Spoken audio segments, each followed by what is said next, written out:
Pack day to all who celebrate. Indeed. I have something to show you. Just finished the pack video. I hope you liked it. I worked very hard on it, and I'm very pleased with how it came out. And the reception has been very positive, which feels good. I tried to have pretty much all the information a person could want in it that I had. There are a few things I wish I could have put in there that I didn't know the answer to, like how many tokens do you get as a season pass only player and stuff like that. But I'm gonna let people smarter than me do the math. I'm no expert. I don't think I'm supposed to only have 9k tokens when I had 8 keys saved. Check your inbox. Your tokens, you have to claim them in the inbox. I already claimed mine.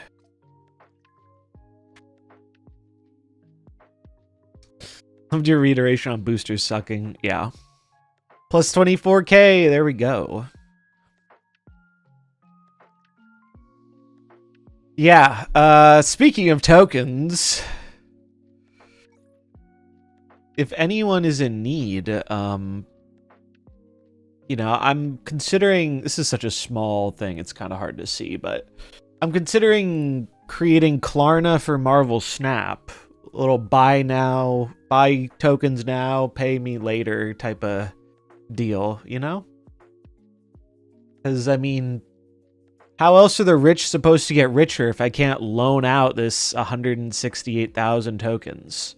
You know? Like, I'm gonna starve if Second Dinner doesn't allow me to capitalize on my wealth. It's just, it's not a fair world. What a fucked up way to end spotlights for me. Got stomped around 1 key but took 4 for the web variant. Unlucky. Only 112k. Damn. Damn, unlucky. You know who's not unlucky though? Me. Because while I was waiting at the dentist, I high rolled a pack. They need to make it so it's more obvious to like share this. And like a better way to share this, and they said they're working on that. Gamble on seasonal or collectors. Well, the real advice is to not gamble on the packs and to watch the thing coming tomorrow about all the decks you should work towards. That's the real advice, is to not even open the packs with those tokens, is to use it to buy the individual cards you need. Boo, boring, I want to gamble. Well, probably the cheaper, older pack then, because that might have more stuff you need. I think as a returning player, the recent stuff isn't as useful. So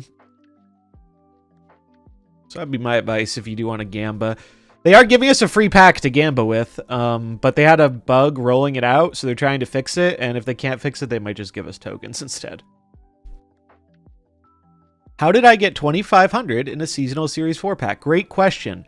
If you got 2,500 tokens in a Seasonal Series 4, that means you rolled another Series 4 card, but you probably had them all, and so it gave you the tokens.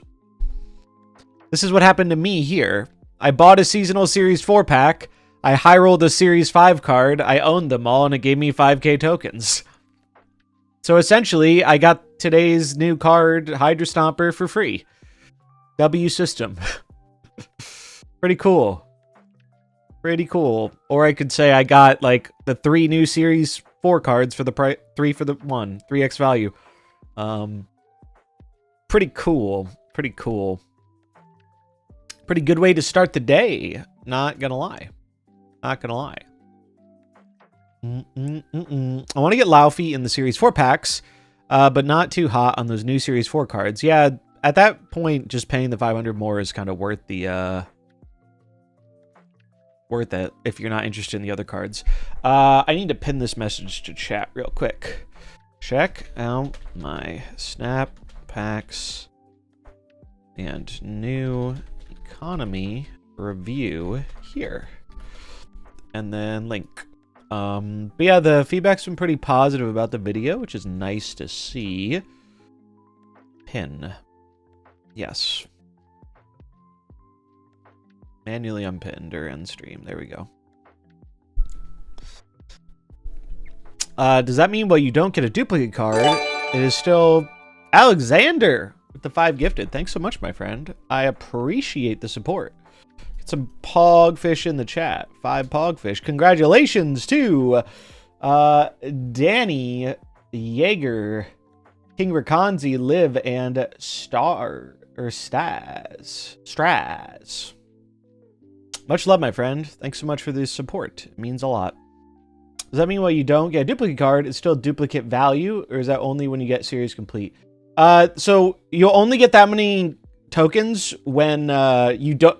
It's basically giving you that instead of a card, because it rolled a card, but you didn't have any cards to get, so it gave you the equivalent value of the pack. Like, I got 5,000 tokens here because it rolled a Series 5, and I had all the Series 5s, so it gave me the value of a Series 5 pack. So that is how it works. It's pretty cool. It's pretty cool. I didn't expect to have good luck, especially not streaming, you know, but I did, and that was a nice little start to the day. I was pretty happy about that. I haven't played the new cards yet. We're going to do that now. You may have seen that we got more than one new card today. That is also something that didn't make it into the video because they told us that yesterday. But I put it in the comments. But yeah, Baatroc the Leaper is the one I'm most excited about. Because that card seems cool as hell. Where's my boy? Here he is. Also, I like his art. His art is pretty cool. Imagine if you stream no clip farming. I know, right? I know. All I could do is farm worthless likes on Twitter. SMH. It's pretty cool. Faye is good too. I'm very excited to cope with Faye because I have some copium planned for this card. Mainly making many men. We're gonna make all the men is the goal. Or we're gonna die trying to make many men. Topaz is the one I'm personally least excited about, but I don't think it's bad. I think this will have a place in Move, but hell, maybe it even goes in Move Bounce just as another activator. I don't know. Yeah, many men with dash upon me. With that pack, can't speak. But yeah, I'm pretty. Why did I change this? I'm pretty. I'm having a pretty good time with the new system so far, and I'm glad people seem to be enjoying it. And I'm excited to put out the video tomorrow with the decks we brewed, talking about like the returning player experience. And to play some new cards. I love them adding more new cards to the game. I can't, I know there have been some, like, concerns about it, just because of, like, everyone has economic concerns, because this game has had economic problems for a long time. But, yeah, I think it's gonna be better. I think it's gonna be a lot better. Every time I look at a deck, I'm missing infinite cards for it. Yeah, that's the thing with missing a year's worth of cards. The good news is, I don't think it'll take that. The most annoying thing you're gonna have to put up with is, because you're missing a lot of cards, check that token shop religiously. Because your token shop refreshes 3 times a day, and that is how you will find the cards you're looking for fastest. Sheesh, DeCarlo with the 10 gifties. Damn, y'all popping off today.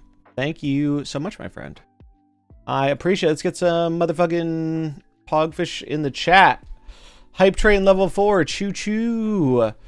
Congrats to everyone who got a gift sub. AJ, Hotso, Mr. Bean, Hobrit, F35 Kid, Sai, Gab, Holy Door, Nova Spirit, and Cold Mick. Enjoy the subs.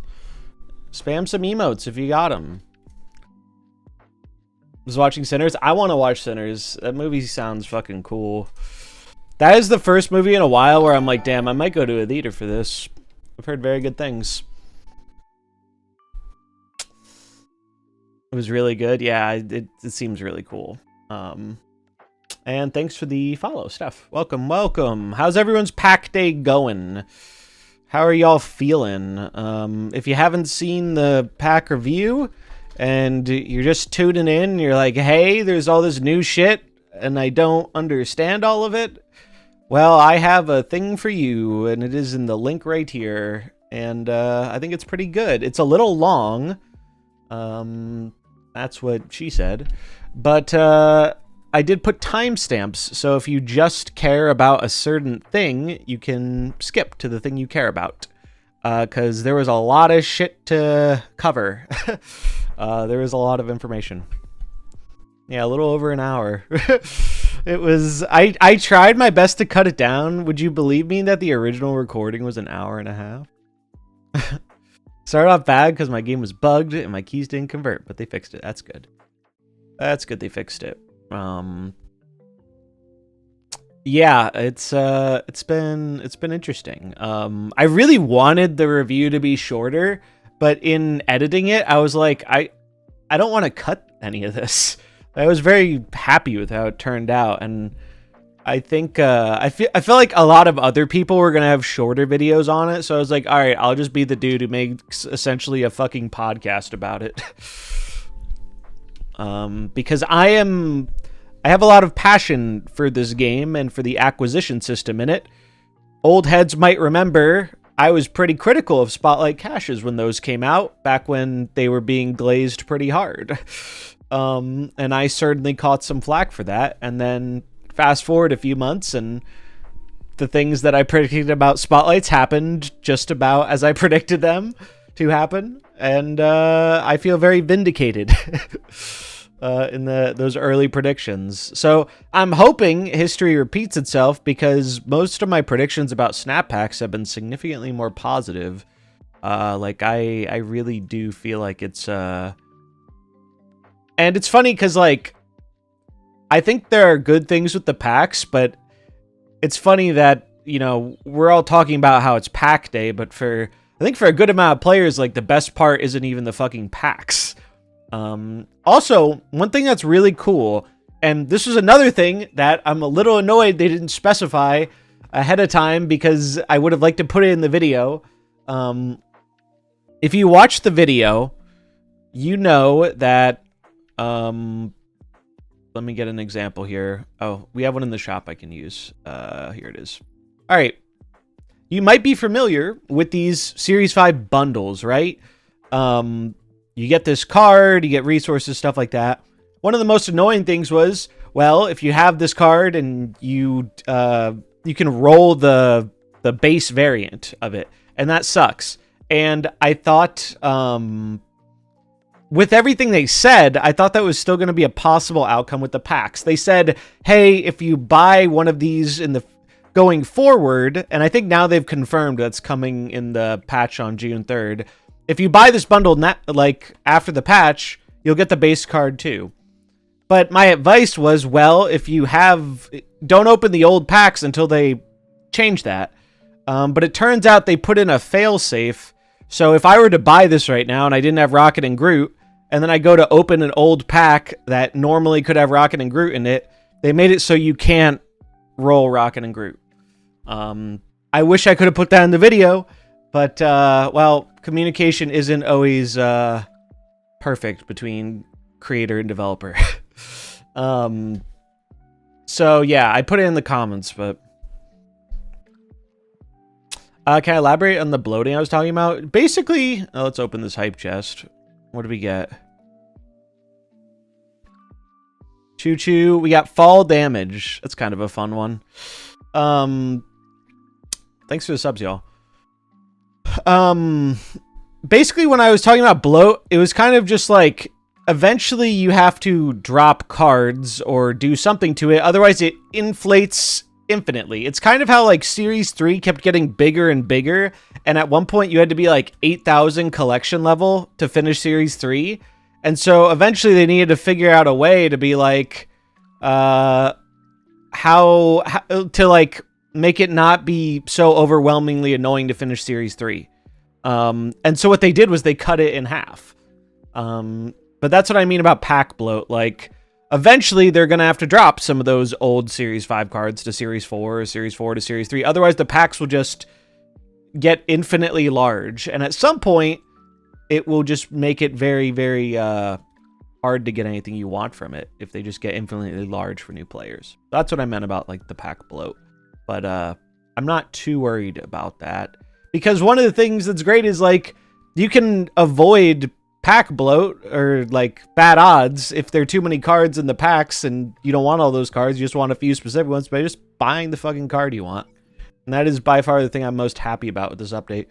Also, I highly doubt it's because of my feedback, but this is something I gave a lot of feedback about, was making these their own individual slots.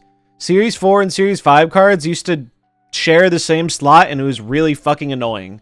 The more cards you were missing, the more annoying it was to see the ones you want to show up. So I'm very happy they finally separated these. It was a big change. All right, let's see. Remember the Galactus roll is still there. True. What makes the new Series 4 cards compared to Series 5 releases? What makes the new Series 4 cards, Series cards compare? I'm confused. Is it true we get a free pack? We do. There's a little bug with it right now, and they're trying to fix it. They had trouble rolling it out to everyone, so they're trying to fix it, and I think they said if they can't fix it, they're just going to send us the tokens, because that's easier. I bought the Luna bundle the other day without owning the base card. It's a relief she can't appear in a pack. Yes, I'm really happy they did that, because I think that would have been such a big feels bad, you know? I like the new system. It makes spending gold and variants feel more feasible. Gives more personalization. Yeah, like, so I'm someone who hasn't had to really think about the acquisition as much, because I used to spend a lot of money on the game. I don't really spend a ton of money on it anymore, or I haven't in a while.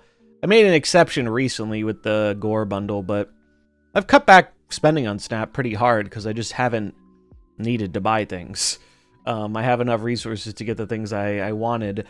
But high rolling the bonus slot on a pack today, it was like, damn, that's the first, like, it felt like such a better feeling than it felt like getting one key on Spotlights. Because I feel like with Spotlights, one keying a card felt good, but 4 keying a card felt so bad, it didn't balance out.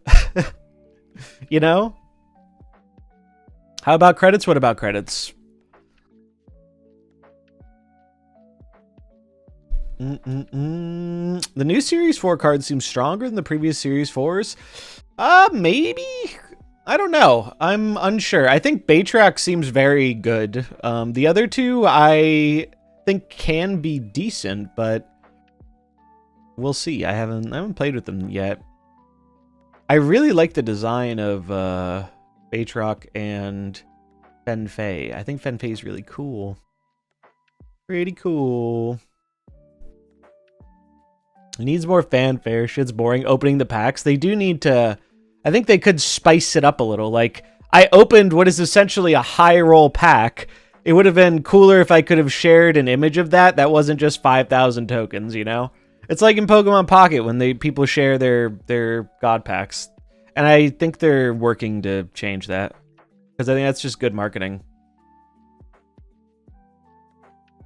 I just noticed Sage or Luna can't be in the random Series 5 for me. Yeah, it's good. It's good protection.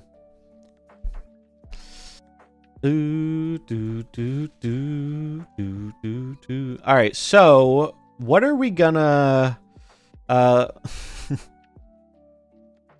not to complain about a good thing, but let's say I get hit in the head really hard and want the Kinnard Luna after I bought the bundle. Well, all you have to do is wait for June 3rd, and then you will just get it for free. Because when the next patch hits, they're going to give everyone who has that variant for a higher series card. It's not even just higher series. This applies to, like, Series 3 cards, too. Lee with the sub. What's up, Lee? For 25 months. Thanks so much, my friend. I hope you are doing well. I hope the World of Warcraft has been treating you kindly. My first seasonal 4-pack also had Infinity Ultron in it. Doesn't that feel good? Isn't that nice that there is like an actual like real high roll feeling? It's pretty fucking good, man. What is the best value for my gold? Great question. The best value for your gold is like it has always been, finding a good progress value bundle. That has not changed. You can buy tokens for gold now, but I don't think this is bad value, but it's kind of not bad value in the way buying credits from the shop is not bad value. It's not the worst thing you can do, but if you're trying to stretch as much value out of your gold as you can, you should wait for value bundles. And if you want to know what bundles are value, check out Snapzone and SnapFan, because they are better about that. And when you get boosters, dude, if you've watched the review, I've had a lot of nice things to say about this system. One of the biggest not nice things I had to say was putting boosters in this shit was so fucking stupid. And I will die on this hill. They could have kept the percentages for rewards the same in terms of progress. They could have not given us any more progress than they are already giving us if they just changed the numerical values and removed boosters from it. And I think it would be a more positively received system, even though it is essentially the same thing without boosters. I genuinely believe that. And my second thing is, if they're gonna put boosters in it, here's one thing you can do to make people not hate the boosters. They get a little bit as much. Make it for the new card you just opened that you have no boosters for. Like, what the fuck? Like, it's not fucking rocket science, man. It's so simple. It's like, you know, I would like if I could have my Baytrock the Leaper at an infinity border right now. That would be cool. I wouldn't hate getting those boosters as much because they don't feel completely worthless. But instead, I got like 40 Bob boosters or something. It's like, what the fuck am I doing with those, bro? Yeah, they could fix it entirely by just making boosters universal too, but they're never gonna do that. I think there's a very small, well, I'm assuming it's very small, percentage of the player base who is strapped on boosters, who's probably lower CL, and I think that's part of how they justify it, but because I know, because I've played a little, like, my free-to-play account was strapped on boosters because I didn't play it that much. But yeah, I think boosters are a feels bad, an unnecessary feels bad. Also, I gotta show you guys this too. Where's the clip? Where's the clip? Can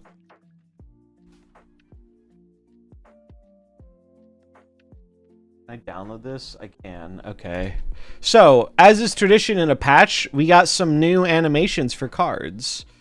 You have to have filler. Yeah, so, but the funny thing is, I think, so essentially what I'm saying is, if they didn't increase the progress value, but made the amounts smaller to break it up more, so like, they would have had to go with like smaller amounts of tokens and credits.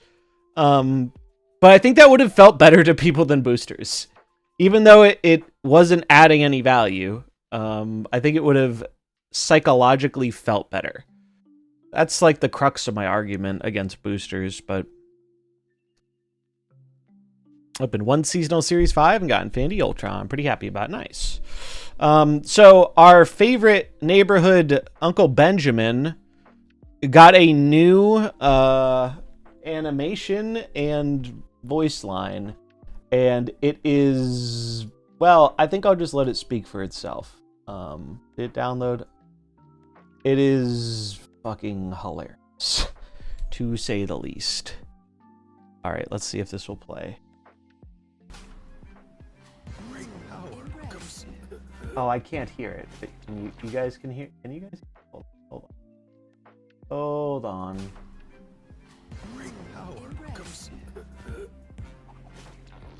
I'm gonna replay it so I can hear it.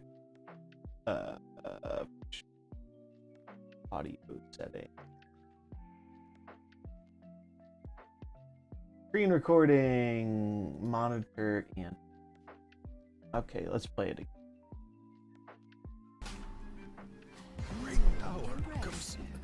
Great power comes.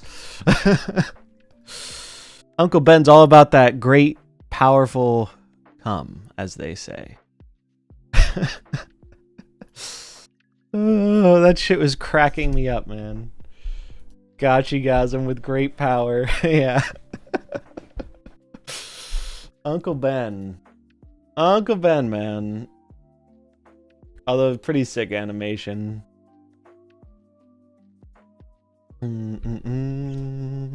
But colorless boosters would be good for both new players and free-to-play and veteran players. Yeah, so, like, universal boosters would be a great addition to the game. The reason they will never do it is because it doesn't do anything for them aside from being, you know, a little morale boost. But what it actively takes away from them is the 0.1% of the population who spends real money to buy boosters to split new cards on release. And they make a fair chunk of change. I know a lot of people have never done that, but if you're curious on the numbers, if you want to buy 155 boosters to split a card, it's like $10 in gold, if I recall correctly. And that's not accounting for what you have to spend in credits. So they're never going to do that because they would lose out on a bunch of money from the, like, small handful of people who whale really hard. And it's like, I don't really have a problem with, you know, them extracting money from those folks like that. It's just, I wish they would think about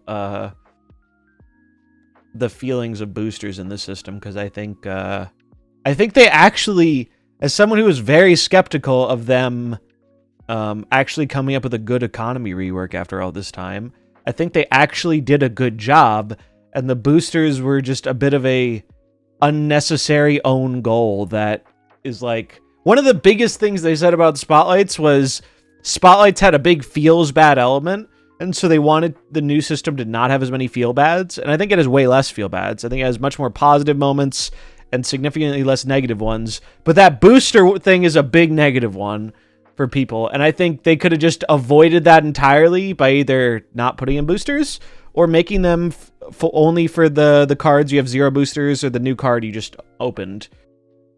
Like, I wouldn't feel as bad about boosters being my bonus reward if they were for one of these new cards I just unlocked, because then I could start splitting it. It'd be cool. Oh yeah, you had a deck review, TNT. If you want to post the code, I'll take a look. Kind of surprised they haven't upped the number of boosters per game yet. Yeah, I don't know. All right, let's take a look. Take a look at the deck, and then I'll show you guys what I've been cooking. Yeah, Baytruck seems cool. Very, very cool. All right, I need to copy this. I was working on... I found a way where I might be able to have both YouTube and Twitch chat show up on the screen. And I thought I got it working, and then when I went to stream, it wasn't working. So I'm going to have to mess with that after stream again. But I thought I had it, but it didn't work. Sad. All right, let's take a look at the deck here. Ooh, some Werewolf by Night shenanigans. Okay, so yeah, Baytruck. If you haven't seen Baytruck, am I saying that right, by the way? Does anyone know how this card is pronounced? I've never heard of this character. Baytruck.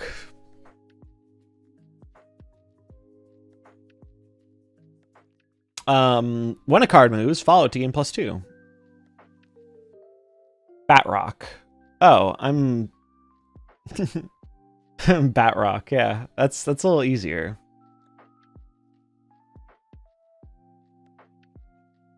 I think part of the reason I say it the way I do is because, like, one of the handful of, like, content people I actually watch is Atrioc, and this is a very similar this is very similar to that name. That's what I'm used to saying.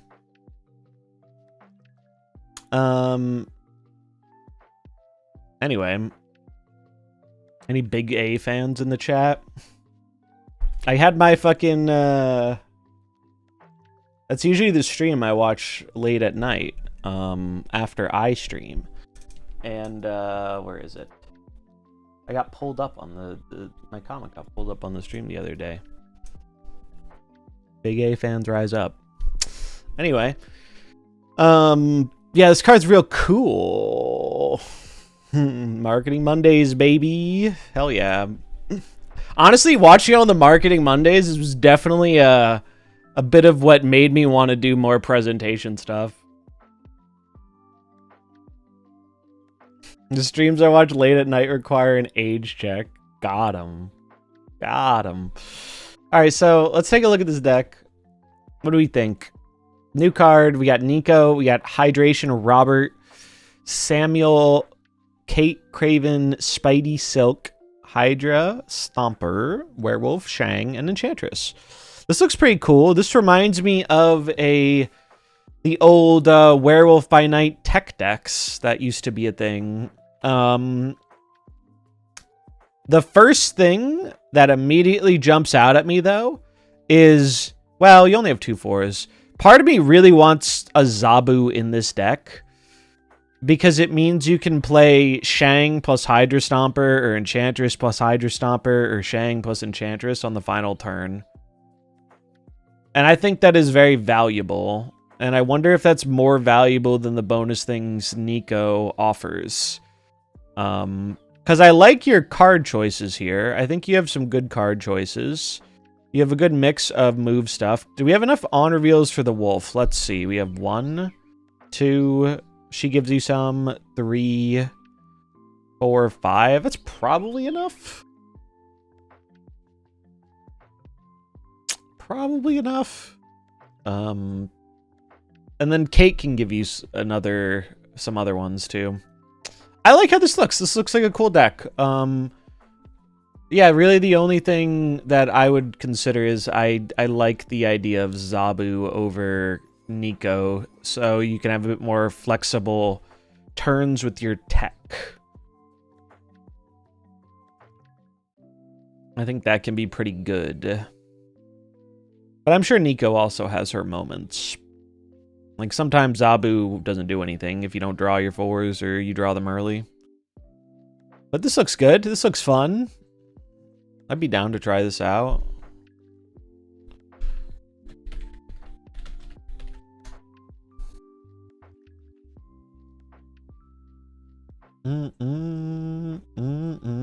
UFC legend GSP played him in the Falcon Winter Soldier. He just didn't dress like that. Interesting. I did watch that show, but I don't remember it very well. The main thing I remember about that show was apparently they had to cut a pretty huge part of its like villain plot point because the villains in it were using like chemical bioweapons or something, and it released during COVID. And so they were like, nah, we're gonna stay far away from that point in our show. Which, fair enough, I guess. But if you ever wonder why that show felt a little disjointed, now you know. Now you know. The big mouse didn't want to touch that with a 10-foot pole. Any good Scream Hydra Stomper decks? I feel like Hydra Stomper is better in traditional move than Scream move. I'm going to show you guys my very innovative build that I'm sure no one else has thought of. I know. Hold your applause. Hold your applause. I took out 1 card. I took out a 2-drop for this card. You know, we're built different here. We think outside the box. Look at that. Does Hydra Stomper proc from moving enemy cards? I think Stomper is only your cards, I believe. I have not played Hydra Stomper yet. Yeah, each time one of your cards is moved. 4 new cards in one day, yeah. This is a one-off, or are they going to do this more often now? So, basically, here's how it's gonna go. And it's funny, I accidentally kind of like leaked this a little bit on KM's Discord because I thought they already said this and they hadn't, but now they have. So it's like it never happened. Basically, every month we're gonna have extra Series 4 cards entering the game. They said they're aiming for 3 to 4 cards a month, and they will be entering either by packs on the token shop or through events. The ones we got today were essentially the ones they were going to put out for the month of May, but they decided to do it a week early to celebrate the snap packs. So basically, we're not going to see like a ton more. I don't think we're going to see a ton more Series 4 cards next month. Maybe we'll get an event and there'll be 1 or 2, but they're not going to drop a ton more next month because all these Series 4 cards were the ones for May. They just put them out early. They are part of the What If season though, and that they're going to be in the What If season for like the pack rotation. But yeah, that's the deal with these cards. So basically what you can expect is once a month, we're going to have a handful of Series 4 cards added to the game, and it's going to happen at the start of the month. Basically, I think right at the start of the season. This month is a bit of an anomaly because normally they would release next week, but they were like, well, if we're putting out packs this week, we might as well just put them out, which I think was a good decision.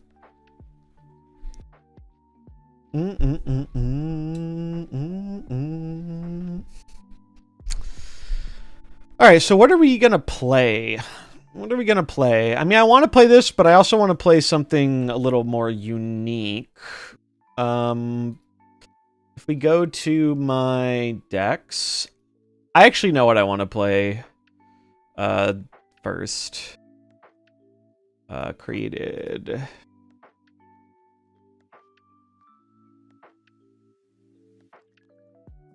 I gave this one a creative name for all my sports gambling enjoyers. FanDuel, Fee-Fi, Fo, Fum. This card's pretty cool. Have I seen the Datamine new mode? I looked at the Datamine stuff a little bit. We'll look at it on stream. My understanding is that there is some stuff in the Datamine patch, but it's a lighter Datamine patch than normal. Fae. Okay, Fanfei. I thought that's what it was. Move your other cards here to the right. I want to make many men with this. I just want Stomper and Matrock. 5,000 snap pack pull since I have the rest of the season and direct buy Matrock. Yeah, if you're only interested in those 2 cards, that's a solid way to go. Who knows? Maybe you high roll and you roll them in the Series 5 pack alongside the Stomper. But yeah, if you have the rest of the cards from this season, you check the pack though, because the seasonal Series 5s have the Agamotto cards too. Because Agamotto was last season, those rotate out next week. So if you're missing stuff from that season, that'll be in there too. So what you could do is, if you're in that situation, you could either buy it directly for the 6K, or you could wait a week, and then those will rotate out, and one new card will rotate in, but it might improve your odds depending on your collection. Will all the cards next season release on Tuesday? No, we're still... The weekly releases are still how they're doing things. Basically, things are largely staying the same. Here's how MarvelSnap seasons are going to go. New season comes out. Season pass card comes out. The packs get updated. And the new card of the week will come out. At the start of the season, we're going to get some additional Series 4 cards that are thrown into snap packs in the token shop. And then possibly during the season, if there's an event, that might have other Series 4 cards, which you either earn in the event, or if you miss them in the event, you can get them in the shop or snap packs after the season. If you're not seeing snap packs, it means you need to update your game. Not a fan of the Series 4 dump at all. I could not feel more oppositely. I'm stoked about this because I think it's so fucking boring how they make everyone play the same goddamn new card every week. And now we have at least once a month where people can be like, hey, I want to play this card. I want to play this card. Some people are going Baytrock. For me, that is one of the joys of a card game, is having choice. And now I have a lot more choice and a lot more fun things to do. As someone who has been, up until Infinity Ultron, I found this month to be rather boring. The second half of the season has been awesome. I think it's rad. And if you don't like them, just fucking avoid them. If you don't play a move, like, I don't think you get much FOMO on this card if you're not a move enjoyer, right? It's not like this card's going in every deck. If I have a card pinned, will I pull it from a pack? Pinning a card has no relation to the pack. So it doesn't change anything. You can get it, but it doesn't increase your odds or anything like that. Will the token acquisition rate go up? So I've gone over the token acquisition rate. If you want to see more about it, check the pinned video and stuff. But the numbers are out there. You get like 17,500-ish tokens a month if you do all your free-to-play quests. It's more with the season pass. I don't know exactly what those numbers are. And I'm sure eventually someone will crunch the numbers better, but I'm waiting for someone to do that, because I'm not, I don't blame anyone who's a little annoyed about the numbers, because it's annoying to crunch the numbers. I don't like crunching the numbers. I let other people do that for me, and I just talk about it. Like, I'm curious what the token rate is per month as a season pass player. I'm not curious enough to try and do that math myself. Anyway, let's actually play some of the game. I'm going to try this in a Conquest game first, because I think it might be dog shit, but we'll see.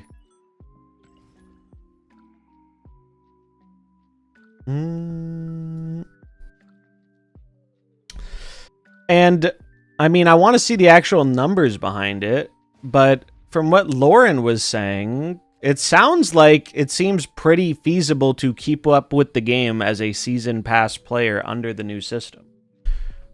Now, I'm going to wait to see the exact numbers and how you and that assumes you're going to have to do some pretty heavy optimizing. So I'm going to wait to see the specifics, but if I trust anyone to do some reasonable math on that, I trust Lauren to do it.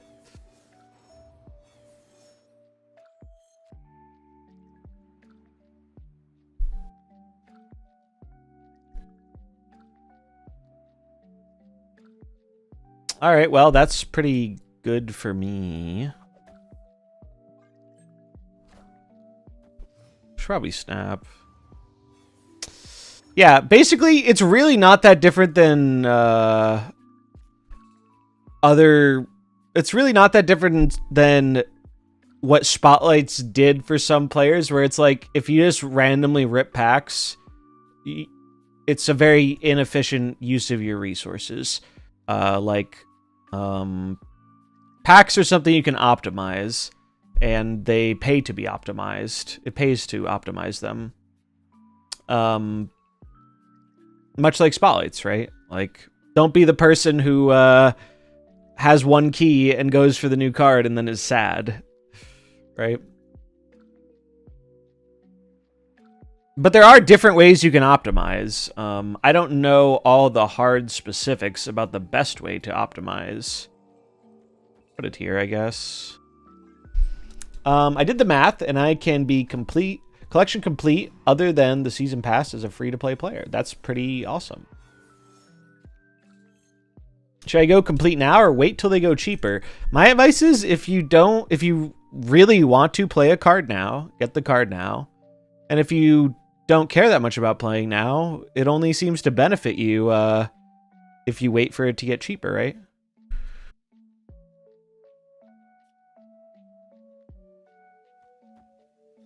Oh, I need to play this first. This.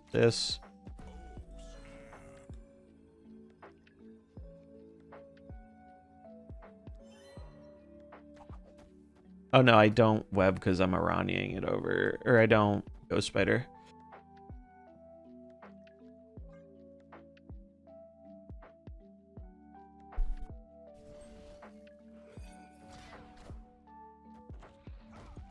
No! The dream! It's ruined. My many men. Fuck me! Wait, alright, hold on. The dream is not necessarily dead. We pull the Madam Web to the middle. Let him cook.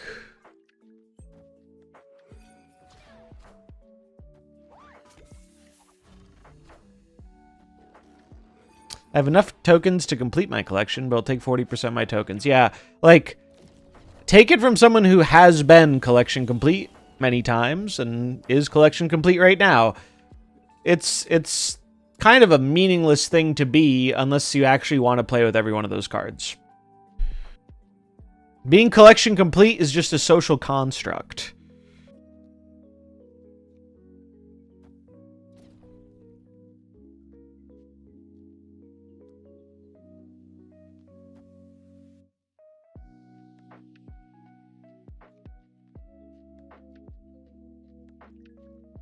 Wait, who's the last? Hold on. Multiple man. This here. This here. This here. Multiple man will be here. Wait, no. This here. This here. This. Ship it.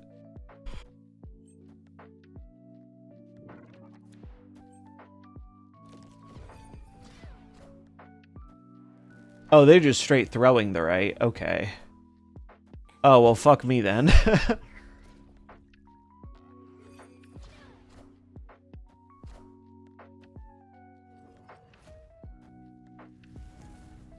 Well, bad news is we lost.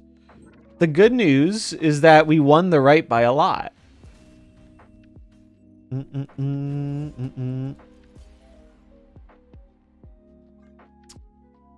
If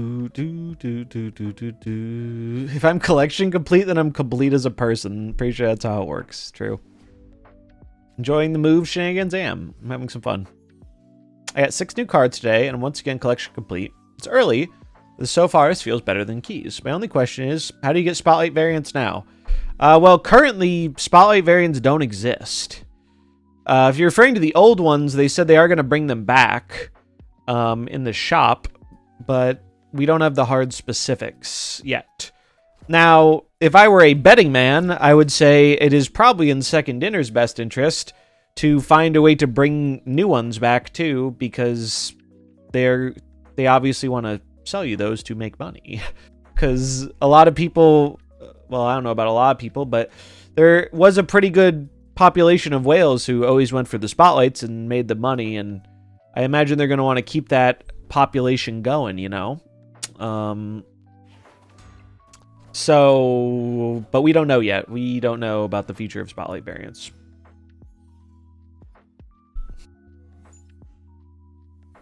All right. This is where we prayed to Benjamin that Red Guardian is fake news and doesn't exist. Does everyone get the free packs? Are we needing to do something? The free pack is currently bugged. They're working on fixing it. Well, that was pretty cool.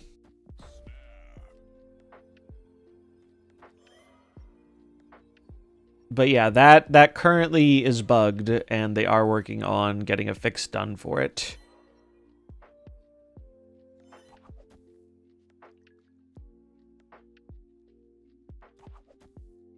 I wouldn't be surprised if they just end up giving us tokens, though.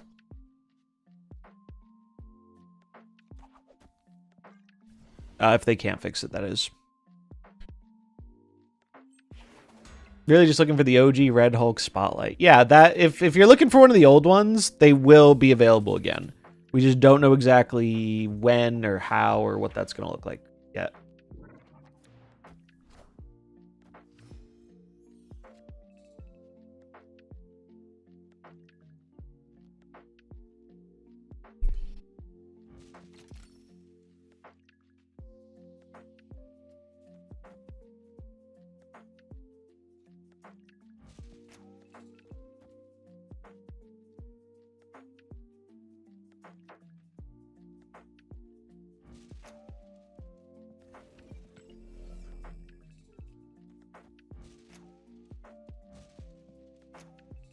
Okay, why? Hold on, hold on. This here, activate. This here.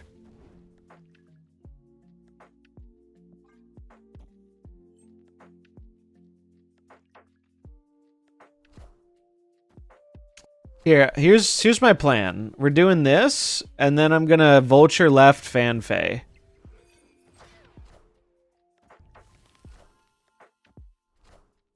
No! Oh, that's bad. Fuck. Now I wish I didn't activate Aranya. I should have saved Aranya. Should have saved Aranya. The Bojin. For the packs, if I recall correctly, season pass cards will be available for free-to-play players. Not during the season they release, but it should be faster for free-to-play players to get them after their release than it was before, because you don't have to wait for the spotlight weeks as much.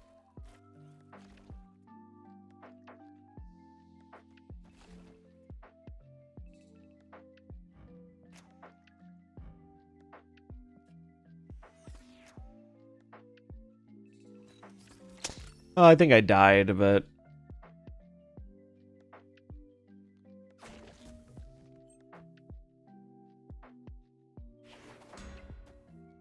damn, dude. The acid arrow fucked me. The acid arrow absolutely fucked me. If it wasn't for the acid arrow, we always send over the vulture and we win the game. It's sad. It's bigly sad. I'm gonna leave this game because fuck this. I don't want to run into fucking Red Guardian Enchantress while playing this deck.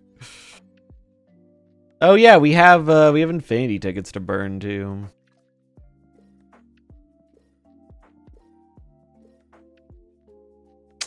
Oh yeah, let's do a quick Gamba. Let's do a quick Gamba. Conquest. What are those emotes? Shop. Alright. Prediction.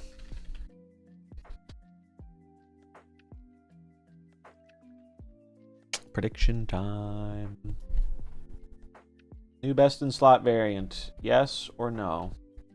1 minute on the clock. Go, go, go. Gamble enjoyers unite. I am going to crack a cold one while everyone gambles their points. Cheers. Have a blue raspberry sour from Wicked Weed Brewing. Damn, that's kind of heat.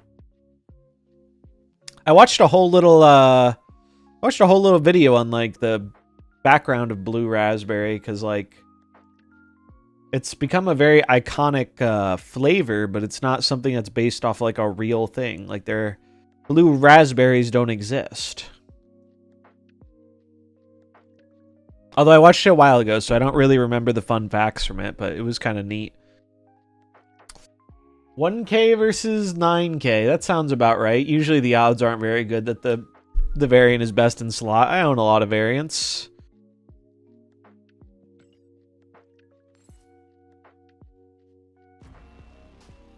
Ooh. This one's pretty good, though. I have some good Hellas, though.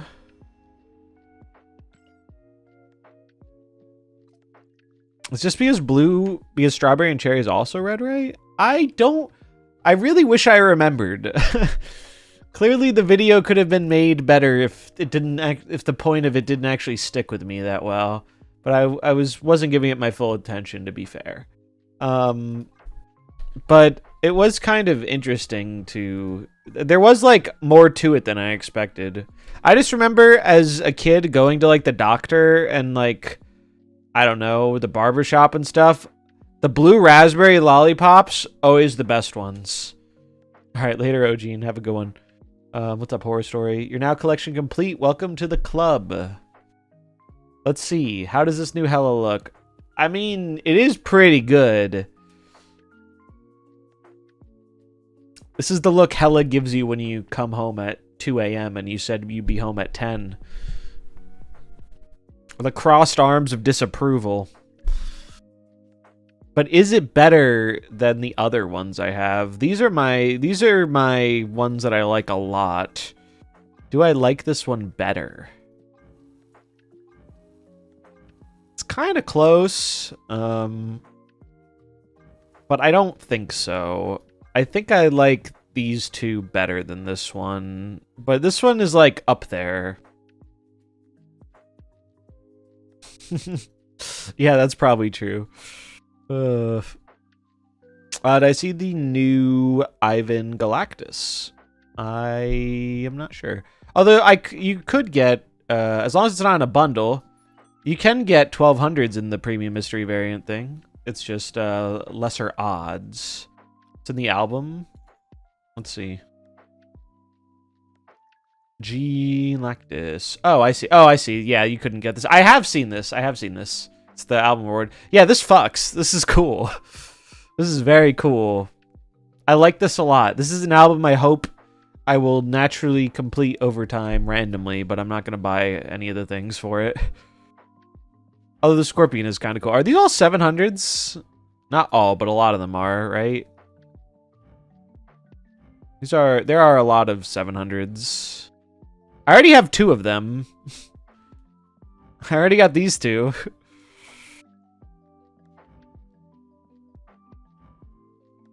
How does the Grand Master look? Is that in my shop? The Grand Master did not show up in my shop yet. I do like the Scorpion, though. I will say. I don't 1200 gold like it. I'm pretty picky about cards I already have variants for. Like, it has to be a pretty big upgrade for me to spend 1200. 700... I don't mind as much, but 1200s I'm pretty picky about. Unless it's the only variant of the card.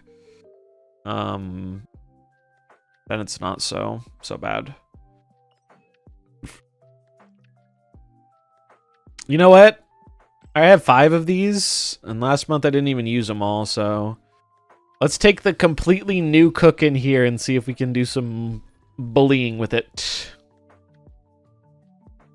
Oh, I have to pay out the Gamba.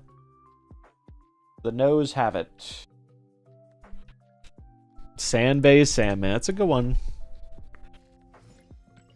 10k CL Thanos player.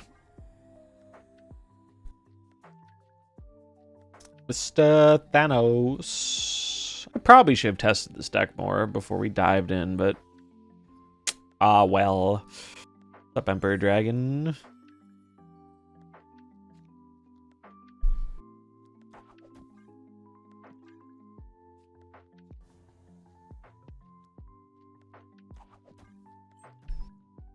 Move decks care so much more about positioning than so many of the other decks I'm used to playing.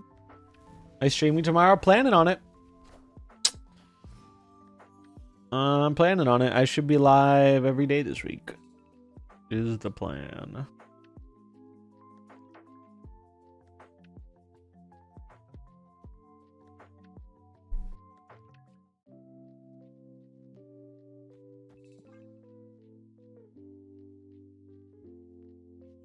I'm so bad at knowing where to place the Aranya.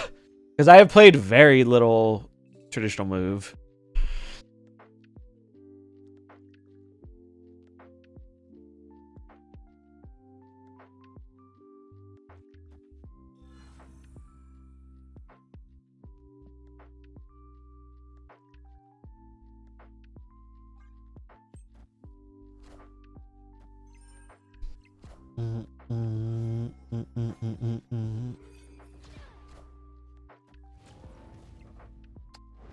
Yeah, there's... Move definitely is the archetype that I feel like has the most room for... There's more room for, like, mastering it, I think, than a lot of other decks, but there's also a lot more room for making mistakes. Which is why I think the people who really like Move, you know?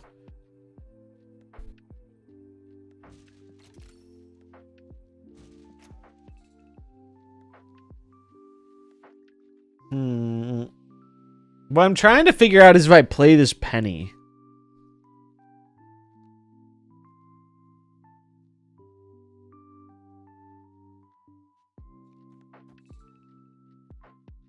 I don't think I do.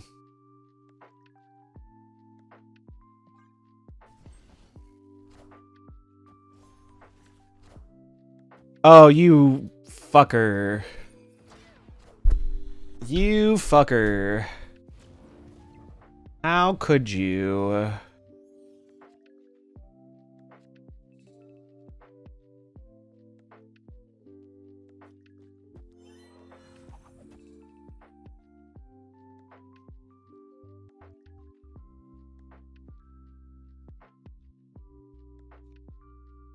These will all move. I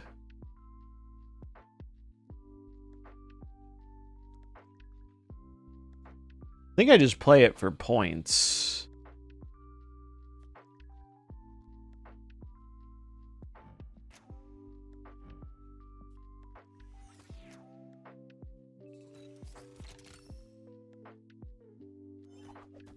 Because these will move mid.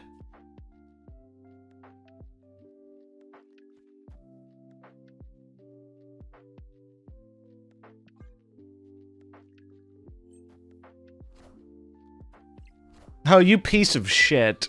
Oh my god. Phone it's the motherfucking fun police. Good news is that we are making a really big dagger.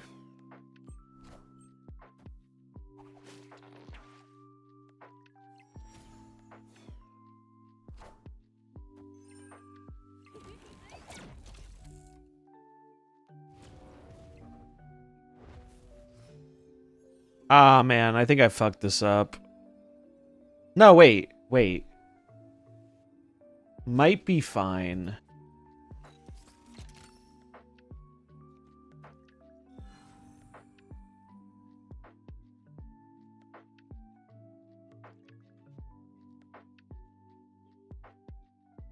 The honor reveal goes first, right? Pretty sure it does. Let's find out. I'm gonna get Shang cheat or something, probably.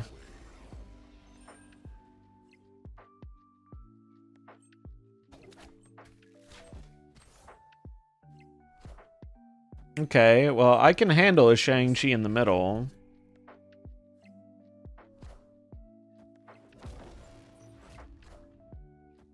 And this is where we cordially invite, or... No, dude. Thanos players, don't be the luckiest piece of shits alive. Challenge impossible. Fuck you, Thanos. You dickhead. Fucking hate Thanos sometimes. We had him dead to rights, and then they fucking got 20 power Thanos. We lose the game.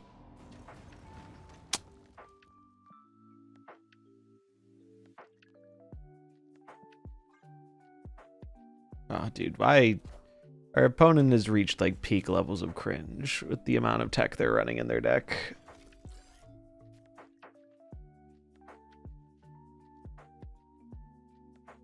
Like Shadow King just makes this Shadow King Shang is just gonna make this so miserable.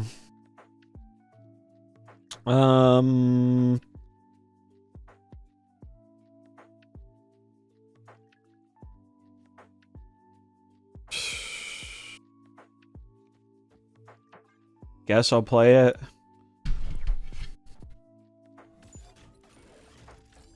Doesn't help that we're getting Clog shit.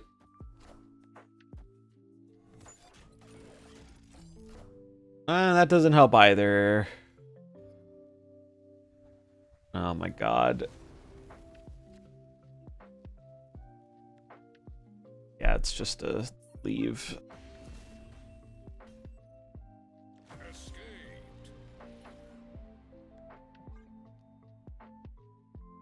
I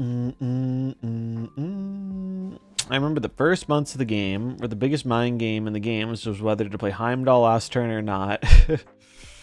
Good old Heimdall and to lose is a time-honored tradition. They can play a lot more move to, yeah, relearn the archetype is fun. Phoenix Force can be used in the same boat. Yeah. I was thinking about Fan Fey Phoenix Force. You have got to be shitting me with this Elysium, dude. Location batching isn't real. But if it were real, this is what it would fucking feel like. Elysium's just so much better for their deck than it is for ours. They're gonna play all these free stones.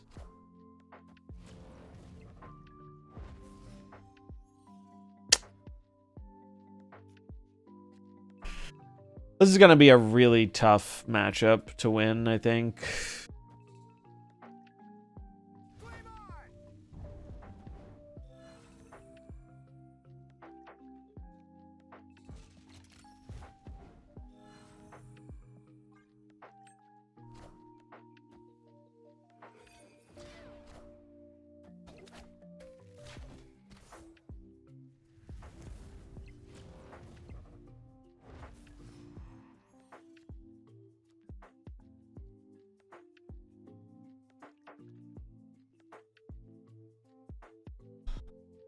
Yoink. Boom, boom.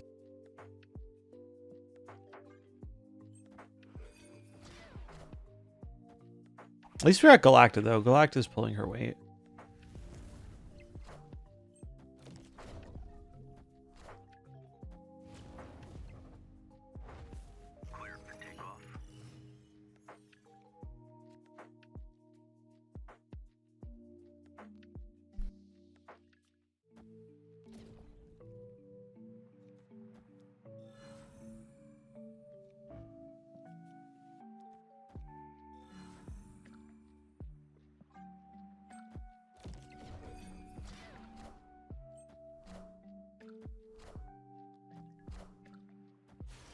Thanos.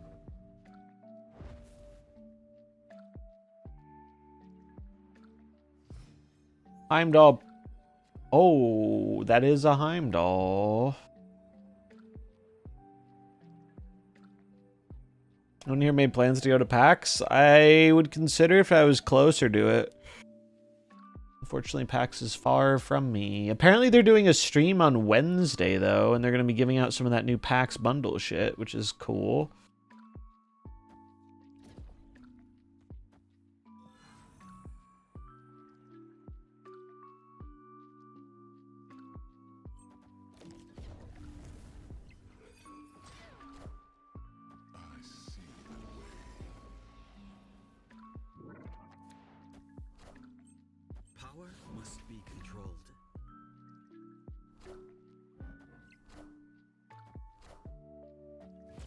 Yeah. Fuck you, Thanos. Tech these nuts. Ooh. Tech these nuts. Mobius, Shadow King, Shang-Chi. First cold beer of the night. Cheers to that.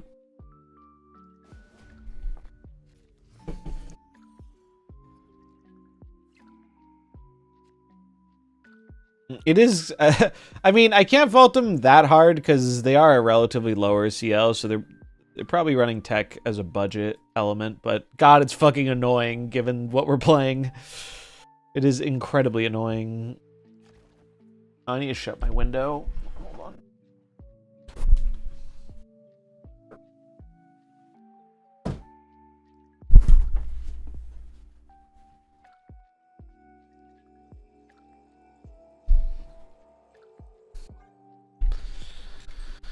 I might regret playing this Agony. I guess we'll see. What's their CL? They're 10k, so it's not like super low, but like 10k is usually on the lower side of what I see. Lost my Infinity Game 5 to Scream Tech. Feels bad, man. What's up, JD Mac?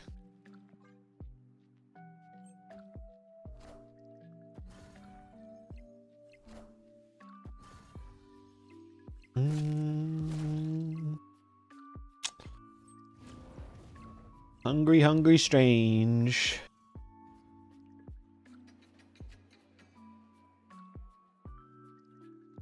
Do I move the man? Yeah, 17k is like 70% higher. Don't sell yourself short. I think I do this.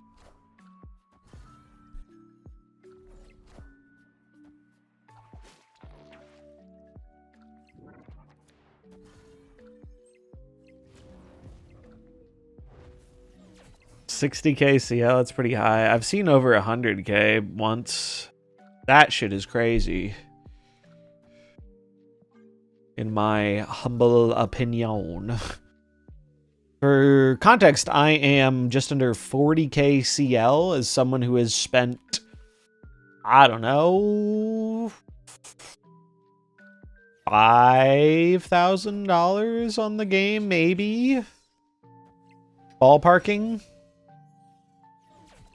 Which sounds like a lot of money, and it's certainly not nothing, but I definitely wouldn't have spent that much money on the game if I wasn't making more money than that off of, like, streaming it.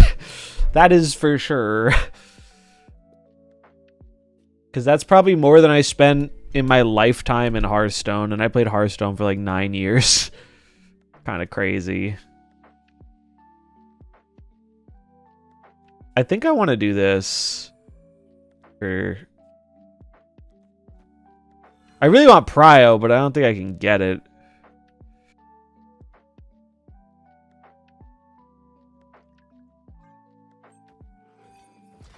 Oh, we might have got it. We did get it. As long as it's not Thanos. It's Cosmo. Oh, Cosmo's a little annoying, to be honest. Because now I can't Heim right.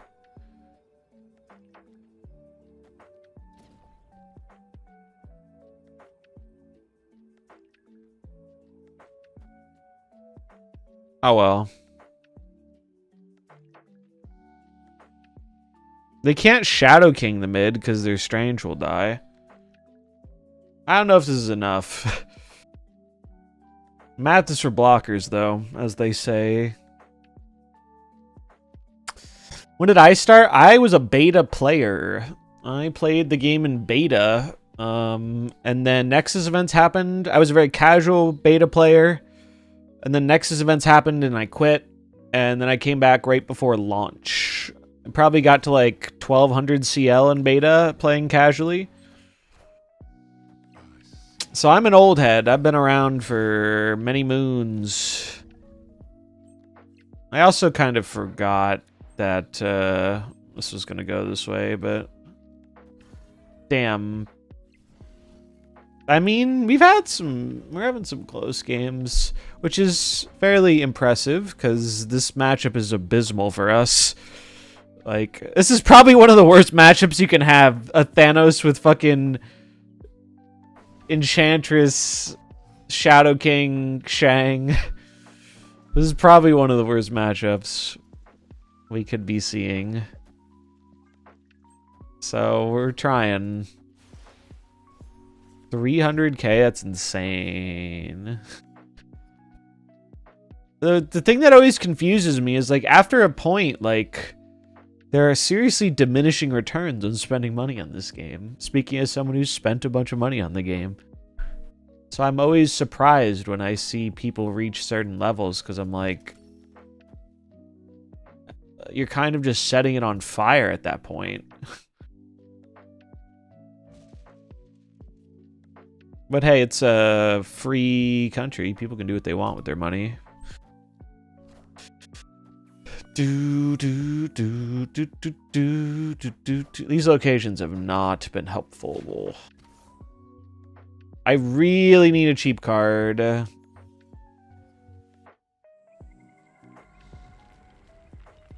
That's a great cheap card. Perfection. You didn't get any credit for your spotlight keys? Check your inbox. Go to your inbox, and you should find a thing having a bunch of tokens for you. I do think... does anyone know if they actually said that in game? Like, I already knew about it, but I'm sure a bunch of people didn't know about it and have had some confusion as a result of this.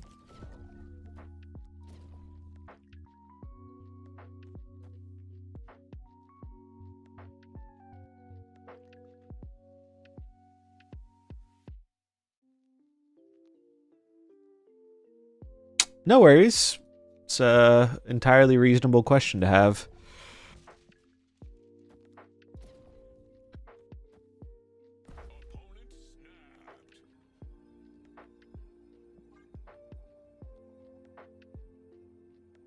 Hi, my name is Neil and I hate move. Hey, what's up, Glazer? How goes it? I saw you worked with Lauren on your video for PAX. That's pretty cool. Always nice seeing more people help get her math out there. Lauren's the GOAT. Yeah, that's the majority of the time I'm giving people advice that has numbers on it. The numbers are from Lauren. It's good. Oh, fuck me, Mobius, you rat bastard. How could you do this, Mobius? You were the chosen one.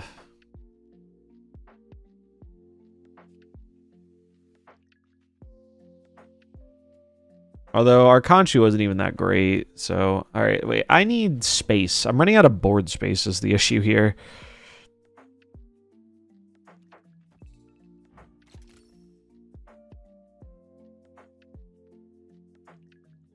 Boom, boom, boom. If I do this... This goes here. These three go here. There will be one multiple man here. I can move Torch and a multiple man back mid with Heimdall. Okay.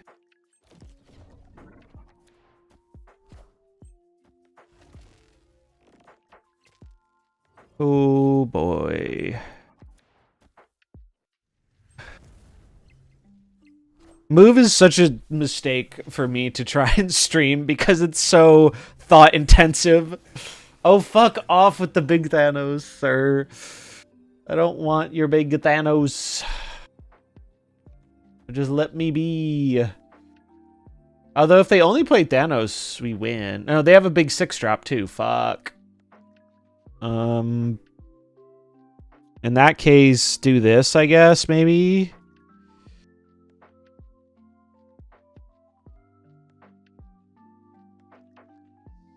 Open a pack and got 25 bonus tokens. Value, baby. Oh, wait, I can't put it mid because fucking Cosmo. Shit.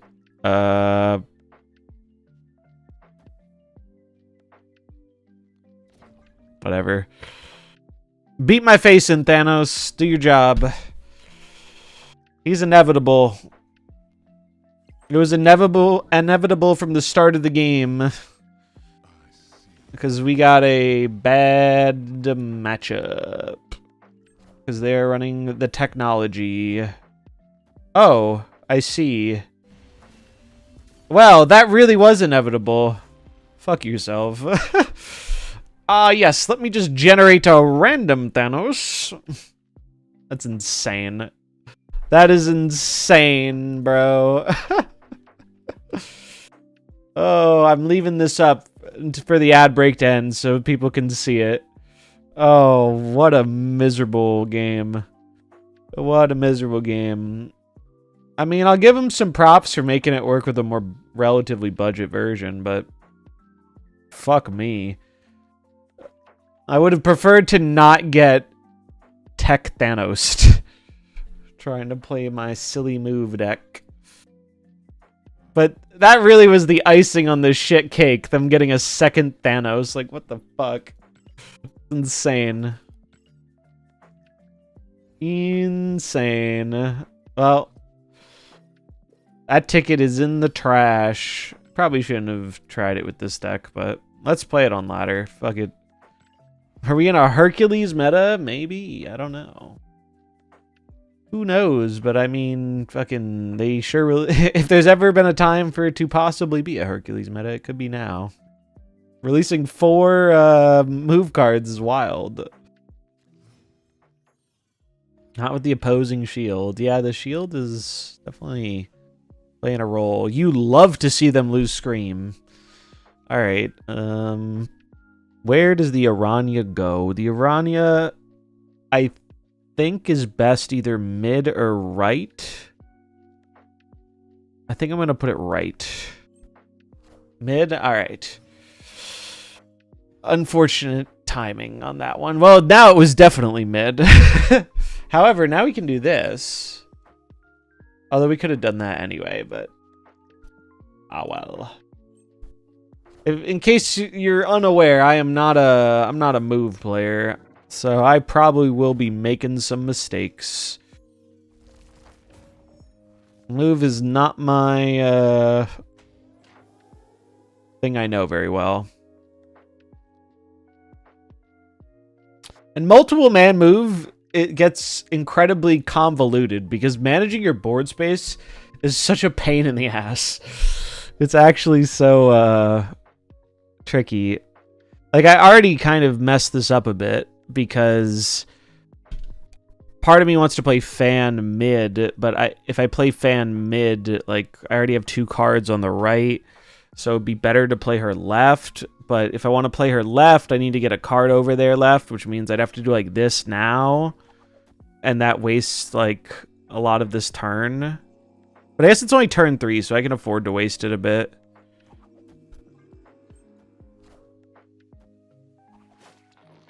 I know we're in a Scream meta. I mean, when I eventually decide that this is too big brain for me, I'm probably going to play Scream. That just seems like a likely outcome. Alright, well, that kind of helps me a bit, I feel like.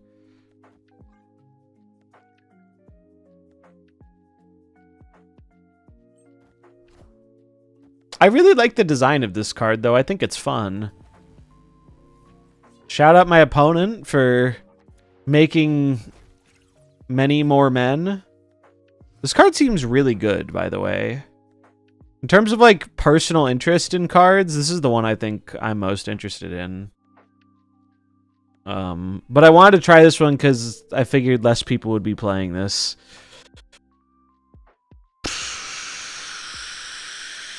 The problem is I have perhaps made too many men. And the men are not large enough. These 4 multiple men would not be beating a gorilla in a fight. That is for sure. If you know, you know.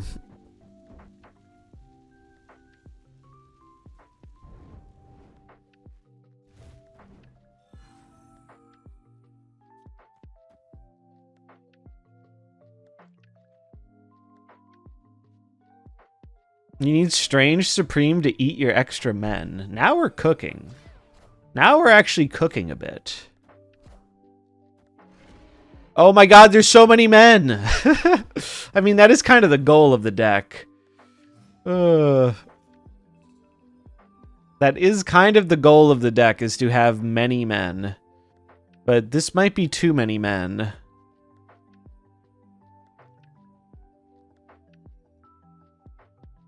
I thought there wasn't such a thing as too many men. But it turns out there might be. I shouldn't stay here, but I'll stay for 2 for funsies. I'm not stressing about my rank that hard. I wonder... He won't move here because of, he's already there, right?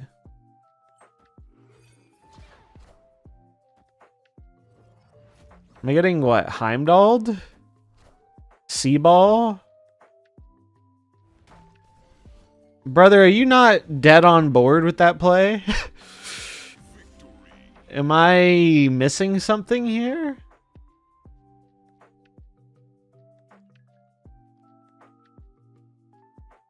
Loses to pass. That's something. Well, big W for the many men enjoyers. We take those. Person's not even that low ranked. I'm confused. I'm confused why they made that play. I mean, I guess they just didn't have anything, but... That's why I hardly ever snapped. He had nut drop playing High Evolutionary Flick, and I was killing him, so I snapped. And then he clogged me, and I lost. Classic. They couldn't count all the men. It's true. Let me look at the deck again. I do think this is a pretty cool deck, but I think we might have to drop Penny for Buster. What's going on with the gorilla fighting people today? It's just like a Twitter meme that popped off, and there've been some funny reactions to it.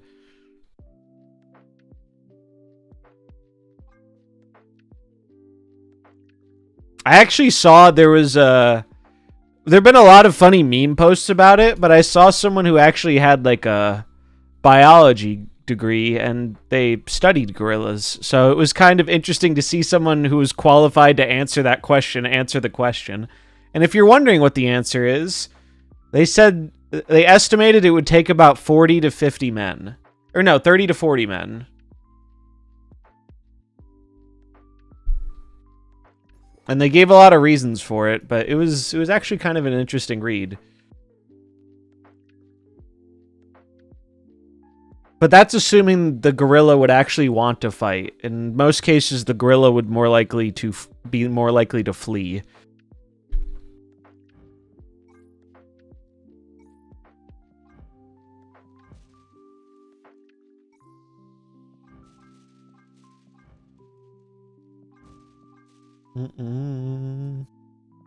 People really think 100 people can fight at the same time, one target?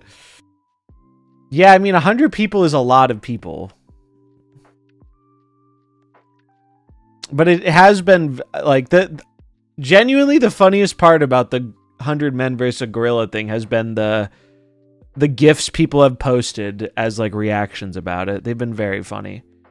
Like, there was one where it was just a bunch of dudes in suits, and it was like me and the other 99 homies rolling up to the gorilla in suits, so that way they don't have to make us look nice at the funeral. I'm like, that's a good one. There were some very funny memes about it. As someone who has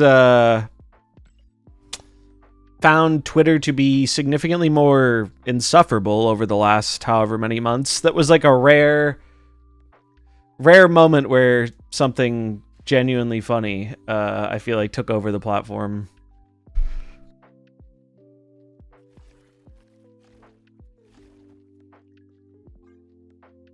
Rare wholesome moment. Ooh, hello. I'm not gonna snap yet, because this is great for me, but it's gonna move somewhere else, so we don't know what this is yet, and I don't know what he's playing. Based avatar, though.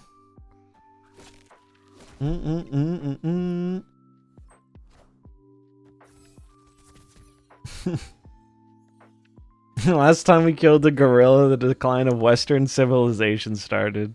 A good one. Okay, so we're going to just play the vulture, I think, and we're going to take a 50-50 that this goes left. It's probably better to put it on the right, but I don't really want to give him a vulture when there's a strange academy.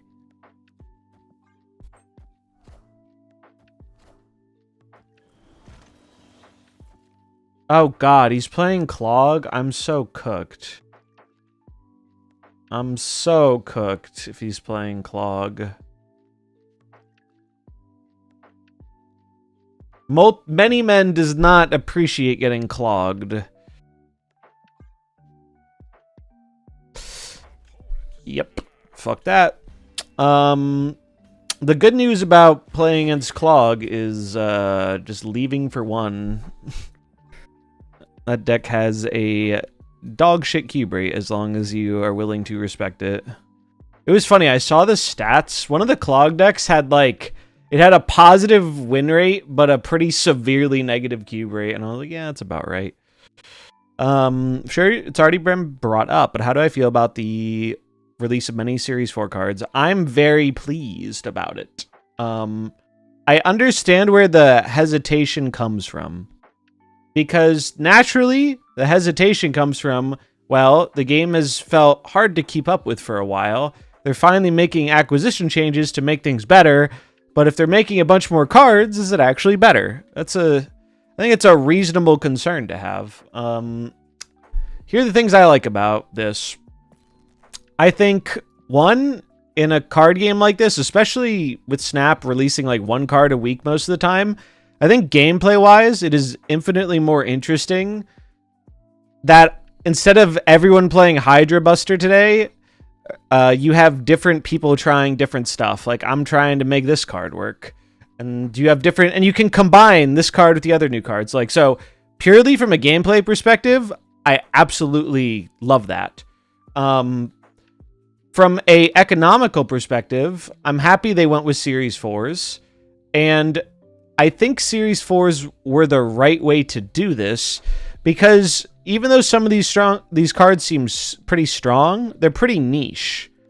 Like this card and the 3-drop are cards that if you are not a move player, I don't think you're going to get a whole lot of FOMO about not owning them.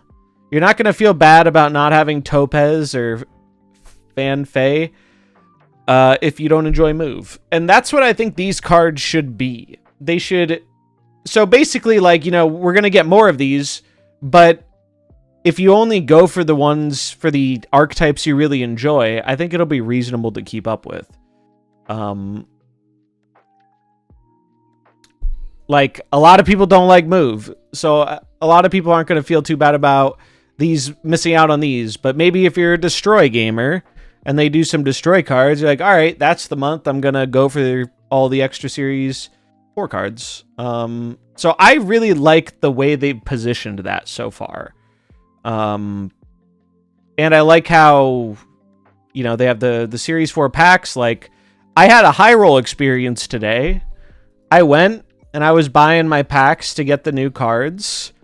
And my second seasonal Series 4 pack, I opened a Series 5 card, but I had all the Series 5 cards, so it gave me 5k tokens. And that essentially paid for the other two.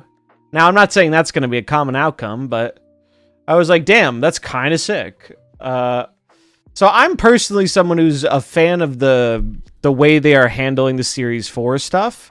We'll have to see how they continue to do it. One thing I'm curious about is, are they always going to be cards that go in like the same kind of archetype, like how we got all these move cards? Or are they going to add variety to it, like we saw with Sanctum, where the Series 4 cards all went in different places? For me personally, I would like to see them go back and forth on that. Like, 1 month, make them all for one archetype. The next month, make them different ones. System is broken. I have 36 unowned Series 5 cards according to the game. The real number is about 6. Yeah, I've seen some people look at the packs and say there's like it says they don't own a card that they do, and I don't know if that's a visual bug or what that is. That's unfortunately something I do not really know the answer to. And counterpoint to that being Series Complete affects the odds on the goodies for the other packs. So the Series 4s are mandatory for the best Series 5 odds. And that matters, not Series 4 Complete, 136 shot, doubles. I wouldn't call them mandatory. Like, because the thing is, if you're not... You don't have to engage with the packs to get the cards, right? Like, if that's the way you want to choose to optimize your collection, you can go that route. But, like, I don't think it's a thing you have to do. because there's a trade-off essentially, right? By your Series 5 odds increasing is coming from somewhere, and where it's coming from is reducing the odds. It's getting rid of the odds of getting a bonus Series 4 card. So it's not like you're missing out on getting like a high roll bonus thing. You can still get a good high roll bonus thing. It's just going to be a different bonus thing. But there is intricacy to the system, and that is going to require like looking at it and deciding like, hey, what is it I'm really trying to go for and accomplish, and how do I best put the odds in my favor? And I think that'll vary a lot person to person. You know what else varies though? The winners of marbles, which is what we're gonna do real quickly because someone redeemed it in chat. If you're new here, we do this from time to time. Chat marble races.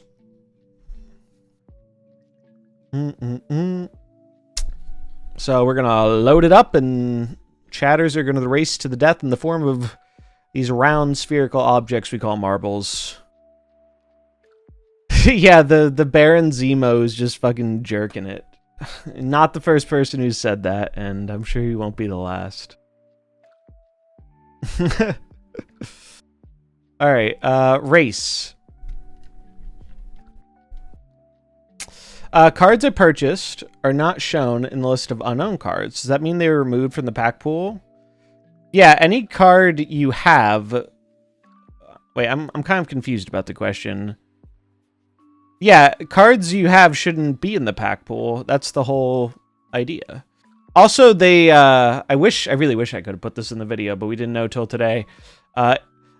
You don't have to worry about hoarding the older... Like, if we get that free collector's pack, I thought if you bought one of the bundles with the Series 5 card, you'd have to hoard it, but they did something so you can't get bad luck and, for example, open base Luna Snow if you have bundle Luna Snow. I thought we could still bull base cards. That was the information I was given when I made the video, but it was corrected today. They apparently put in a failsafe for it. Which was great. I'm very pleased they did that. Community.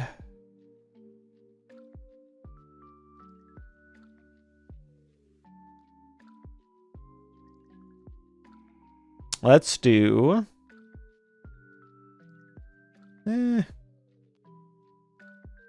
Vibe Marble Park. I'm down for a vibe. What's up, Emma?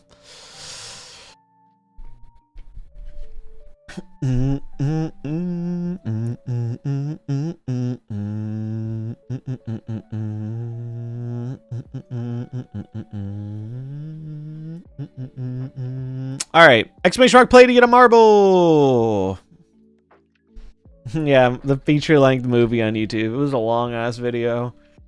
I'm very pleased with how it came out, though. How's the video doing? Doing pretty fine. Honestly, I'm pretty happy with how it's been doing relative to how ridiculously long it is. I was worried the length was gonna scare people away. That's why I put in the clip at the start where I'm like, hey, this is really long. Use the timestamps if needed. Told some people to watch it. I appreciate that a lot. I am very passionate about that type of content, which is why it ended up as long as it is.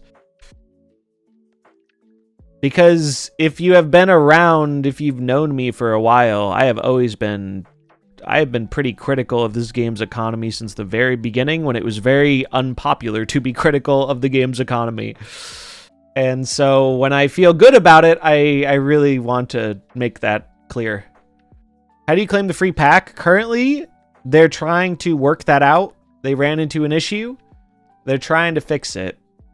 It sounds like if they have too much trouble trying to fix it, they might just give us tokens, according to the interview earlier today. So, wait and see, but hopefully we won't have to wait too long. All right, 30 seconds. Get in if you want in. Now has been interviewed by every streamer. I thought he was just on guest stream. Are you saying how everyone's had to bring that up? I watched a little bit of the interview before. Has he been going to different streams or something? I have not been keeping up with it. I just saw the interview with guest. Oh, that's cool. Go, go, go, go, go!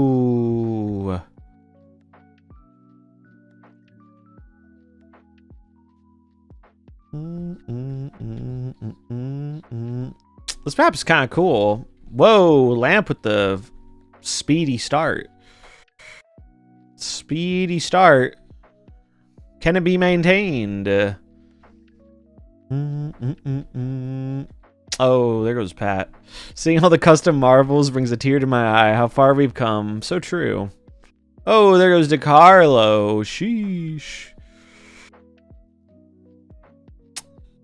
Fiddly taking the lead. Wow, a lot of marbles died. What happened? I think like half of the marbles have died. I guess this is a pretty fast-paced map. So what is this song? The song is good. They're holding it down. Oh, just kidding. Down into the great beyond is where they're off to. Gonna allow for Lakers, Statman, and Big James to take up the lead. There are not going to be a whole lot of marbles who make it to the finish line, huh?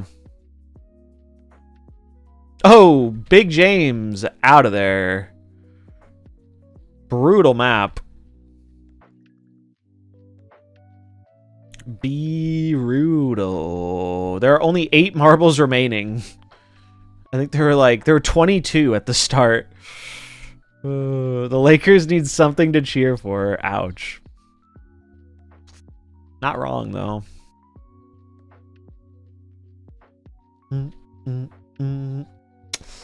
Who's going to make it out of the ball first?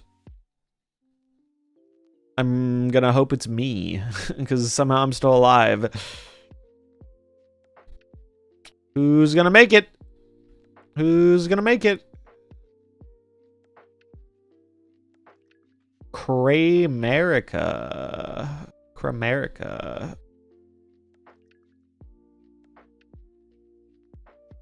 Only 8 left. Who's going to be our champion of the first marble race today? We're getting near the end.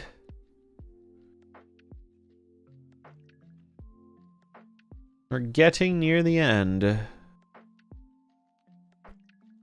And it looks like it is going to be Cramerica. Unless there's a last minute upset, but it doesn't look like there will be. They're going to be our champion of this marbles game. Congratulations. Good racing.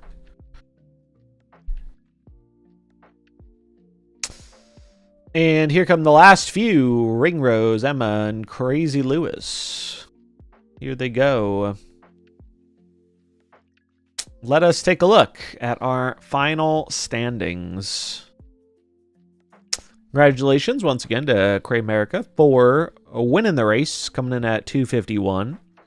And our other 6 finishers, C-Blank, Ninju, Zombies, Crazy Lewis, Emma, and Ringrose.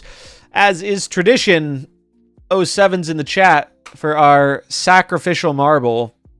The marbles gods always demand a sacrifice, and today that sacrifice is It's Just Pat 702.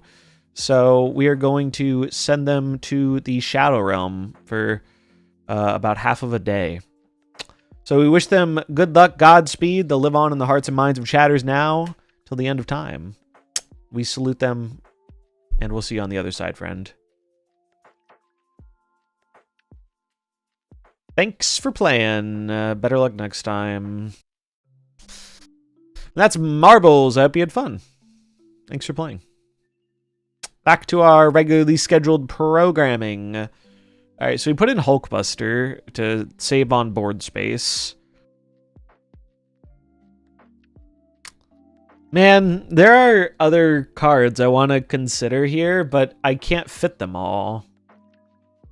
I cannot fit all the cards I want to play in this deck. Like, I would really love to have a card like Falcon to pick up these shitty 1-drops that take up all my space after I use them. Is 2099 Spidey viable? Maybe? I will probably try that at some point.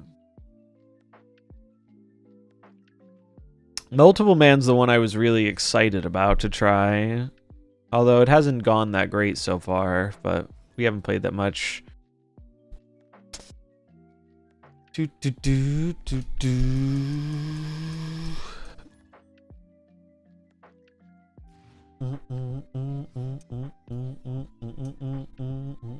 So here's a question.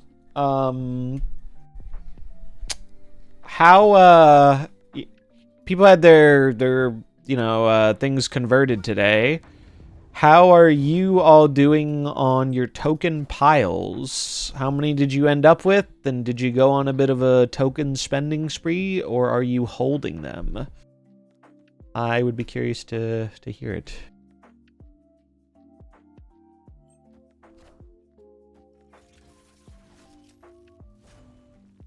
We are bustin'.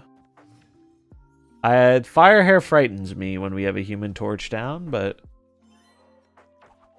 what are you gonna do? I guess I should put it here and then we'll move it here. I had 98k. I spent 13k to get Series 4 complete. Nice. It is cool. One thing I do like about the packs is it is cool that, like, if you want to get, like, Series 4 complete, you can just, like, do that rather than having to wait an eternity for the token shop to refresh every 8 hours. I got 45k, so I'm going to open a few collectors Series 5 just to see. 100k even after spending 15k. 100k, 112k after getting the new cards. Now we'll do this. 117k. Nice. Yeah, I'm sitting on a pretty fat stack myself. What is happening here? I'm confused.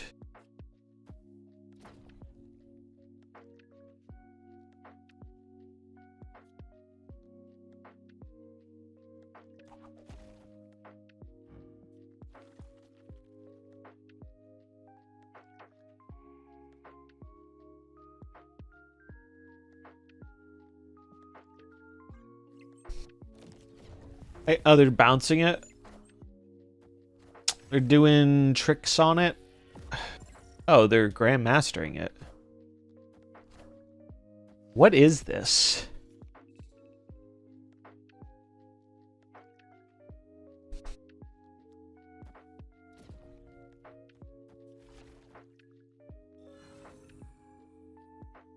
Chad, I have a question. And I don't know if any of you know the answer, but might as well try. If I activate Aranya and play the dagger, does it get eaten by the agony and then move? How does that work? Does anyone know? I have genuinely no idea how this works. Only one way to find out, I suppose, though. I don't think so. Well, then we might just be sad.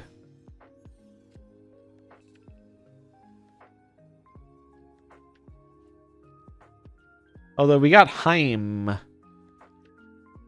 Heim's pretty good.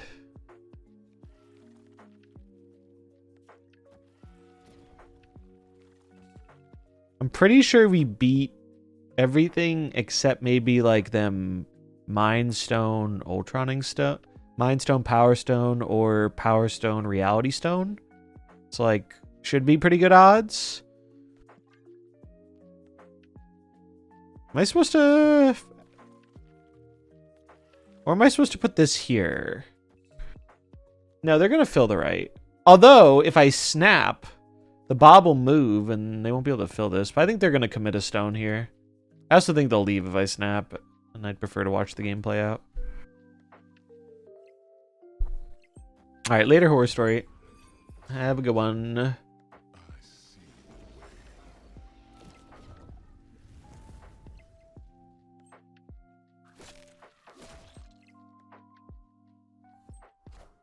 Holy shit. Holy shit. Call fucking the Human Torch Neo, because he is dodging those bullets. Holy fuck. What was this? What the fuck are they smoking, and where can I get some? I don't... This feels like someone just went on a spending spree with packs and just put all their new cards in a deck. Cause like there's no synergy here. There's a little synergy. There's like, well, you could Grandmaster a Malekith, or you could Barons, but like I don't, what is the Firehair doing? I'm just confused, man. Tell the OP to puff puff pass. Yeah, I'm confused. Ajax, my first pull. Hell yeah, that's a great pull.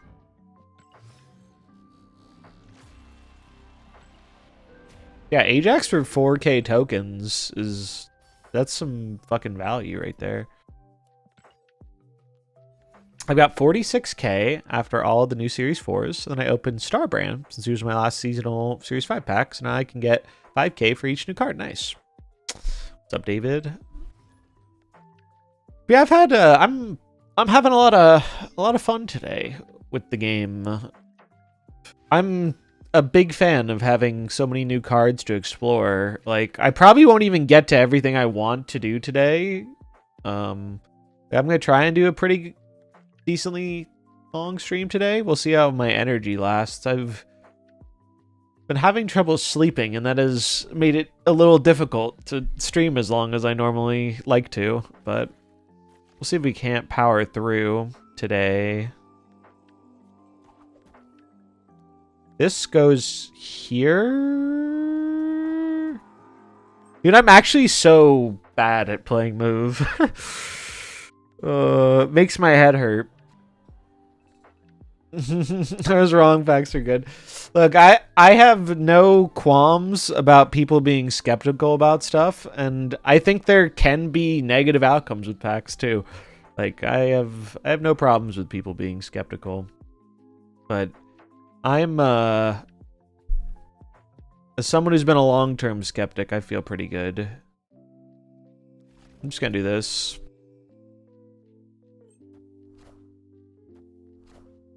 I really want to go see these guys live again. They put on such a fucking good show.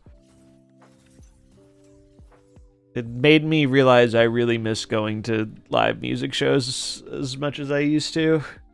I still do live music shows around where I live now, but it's not the same. It's not quite the same, unfortunately. All right, we're going to play this. Anyone pull a God pack yet? I got a bonus card pack, but I haven't seen a double one. One thing they definitely need to do, and I think they already said they're gonna work on doing this soon, is making it so it's obvious when you like, you can share pulling a God pack, because that is good marketing, and like communities like that and stuff.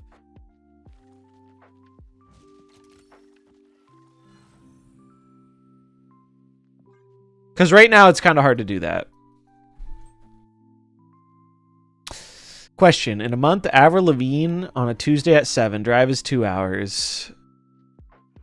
Worth going. 2 hours is like my oh, it doesn't get it does get sucked, but it gets sucked after. It's a delayed suck. 2 hours is like probably like the upper limit for me. Like 2 hours would be doable for me. But over 2 hours probably wouldn't do it. I'd probably go to see Avril Lavigne, because like that's like a throwback.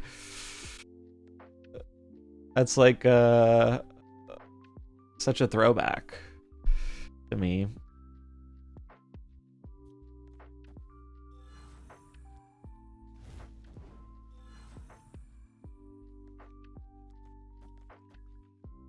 Hydra Stomper not good. I have not played Hydra Stomper, so I don't know.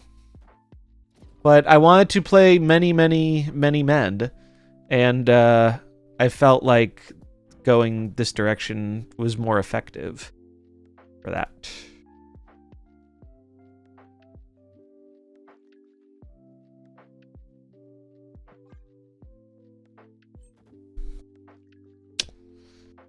I think Hydra Stompers is probably pretty decent, though. I've heard a lot of positive things said about it so far. No! That's the wrong card! You fucker!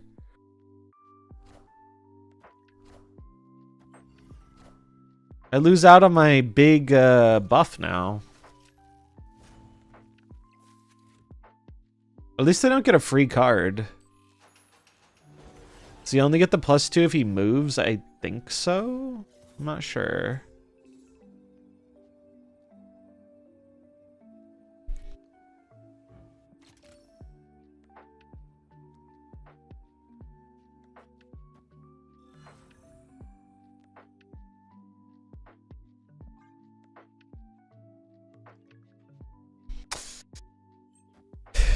Any many men enjoyers in chat? I'm known to enjoy a few many men.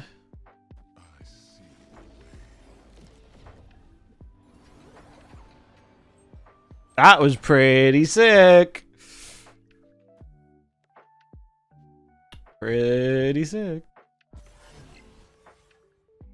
This is why I'm a many man fan. It's a lot of men. Look at him go. Look at him go. Oh, you just shout out to Carlo for reminding me bounties exist. Like half the time I forget bounties need to be collected on Tuesday. So let this be your reminder.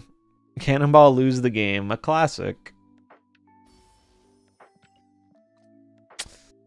Alright, well, I feel very justified about my switch to put Hydra, or not Hydra, Hulkbuster in this deck. It has helped with the spacing issue.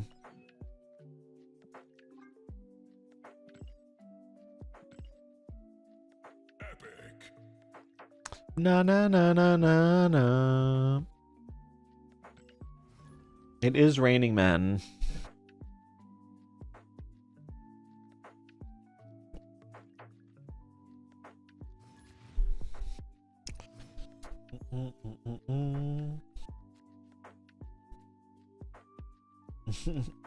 Spent 20k and got only one card I'll use. I'll save the rest for Galacta. Yeah, live. That's the beauty of variants, huh? I'm hoping that they can't resolve the issue they're having with giving us the free pack and then they give us tokens instead. Because assuming they give the value of the pack, it's like the same thing. You just have more options of what you can do with it, which is nice.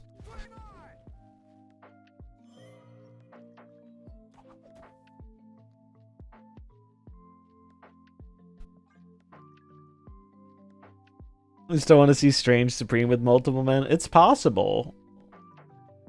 It is possible. It's something we could do. Yeah, double pull was super hype. It was a Series 5 card in a Series 4 pack too, which is, I believe, lesser odds than... Well, I guess I couldn't have bought the Series 5 pack and I had all the Series 4. But still, it wasn't likely to happen, so I was pretty hyped.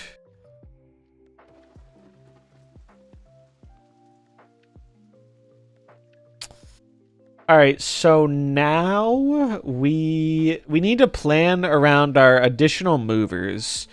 So the thing is, the movers we have left are Web, Fan, and Aranya. We can't really play around Aranya with Vulture, but we can make a decision here. Do we want to position the Vulture for Heimdall or for... Yeah, we should put it mid. Put it mid. Okay. Kang, Hulkling, Penny, War Machine, Surtur, Ajax. Yeah, half good, half mad. That's pretty, I'd say that's pretty accurate. I think Kang's trash. Hulkling's actually not terrible. He's just kind of niche. Penny's also kind of niche. War Machine, I think, is really good in the right deck. Same with Surtur.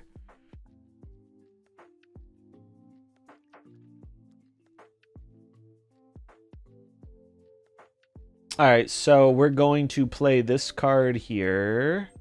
And then we are going to Prage for Benjamin Brode to provide me with something good, i.e. Heimdall. I play Kang and High Voltage. Don't disrespect him, yeah.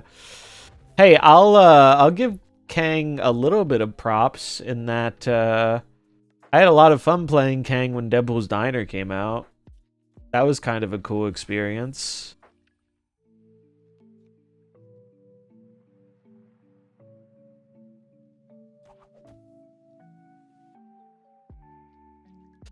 One and 4 to find Heimdall. If I do find Heimdall, it's better to play this. If I don't, it's better to not. So I'm going to play the odds and say I'm not going to find it.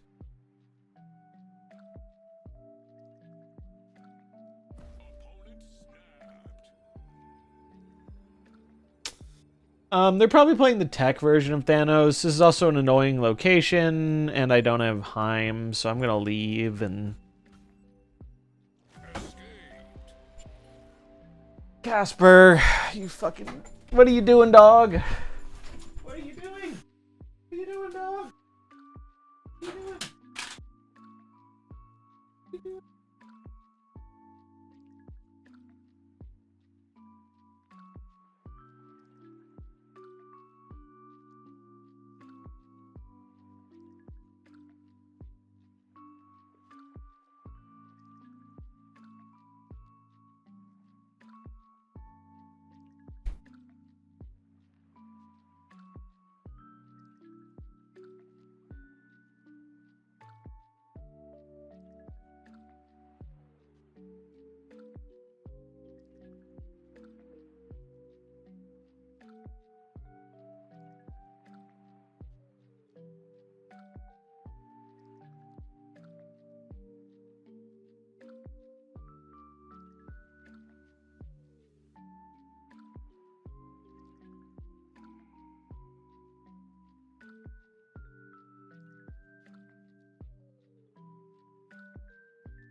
Okay. My dog was all riled up. He was just playing with a puppy, and so he had a lot of energy, and he zoomed in the room and started wreaking havoc.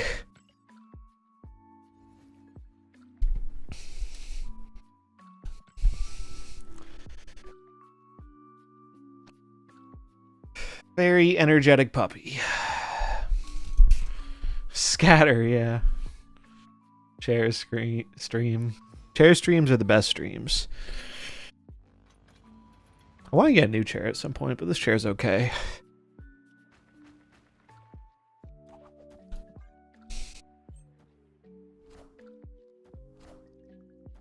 Do, do, do, do, do, do.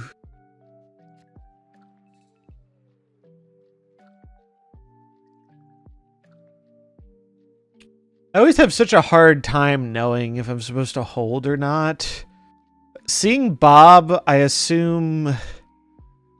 Well, they have 11 cards, so they are Agamotto. Otherwise, I'd assume Scream. They could still be Scream, but Agamotto Scream. I think with this hand I will hold.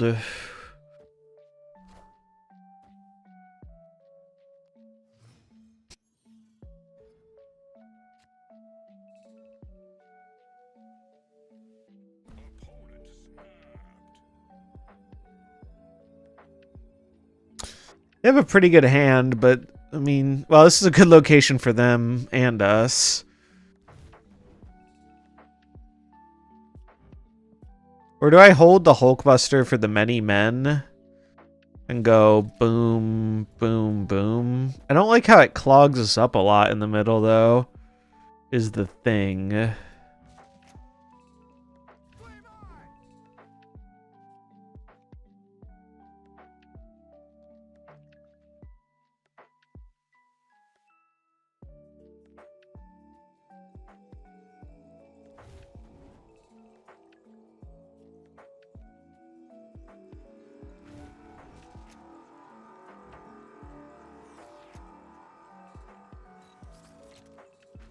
Fuck me! Oh my god, it took too long. Although I blame Activate being clunky as shit. Because I thought I already activated, but it was like deactivated. Although our opponent's kind of based, so... Did it activate, or can I... No, I fucked it. I fucked it. What's up, Blue? I fucked it. And I'm probably gonna... Oh wait, it didn't activate. Okay, wait, I can still do... this play then. Yeah, and then I'll move here. Cool to see Silk again. How much do I care about playing a Vibranium?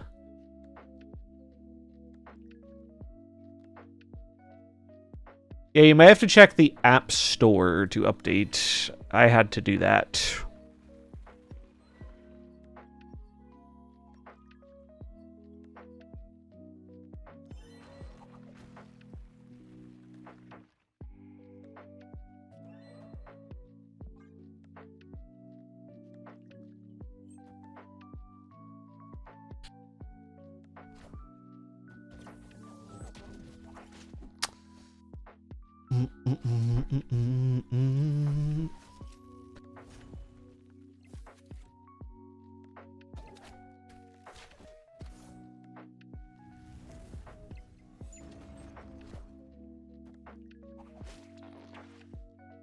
I mean, we have a really large torch.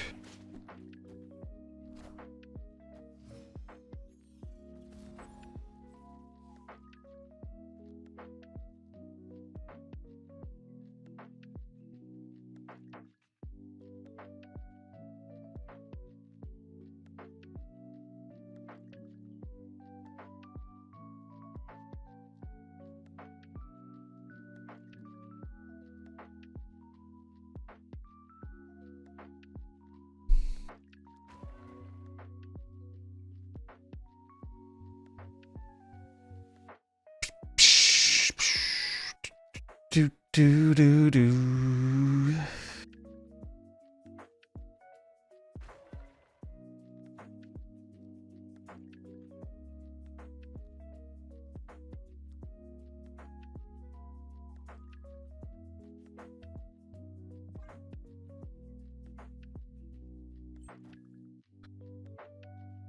They had a really good hand. Fuck you. Fuck you, dickhead.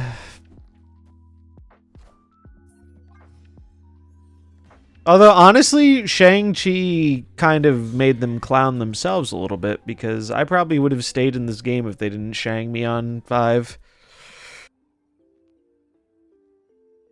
I probably would have Cope stayed. So they kind of cost themselves 2 cubes by doing it then. Although they could have been scared of, you know, it moving, but...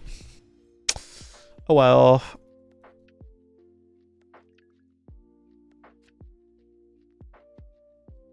I have a feeling I'm going to end up playing Scream. So I have to think less. I think that's what's going to end up happening.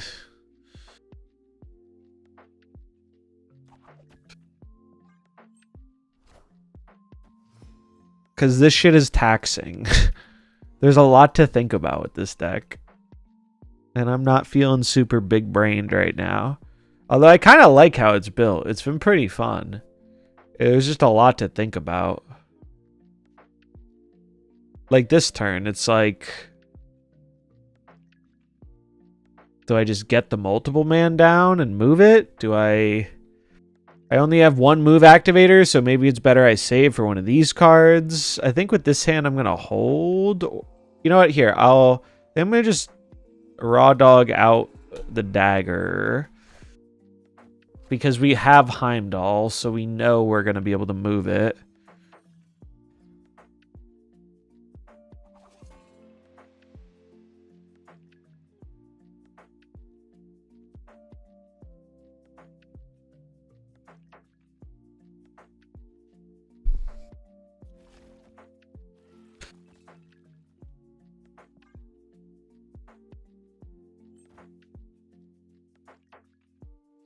Ba, ba, ba, ba, ba, ba, ba, ba.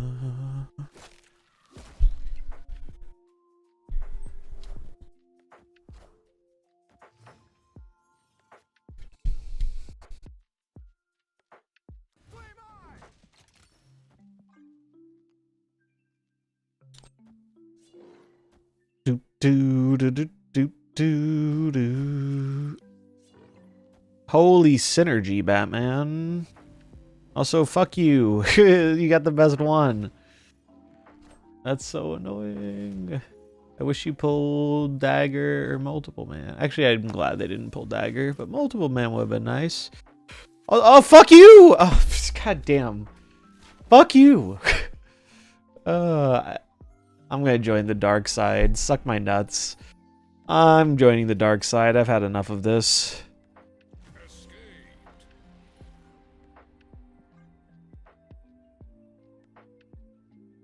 I'm going dark. Do, do, do.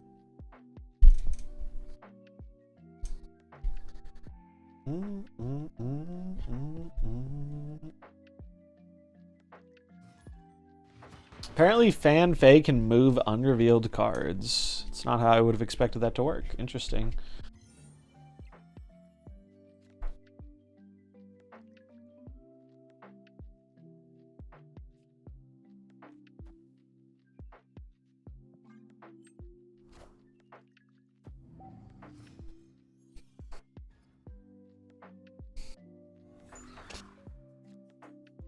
Well, that would have been bad if we didn't find Samuel, my goat.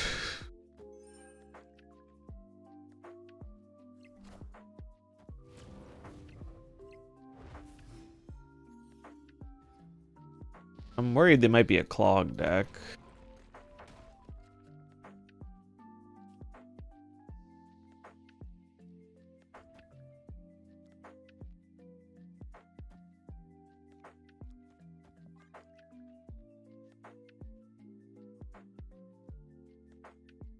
Strange is gonna make it hard to win this lane unless I like C-ball them or something.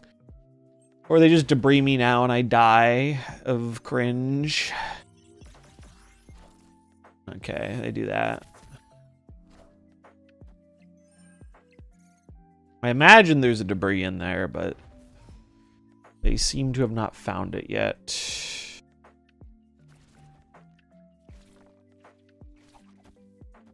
I'm gonna do this.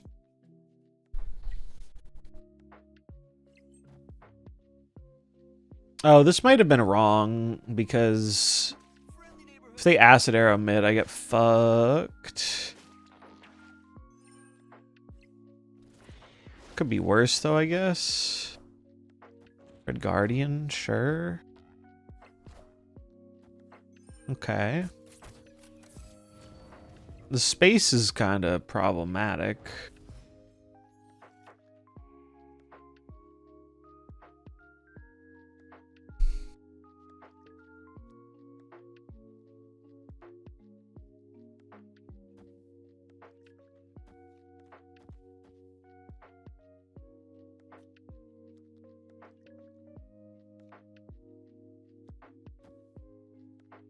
Oh, dude, these fucking raptors need to fuck off. I have too much stuff on the board.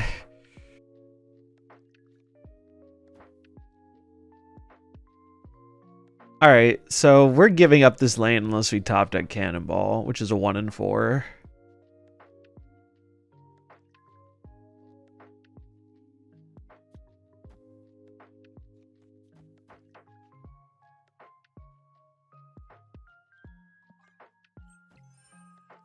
So we're going for a Clog.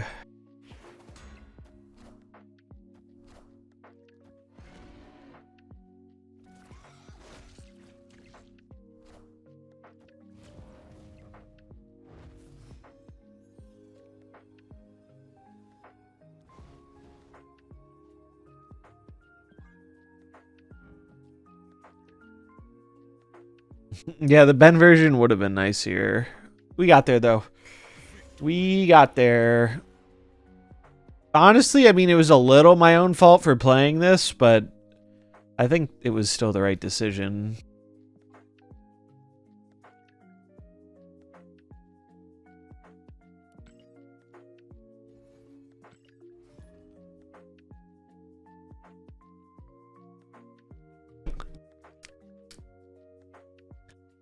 Bum, bum, bum, bum, bum.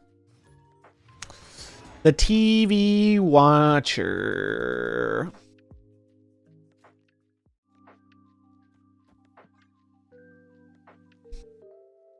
Also, pro tip, if you are a Scream player, post-nerf, it makes sense to put Scream in the shield lane for Red Guardian protection.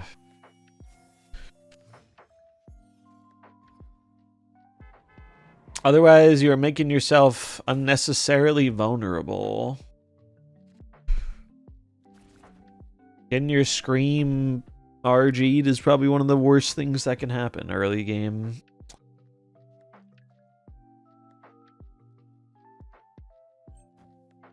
A 10k for 4 cards seems pretty decent to me. So they get more stones, I guess?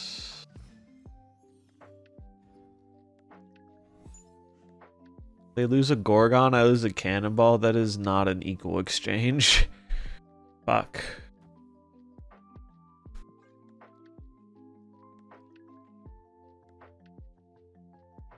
Yeah, I want to try some Silk stuff too. This is such a rare moment in MarvelSnap where there's actually, like, so many things I want to try. Oh, it's Arsham. Okay. Surely they play a stone this turn, right?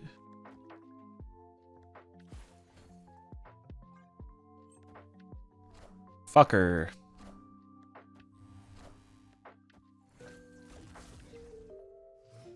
Not even game Prio? Goddamn.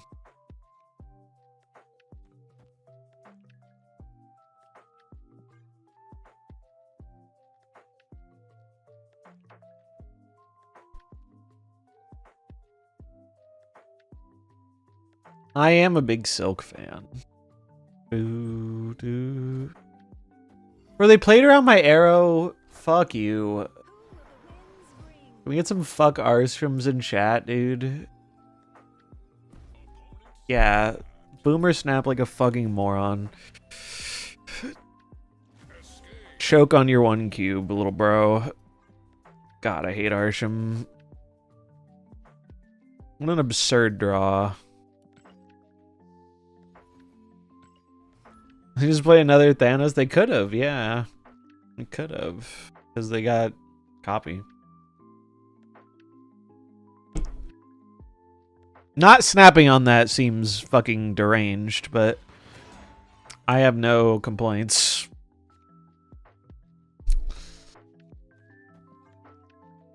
Like, not snapping on that earlier, I mean.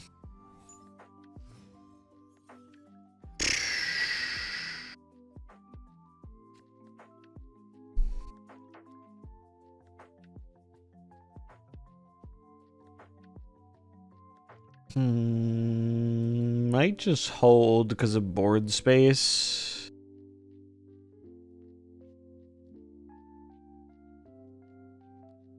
Because if I overfill, things aren't going to move as much as I want them to. Just got bluff snapped, yeah. I'll play it. I'll play it. Let's see if we regret it or not.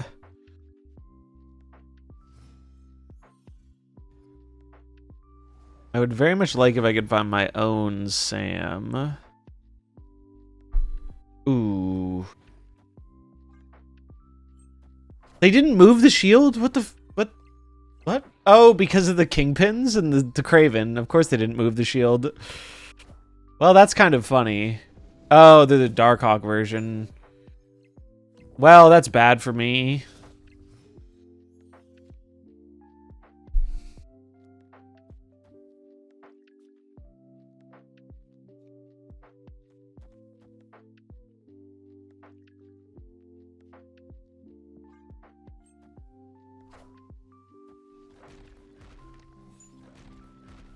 That's very bad for me. I wasn't a fan of the Darkhawk version, personally. I like traditional Scream a lot more. I think it's, like, an interesting idea, but it's not my jam.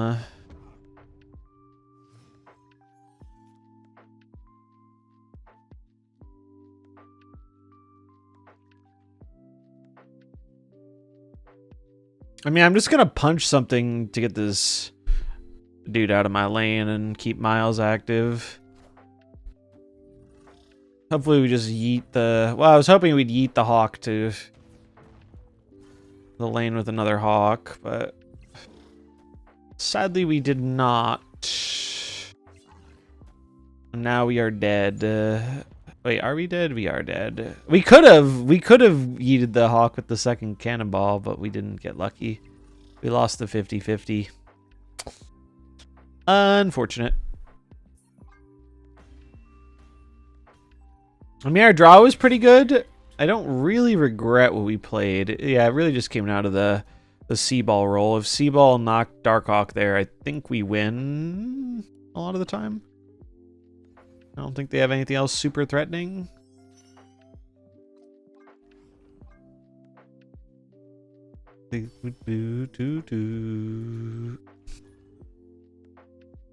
Yeah, they just moved next week to today, pretty much, with the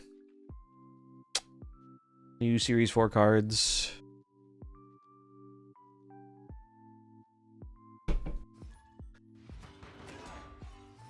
Where are all the people playing regular move? I want to kingpin them. Where are the people I want to kingpin?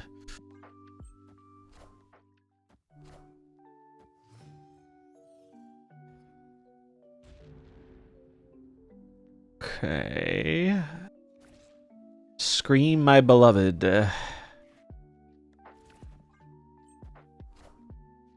Just had Castle Zemo, Fisk Tower game. Opponent gave me Soken Zemo and then kept moving it to the tower. But you saved it with Shadow King. Incredibly based.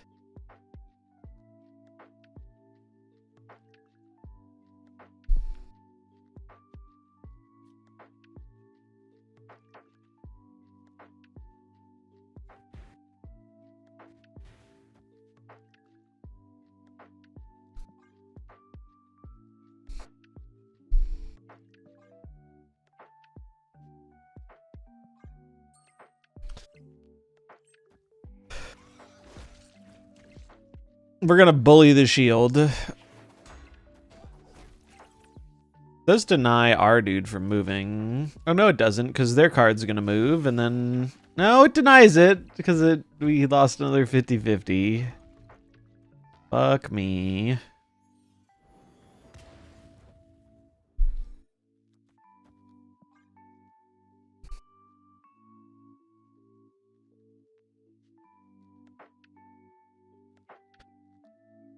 Do do do do do do do.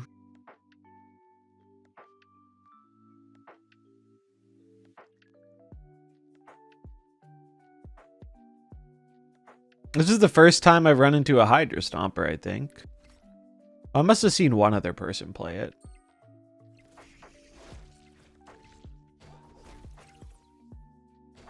Oh, dude, this is already a headache to keep up with.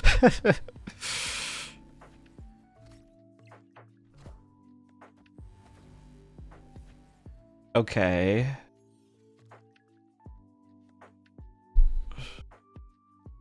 So do I have prio. I'm gonna arrow them, I guess.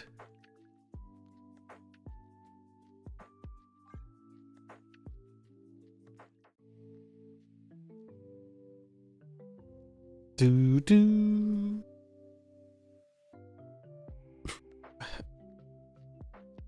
The leaper be leaping.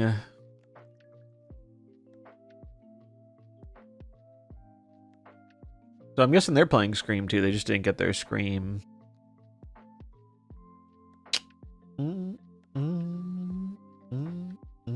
I do think Red Guardian's a really good card for the Scream mirrors, because we've denied them a shit ton of points off of that shield. Oof.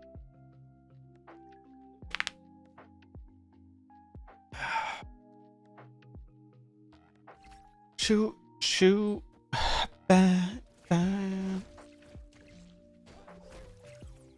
Well, now they're stuck with this liability of a shield in one of these lanes.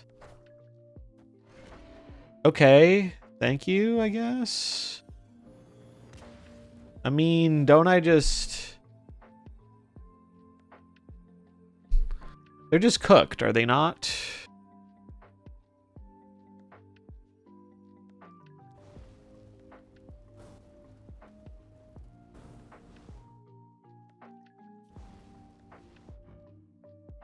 When that card moves, follow it to gain +2 power. So what's going to happen is the first thing that will move is the shield. If they move the shield, that's the first thing that's moving, so that's where he will go. Unless they move the shield left, and then play a move card here. That seems to be their out. So I think my out is this. Miles is better. I thought I had an extra energy.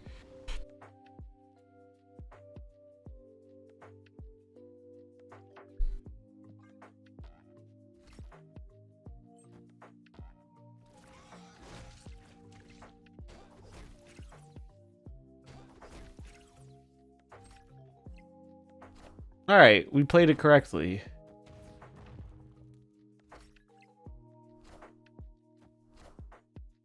Actually, a pretty cool endgame board state.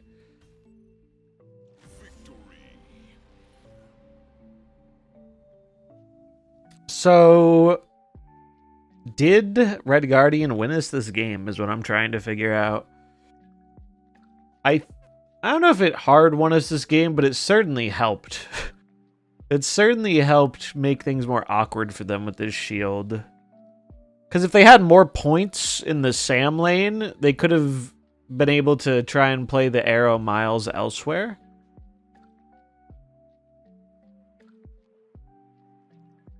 -9 shield is incredibly funny.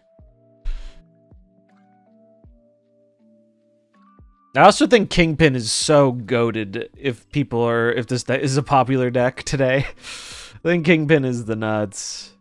I think he's very good.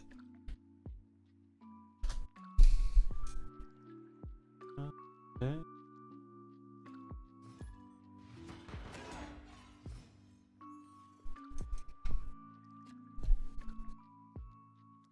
He's the ill intent. Bullying new card enjoyers, what have you become? Hey, I'm enjoying a new card. I'm living it up for all the Kingpin fans. Kingpin's my goat.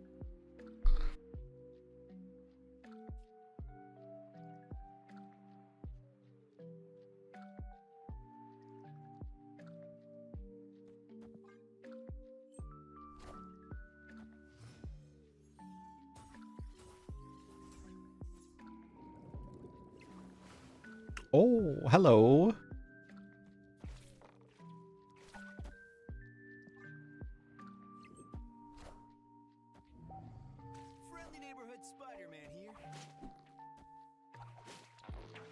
Gotta pay my respects to the mayor of New York, you know what I'm saying?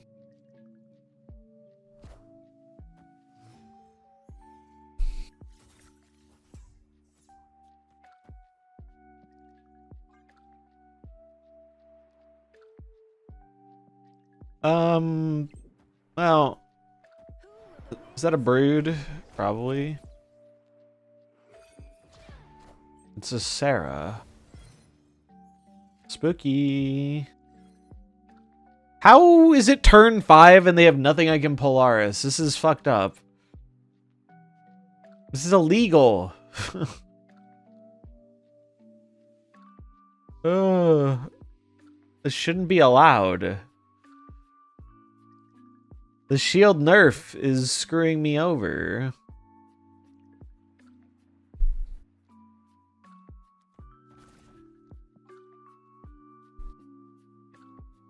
Yeah, revert the shield. Let me Polaris it.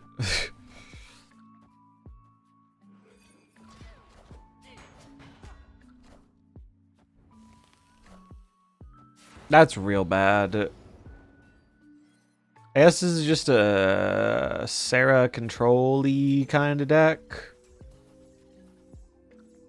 I can do...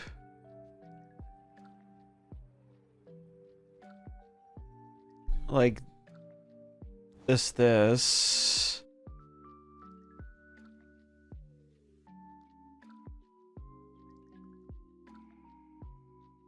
Or am I supposed to do it the other way? Am I supposed to do...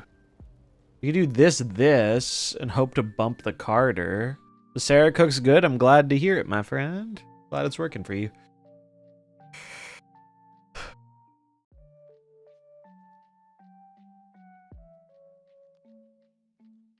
Not totally washed.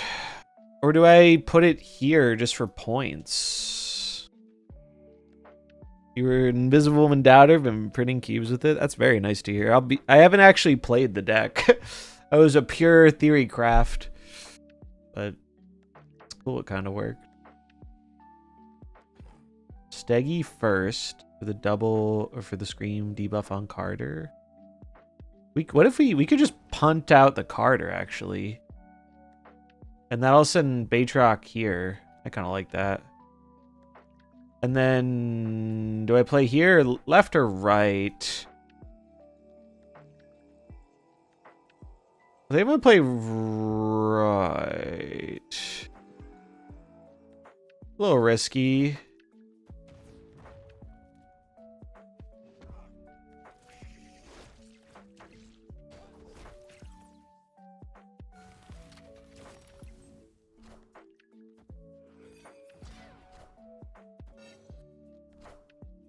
Gwynnifer and Shang-Chi. Got no power for you to control, little bro. My power is already controlled. Since Arrow is a 9-power card. Got him.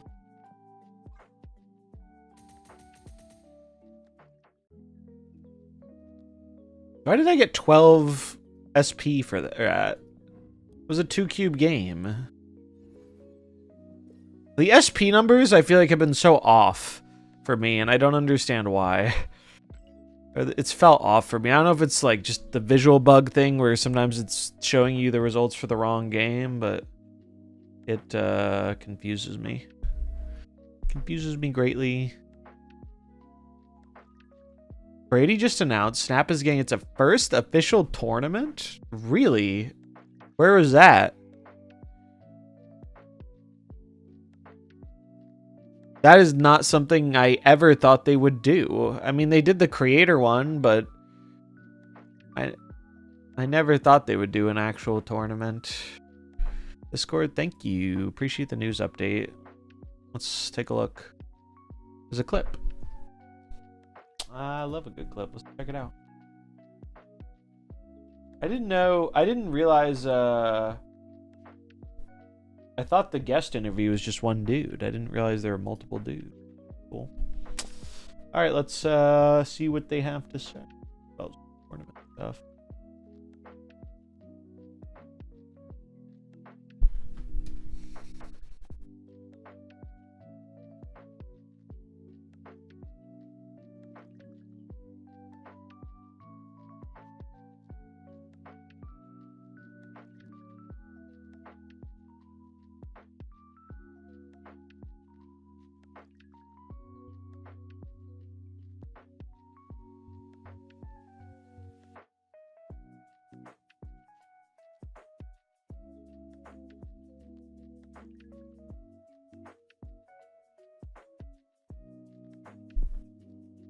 Cool. Cool. I'm for it. I'm for it. I've never been the biggest tournament grinder, but I mean, given how it's like the first official one, I'd be down. Look at that blue leading the alliance. Is blue train OP? From rags to riches, from bottom of the alliance chart to top of the alliance chart. This is redemption arc.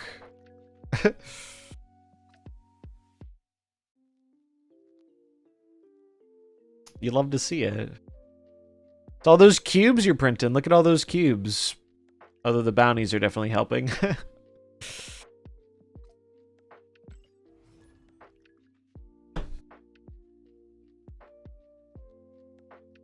No audio on YouTube? Oh, sorry. He just said, yeah, we're going to do it a tournament. I can't say more for legal reasons, but yes, it's going to happen and it's going to be open to the public. You didn't miss much else.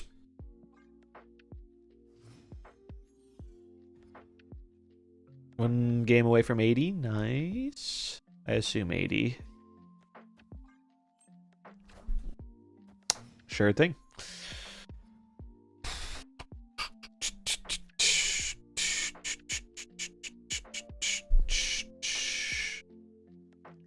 I think it is a good day to play Tech 2. I agree.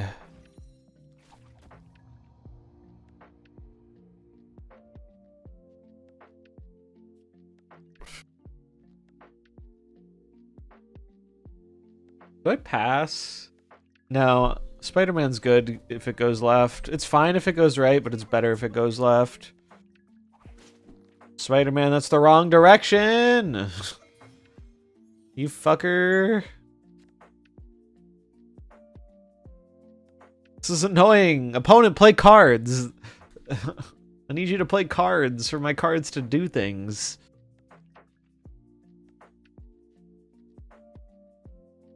Although it's really the locations that are being annoying. I just have to do this.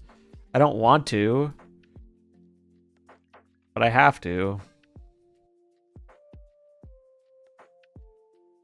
The ultimate tech against move. Literally, the only winning move is not to play, apparently. What the fuck? They're just a Zoo deck? Oh, are they Ultron? I don't know. God, I haven't seen an Ultron deck in so long.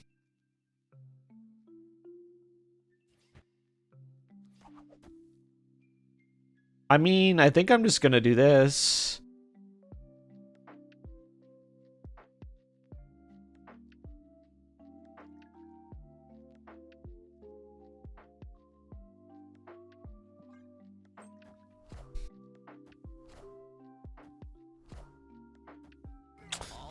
Mr. Malekith. Okay. Polaris, you are a little late, fam. Familia.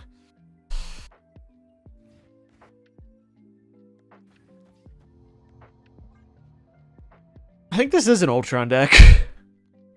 Either that or it's just raw Zoo, but the Malekith is making me think Ultron. Oh wow, it hit the Khazar. Value.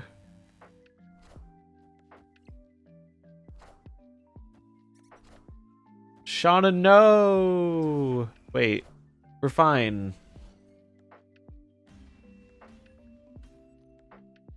Well, I guess the board was awkward for them too. I guess we figured out why they hadn't played any cards. They're using the Ice Cream Malekith. I got this one in a box. It looks really cool.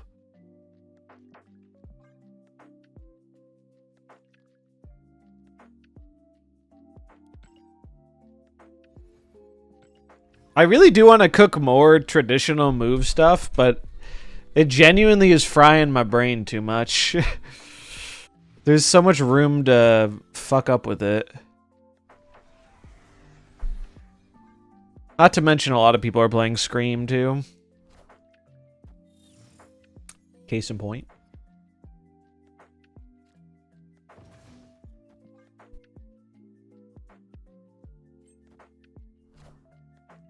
Yep, okay.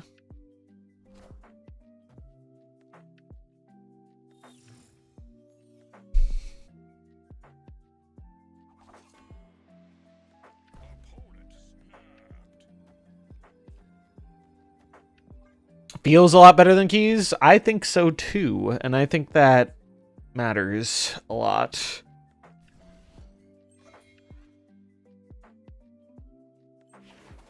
I think the feeling being good matters almost as much as like the reality of it being good. Husky's rocking the Stomper. I'm surprised he didn't play Stomper left, but he might just be abandoning left.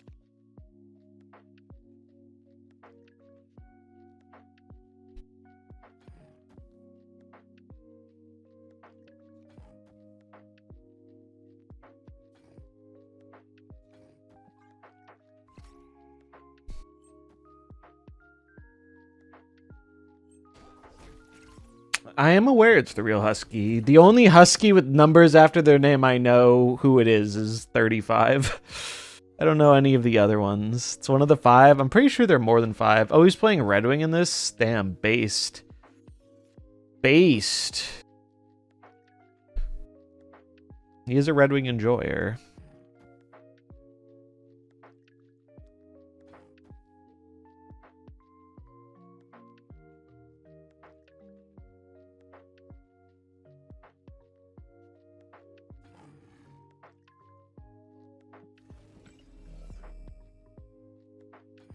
I'm supposed to...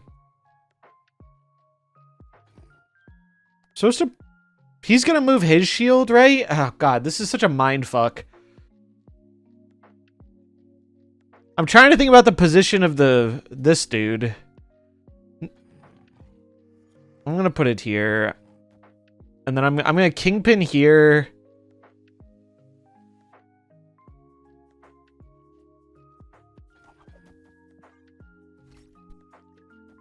He's gonna move the Red Wing.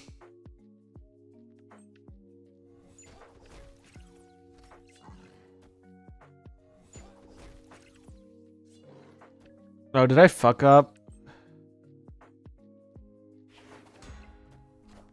Oh, holy shit. I hate how this is bugged. I was trying to do this thing. He's based. He's playing 2099. So he is going to Heimdall me.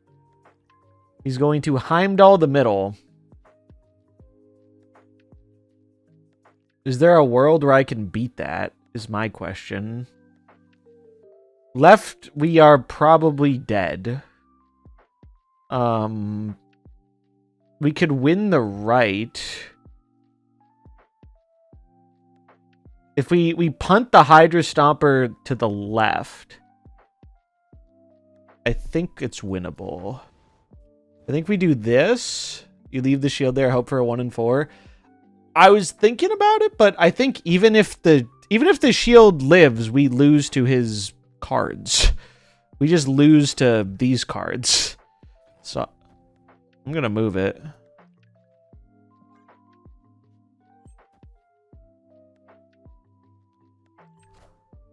Oh, I am dumb. Batrock's gonna move. Right? They both move. But my Kraven will get buffed? I don't know. Let's see what happens. I couldn't avoid him getting buffed, though, right? We win. Nice. Cool cook, though.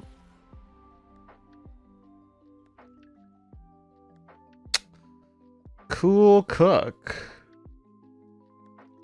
Huge Red Wing value, yeah.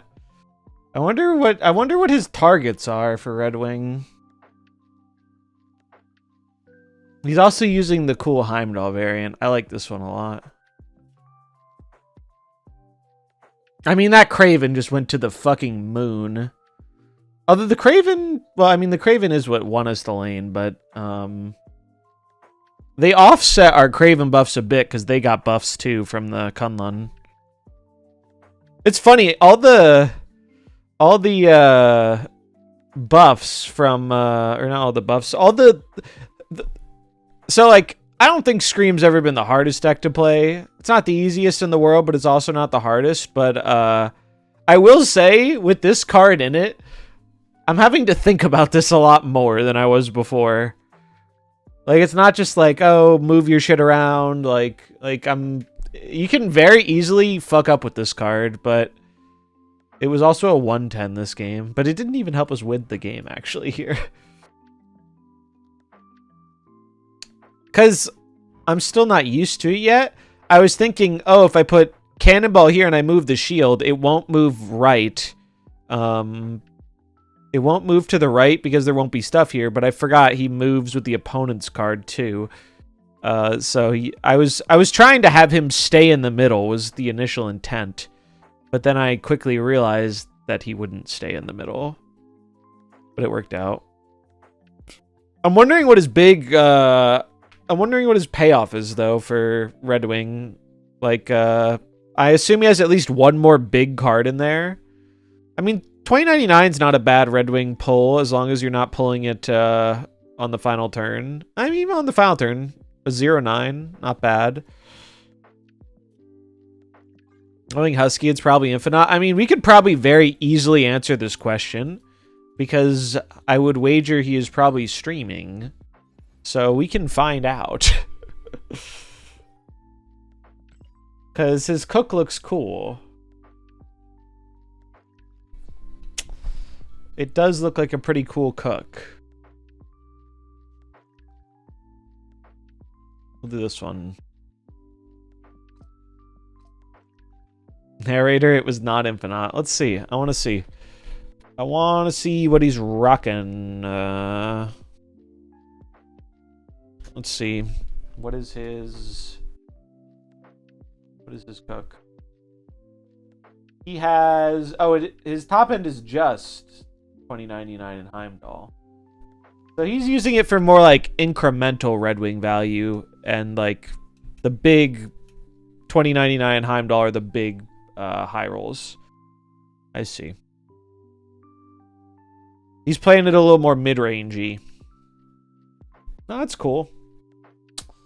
That's pretty cool. I fuck with it.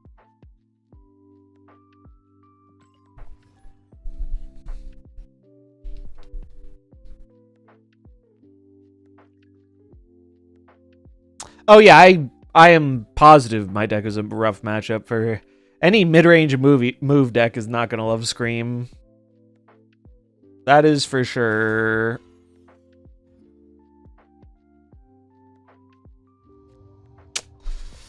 Speaking of things that are rough, you are such a greedy fucker. I just want the record to reflect. My opponent is a greedy fucker. I think you actually have to have like 2 brain cells to turn one snap that when you have 0 information on if I get Sam Wilson or not. That is such greed. If there is justice in this world, it'll allow us to punish them.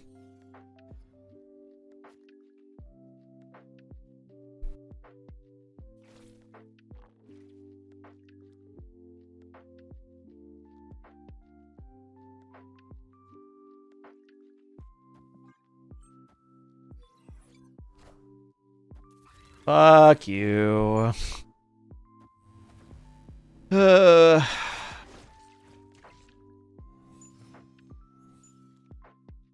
Alright, this could be worse.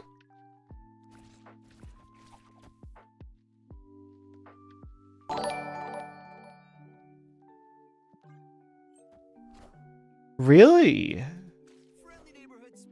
I mean, I guess it makes sense, but...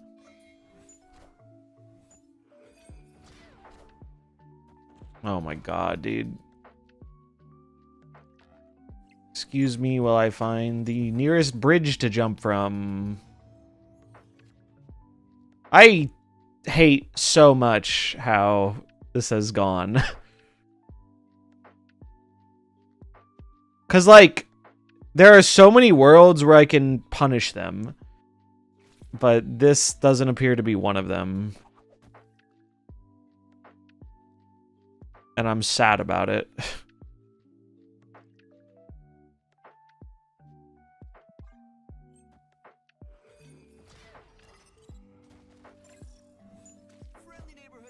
So ridiculous. There is so much greed to this game, and they got nothing but rewarded for it. Suck my nuts. Fuck you. It's ridiculous. So ridiculous. I mean, the game kind of spoon-fed them a fucking win. But, Jesus Christ.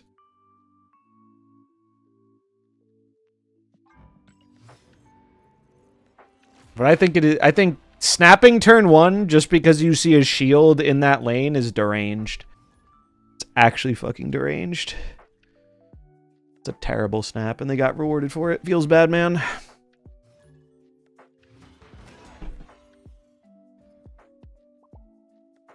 Because if your opponent gets Sam Wilson, there's no negative situation going on anymore.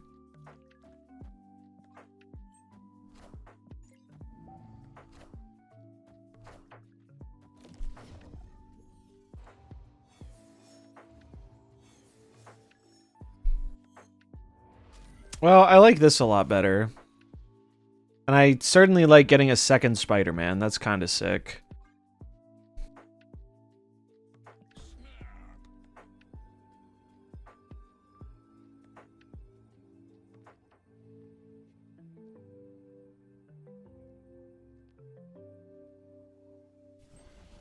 Friendly neighborhood Spider-Man here. Yoink.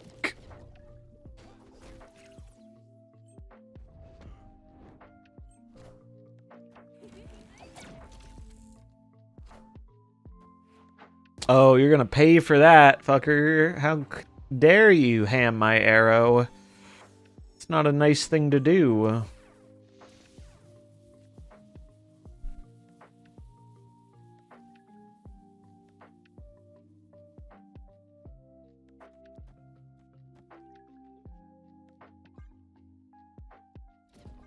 I maybe should have Spider-Man'd. Yeah, they filled. Oh, but I filled too. Alright. We're hulking out, bros. I don't mind having a bigger hand size, though. Yeah, ha, ha, ha. Hulks are going off.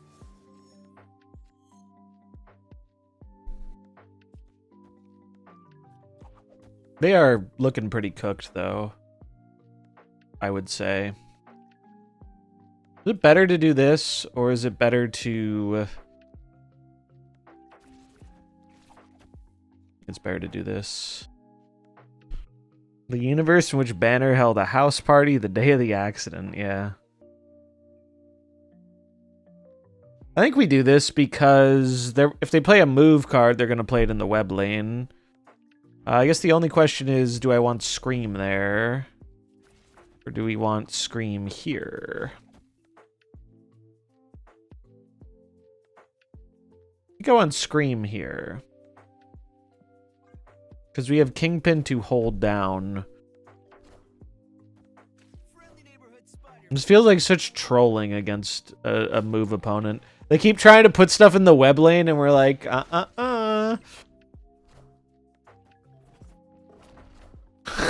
Oh, man. Alright. Now they're making me feel a little bad.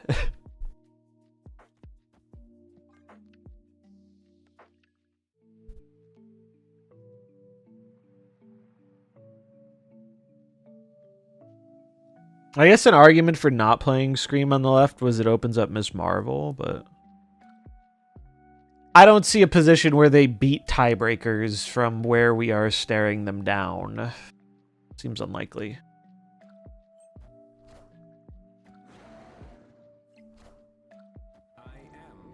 Oh.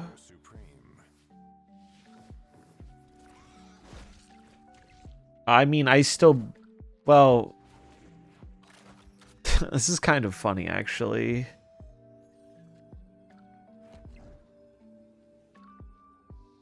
I mean, I can still win the left. Yeah. Even with the strange surprise, it's not good enough. That's brutal for them, though. I have some empathy there. That is fucking rough. And here we have the classic bug where it looks like I lost SP from winning the game. I really hope they fix that at some point. It's annoying.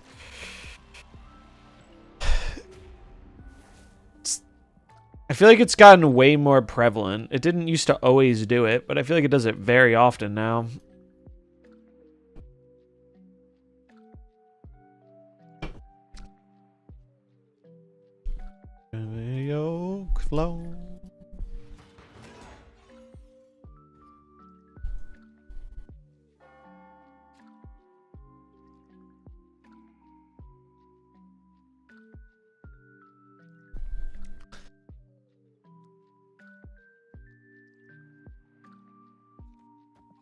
Matriarch's better on one. Because it doesn't hard commit the kingpin. I hate being tilted, and when I lose, the game says it went up. Yeah, dude, it's really annoying. It's really annoying. Like, and I'm aware of it, right? It's like we're both aware of it, but it doesn't make it less annoying. I just want to see the results. But imagine all the people who aren't aware of it. There are probably a ton of people who don't know. Oh, fucking shit. Fucking shit, man. Yeah, it's alright.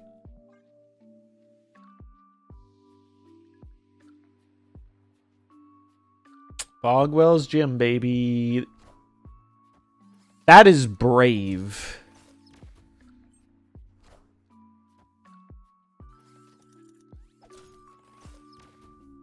I wonder if I should 1 and 4 for Hydra. I'd wait and see personally.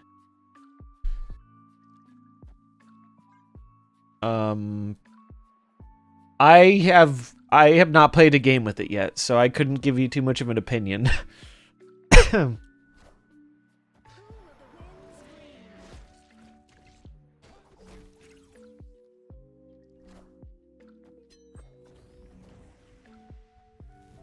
Alright, he's gonna fucking clog me, and I'm gonna be sad. Although I can play around it a bit. Yeah, magic is cheating. Confirmed. Ah, fuck. Fuck. Pretty sure it's just this. If I, for whatever reason, think he won't clog me middle, I put it here. Okay, the game said I'm not putting it anywhere, apparently.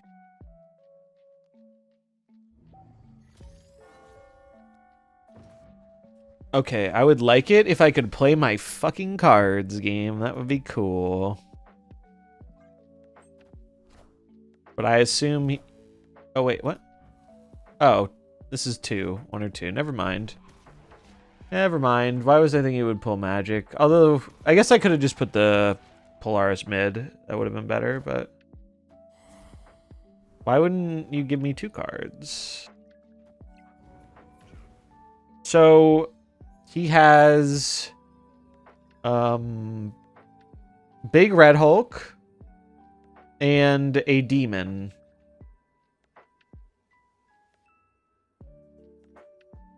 He has 2 demons, but he can only play 1. So we do this. Now we're gonna leave, I think.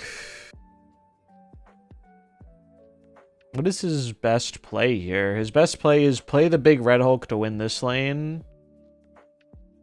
Demon here. Go for tie breaks. We are not winning tie breaks. I hate when people boomer snap like that. It's so disrespectful. I think it's also just bad cube equity. I get it if you think you're facing a bad player, but...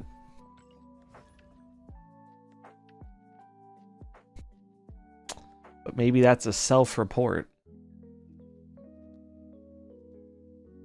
I think you have to be deranged to stay against, like, Clog snapping in that spot.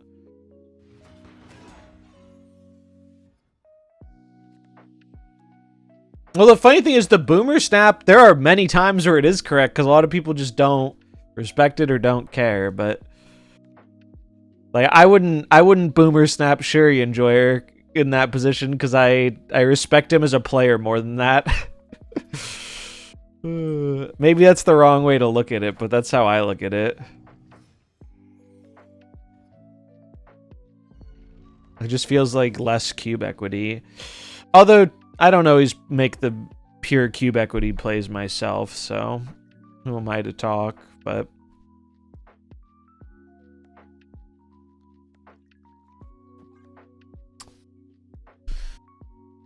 Also, man, where you play this card turn 1 can be pretty relevant. Anyone else not able to see the new Series 4 cards in the daily shop? Series 4 complete. Like your Series 4 complete except for the new ones, presumably? I'm not sure. They showed up in mine. You updated your... Is your game updated? Do you see, like, snap packs and stuff?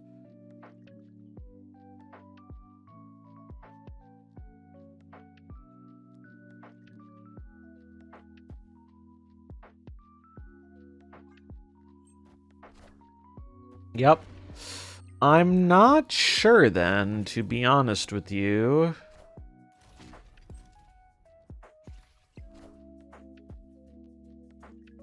I don't know.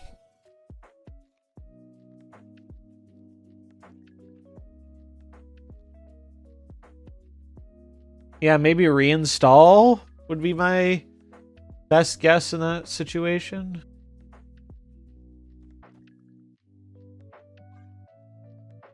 I'm not too sure. Wait, do I just play Arrow here? Just so I win this lane guaranteed? Only Scream can get nerfed and peak in popularity a few days later. Well, to be fair, they did just release like 4 remove cards. They're basically begging people to play Scream today.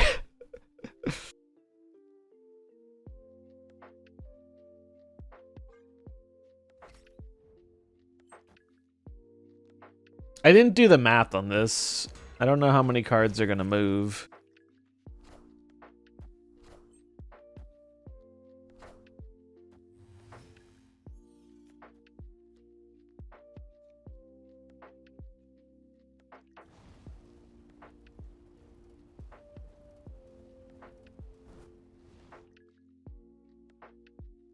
Fucking shit.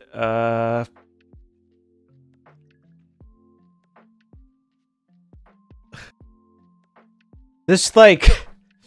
So these mirrors are kind of a mindfuck sometimes. Like, there are a bunch of things I could try here. It's like I want to save the cannonball. I think I'm supposed to. I think I'm supposed to just do this. I think I'm just supposed to play Polaris. Because, like, trying to clog them doesn't really do anything. And if I play one card right and they, like, move something here, I clog myself. It's weird. It's a weird situation to be in. We do punt their shield, though, which is nice.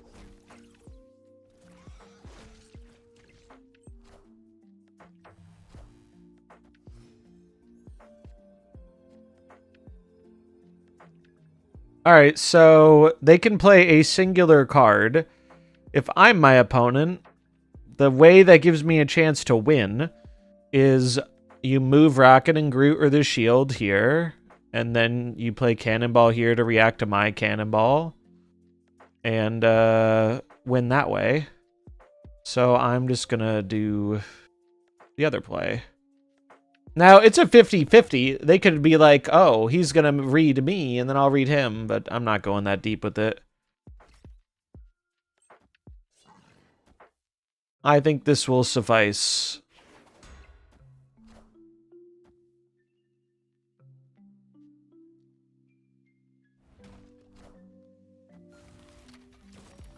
When are snap packs out? Snap packs are out now. Update your game.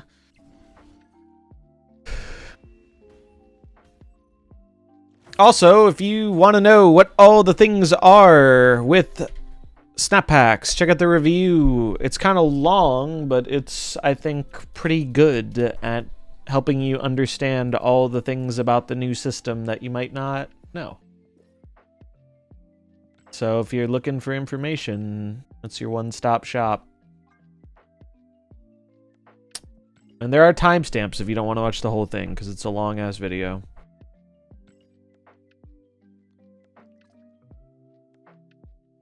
I need to record the video for tomorrow at some point, because I really want to get that out there for the returning players. How are we doing today so far? Let's look. I feel like I did bad with the first move deck, but I did have a lot of fun with it. Yeah, the first feature-length movie. I was actually cube positive with this deck somehow. Plus 10 with Scream, though. Pretty good. Pretty good day to be playing some Scream, and I like how I built this. We get to play with the new card, we get to play with Kingpin, we get to play with Bay, the goat. Pretty good, pretty good. We're going to keep playing, but before we do, let's do a little browsing of the patch. So today, today was patch day, obviously. And with patch day comes data mines. However, compared to normal, the data mines were actually a little lighter this time. And, I mean, I'll be honest, this is, you know, a little selfish, but I'm happy about it because anytime they do a big release on patch day, it's annoying because I can't cover both of those things. Because if you put out like 2 YouTube videos on the same day, it's not good for the algorithm. And today was dedicated to snap packs for me. And so I was just going to skip covering the patch on YouTube, and I probably still am. But I like to cover it on the stream anyway. But I probably wouldn't have covered this on YouTube anyway, because it's not as deep as a patch normally is. Oh, I do want to talk about this. So, shout out EK August. They do some great work on these graphs.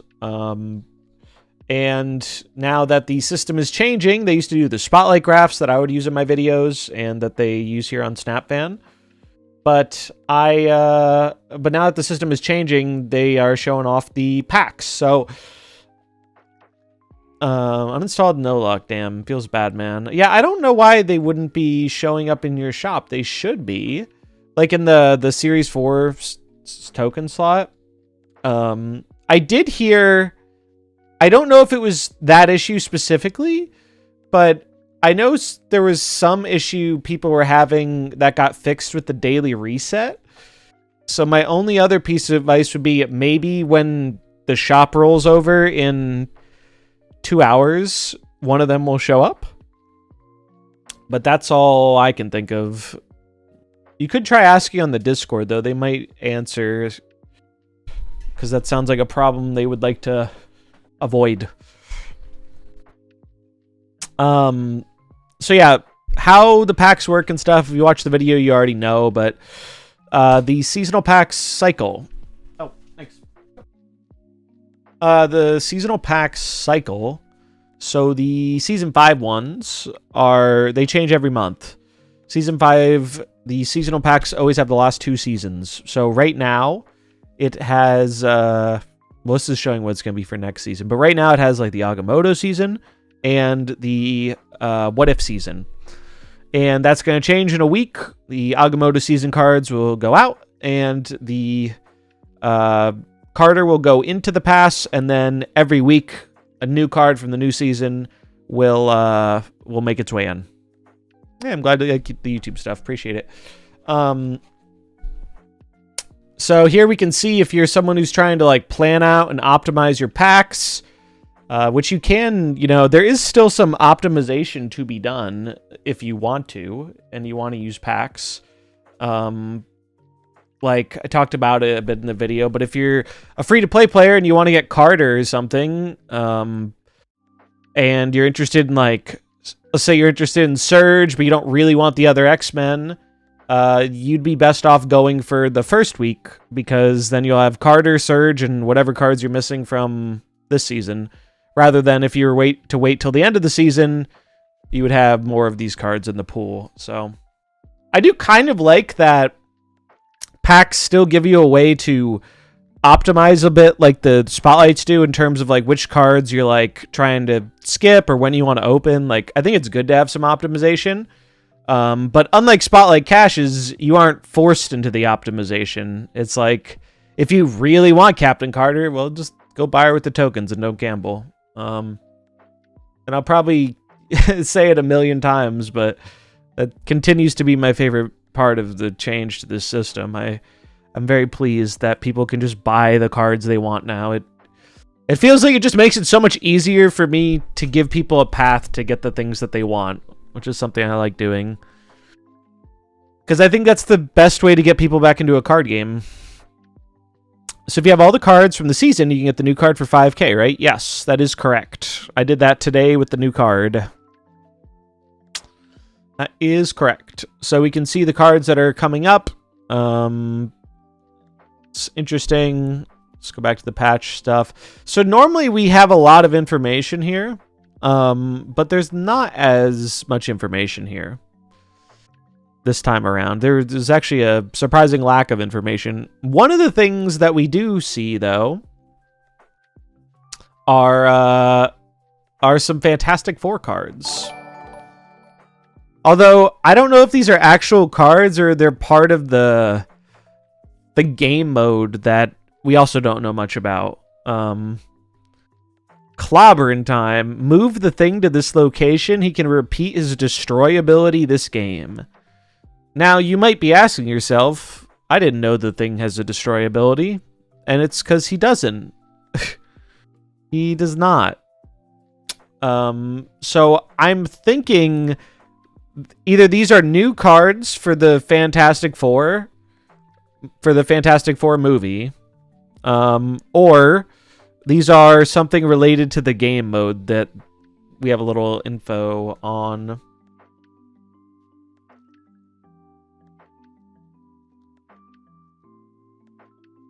First Steps thing has a destroy ability. Where do I see that? Is that down lower?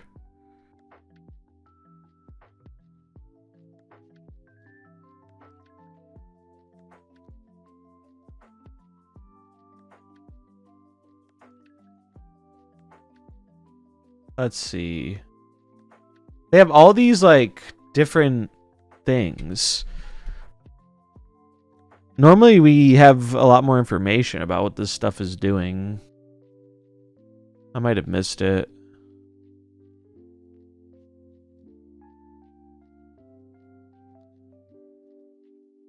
I don't think there was another one though. Oh, here it is. You're right. Okay, so they're different. All right, what does it do? End of turn, +2 power. Once per game. If your side here is full, destroy an enemy card here with lesser power. Huh. I mean, all these effects are impossible to evaluate until we have a stat line and a cost. Even I could get by without a stat line, but we need to know what these things cost. But it seems like these are going to be for the Fantastic Four movie. Some have costs and stats. Oh, like if you click on them. Oh, you're right. You're right. Good shout. Good shout. 5 cost, 6 power. End of turn. Is end of... Well, it's not a new keyword yet, but might become one. +2 power. Once per game. If your side here is full, destroy an enemy card. This seems pretty good, I think, for a 5-drop. A 5/8 that can destroy a card. That seems pretty good. Yeah, we do have end of... No, like, I know we have end of turn stuff, but is it, like, keyworded like this? Or maybe this is because these are unreleased. Or maybe I just never noticed that it's, like, a little keyword. So what's the best strat for free to play? I bought out all the collector's packs and have 70k tokens left. Is it better just to wait until the cards drop from seasonal to collector and spend 6k on cards I really want to play right away? I think that's a pretty decent strat, personally. I think that, yeah, like that way you can get the cards you don't care about later on at a discount, and you just get the things you want to play with the most. I think that's pretty good. Pretty sure they're keyworded. They might be. It's just, I think this could just be a me thing where I've never noticed that. Let's see. Yeah, you're right. They are keyworded. I've just never noticed that. All right. The more you know. Learn something new every day. All right. So let's look at the other ones. So I'm guessing the clobbering time is like a skill, but I'm wondering where it comes from.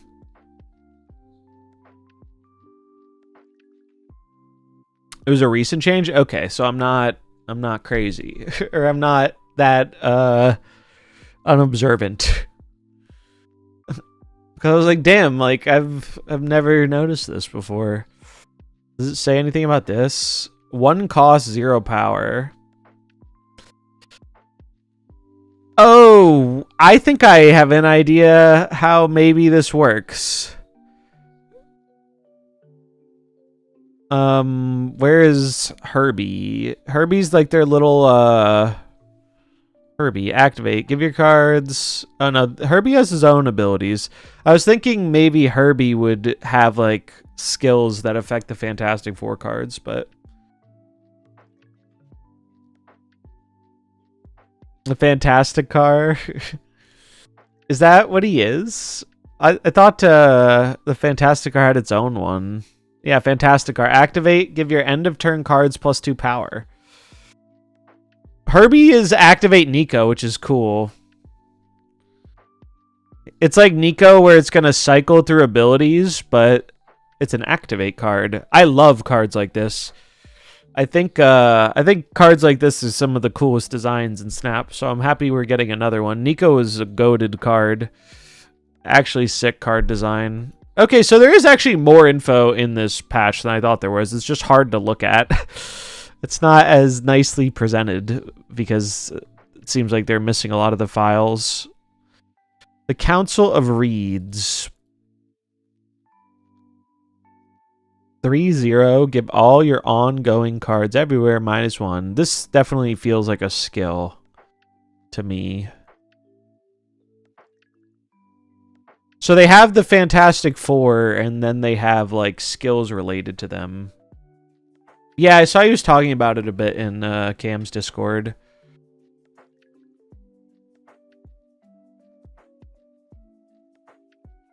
Add a 5. So this is just Dr. Doom. I'm confused. It's probably just unfinished assets. Something. We're not getting another Dr. Doom, are we? I don't think we can handle a third Dr. Doom. Champion Doom. Okay, I missed that one. Let's see.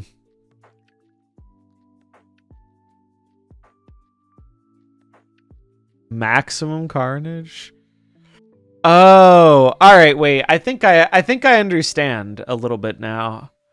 I think I'm getting it, and it's because we're missing the context of the other thing in the update. Did I see First Step Torch? No, I have not yet. We're looking through them right now.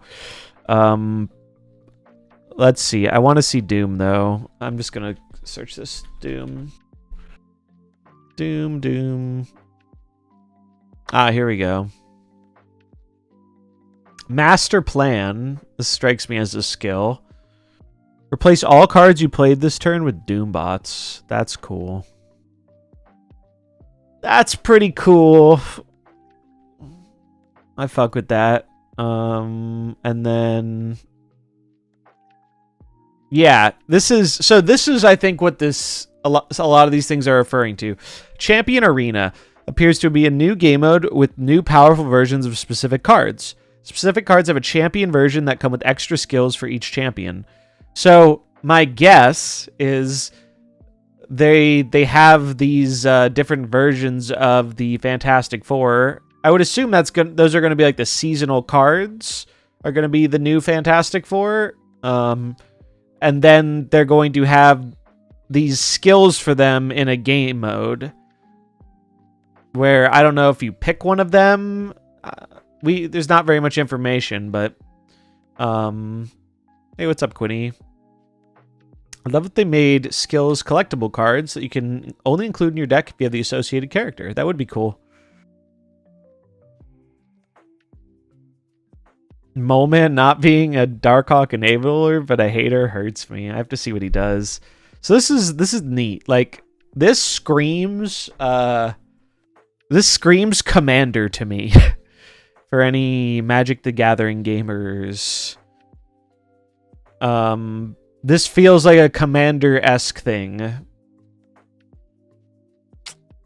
Like you pick one of these characters and have it as... I could be overthinking it. Like they might not be going that deep with it, but I figure you pick one of these characters and then maybe you get a deck based on that and then you have these skills, or maybe you put one of these characters, you can only put one of these in your deck and then you get the skills, or I don't know. I'm sure we'll learn more about this. When does the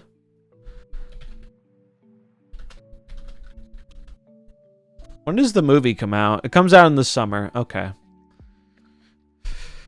So it'll probably be the July or the August season in Snap. I imagine July, but well, we already know. We know the June season. So yeah, this will probably be July. Okay. Interesting. Let's look at some of the other cards.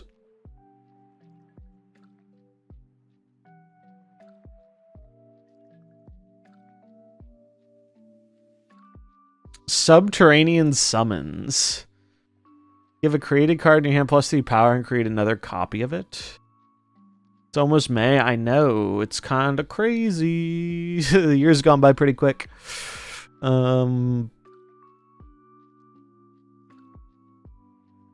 This card also had a change where they changed it from lowercase cost to capital C cost, which means if you like Zabu a 4-drop, it'll still give it 4-drop text, which I think that's what it was always supposed to do, but it wasn't worded that way before, and now it is. So that's cool. Moleman, on reveal, banish the top card of your deck. Add 2 rocks to your hand with power set to the banished card's cost.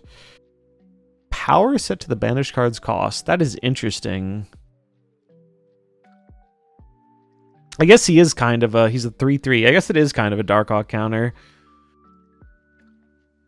That's actually incredibly thematic. I kind of love that. Moleman goes digging and he pulls up some rocks, and those rocks can be some big ass dudes. What if you banish Agamotto's spells? Agamotto's spells would work because it's not power, it's cost.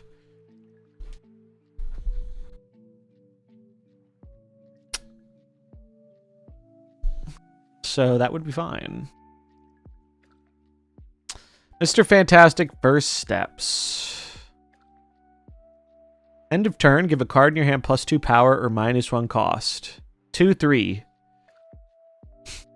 They really are having a whole competition with new cards to be like, what if Fastos was a good card? Anytime I see this kind of effect, I'm like, oh, I see. Mom, can we have First Steps Mr. Fantastic? No, we have First Steps Mr. Fantastic at home. And it's just fucking Fastos. Slow Stos, yeah. The funny thing is, like, post-buff, I don't even think Fastos is terrible anymore. But compared to these other versions of cards trying to do a similar thing, he looks so much worse by comparison. Like, I've seen people playing it in Surfer and having success with it, and like and even in Thanos, it's not the worst thing in the world, but it's just, yeah. Surge and now the new Mr. Fantastic are just like, ha! We are much cooler than you, sir. Yeah, he is worse than these. This is true. Significantly worse than these, it looks like. All right, what about the other cards? Maximum Carnage. Wait, is there another Carnage? Move Carnage to this location. All right, so it's a skill for Carnage. Master Plan, we saw that. Mad Thinker, what's this? Probably a Doom skill.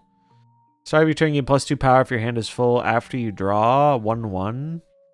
No, this is probably just a card.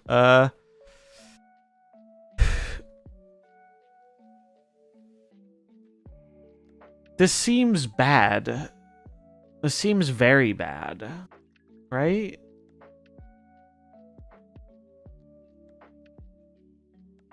I'm trying to cook up a scenario where this card is useful. I mean, if you get to proc twice, you have a 1/5, but you don't want your hand to be full because you're... Well, no, you could get to 6 and then draw, but still. I mean, maybe in like the Snow Guard Infinity Ultron deck I played, this wouldn't be the worst thing in the world. Or yeah, I guess Thanos, but Thanos has so many better cards they could run, it feels like.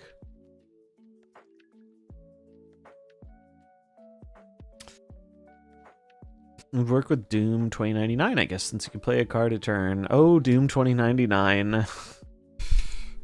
I mean, you're not wrong. Could work with that. But, I mean, if this is a 1-drop, I get why they have to low stat it, but I just don't really find the design of this card that interesting. Yeah, I didn't say it's good, yeah. Understandable. Activate this turn, your end of turn abilities happen twice. Okay, so a lot of end of turn synergy. 3/4. Activate this turn, your end of turn abilities happen twice.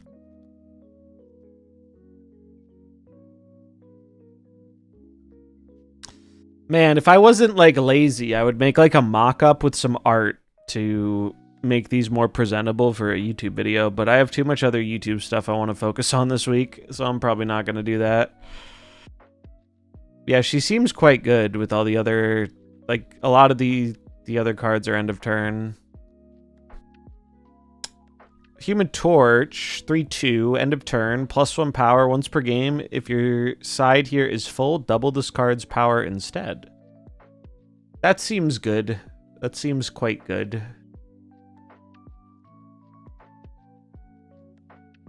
Glenn finally got to make a faction. You're right. You're right. They finally got to make a faction.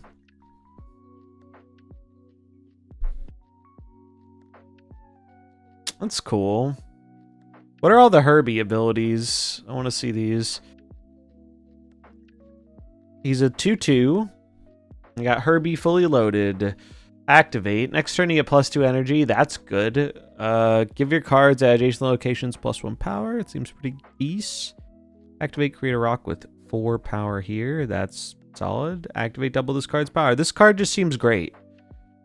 This card seems significantly above rate for a 2-drop. This card seems significantly above rate for a...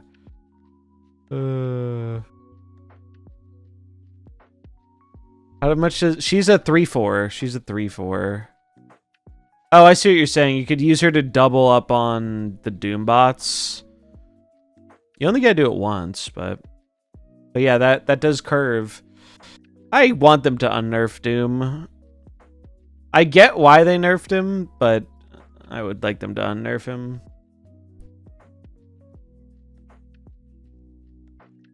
I feel like there's so much Enchantress around now, the deck would still get kind of fucked up by like, you don't need to fully unnerf it. You could do it halfway, bring it back to the before the last nerf.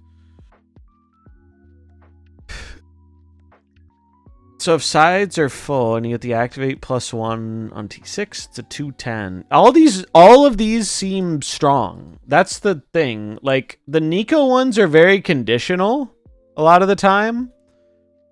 All of these seem quite strong.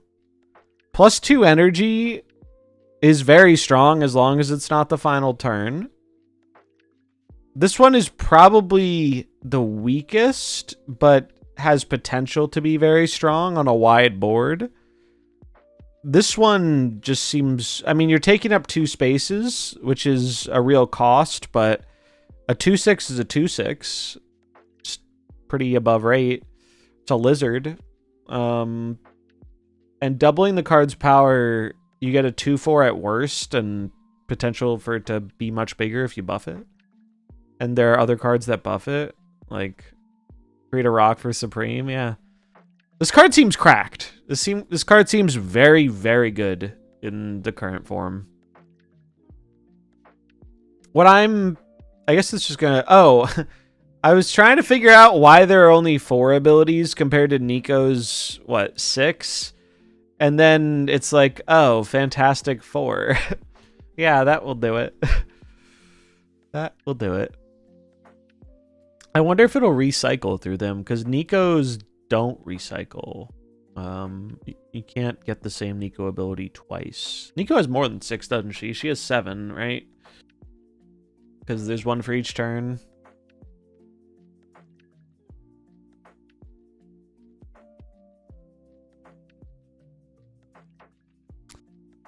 Flyrokinesis. On reveal next turn, you get +1 energy for each of your unrevealed cards. Huh. Interesting, like, Suji card, I guess. Although, you don't have time to play this with Suji.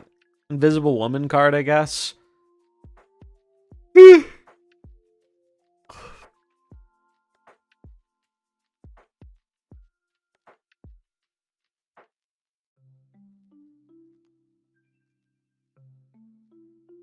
And then these are all, like, skills for the... Activate, give your end of turn cards +2 power, 4/6. Yeah, it seems pretty good. I think that was Sue's champion skill. Okay, that makes sense. I wonder if we're gonna get a whole, like, UI for this. I don't think so. They'll probably just do a new board, like, they will probably do a new board, like, in Sanctum, which is cool. The Sanctum board is pretty sick. Oh, that's where her powers are called. All right, that makes sense. I wonder how they're going to do this, though. Like, this sounds really interesting. I really like what they've been cooking up with the game modes. We'll have to wait and see more info, but I really like, I feel like they've taken a step up from the first 2. Like, fuck Deadpool's Diner. Fuck just about everything about Deadpool's Diner. No nice things for me to say about that mode other than it gave us Cassandra Nova.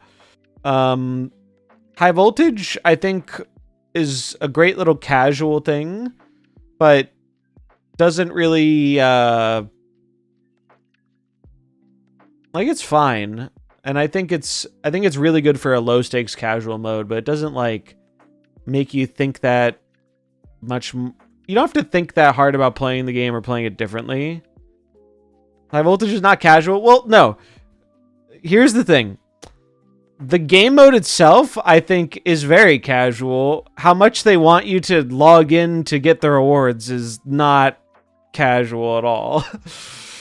Everyone plays the most annoying cards. I mean, yeah, but that's like every card game ever, right? People are always gonna... Even casual people optimize. The log amount is insane, though, and I think it's so stupid. I understand why they do it, but I think they have overdone it with the kind of, like, pushing people to log in to get the card in that mode. Yeah, the win 3 location one sucks. Let it hold 6. Dude, let it hold 9. Let it hold fucking 1 day's worth. Why does it have to be so why does it have to be so demanding? Even for someone like me who plays a lot, I hate that it's 3 times a day. I mean, there's no counter to someone playing Profexing a lane turn 1. Yeah. I think the thing with High Voltage is a mode that would significantly benefit from them being more aggressive with a ban list to make it feel different every time. Like, let's see what it looks like without Black Panther, Zola, Juggernaut. I'm sure it'd look pretty different. I think it'll always get solved pretty quickly, regardless of what they ban. But I think that's how you make high voltage not feel as annoying, because doing high voltage back to back with the same ban list fucking sucked. I had a ton of fun playing it the first month. I had like no fun the second month. It's like I got my fill on the first month and I didn't want to do it again. So yeah, I think they should have a ban. They should rotate a ban list to make it different. People asking to ban Cosmo need to realize then you just see Black Panther's all. I agree. My point is I think they should just like choose these things to ban just so it feels different. I don't even think it's about balance. I don't even think you necessarily need to make high voltage a balanced experience. I think you just need to make it a different experience, you know? It's like when in Sanctum, when they did the big ban list like 2 days in. That was huge. Also, yeah, if you ban Zola Black Panther, you're going to see a lot less Shang. That is for certain. No doubt about that. No doubts there.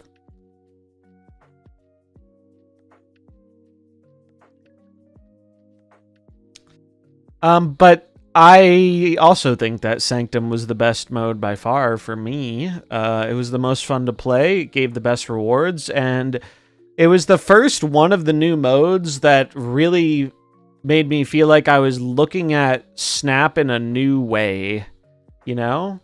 Like, it made me feel like I had to evaluate the game significantly differently and build decks differently, and in a way that Diner and High Voltage did not do at all. That's a great way of putting it. Sanctum felt like Snap 2, not Ladder 4. Yeah, 100% agree. I like very distinctly noticed it when streaming, because I found myself paying more attention to the game than I was to chat, because I was like trying to learn stuff. And I usually don't have to do that as much because I played so much of the fucking game that I can autopilot it a bit. So like, yeah, I want more stuff like Sanctum, and from the limited information we have, it sounds like whatever new mode they're cooking here is way more like Sanctum than the other modes, and I think that's what limited time modes should strive to be. That shit was awesome, and yeah, more of that, please. All right, I think that's all the cards. Is there anything else? Reed's Lab plus energy each turn if your side here is full. Rocket Pad. After turn 4, give cards on the winning side here plus 1 power. Okay. Sanctum's entry scroll felt bad, even though I never really ran out. See, like, I was worried it was going to feel bad, and then I never really ran out, so I don't think it did feel that bad. Now, maybe when it comes back without the Twitch drops, maybe it'll feel a little worse. We'll have to see, but I was worried about that feeling a lot worse than it did. I thought I was going to have to pay gold to play as much Sanctum as I wanted to, and I did not. I didn't have to do shit.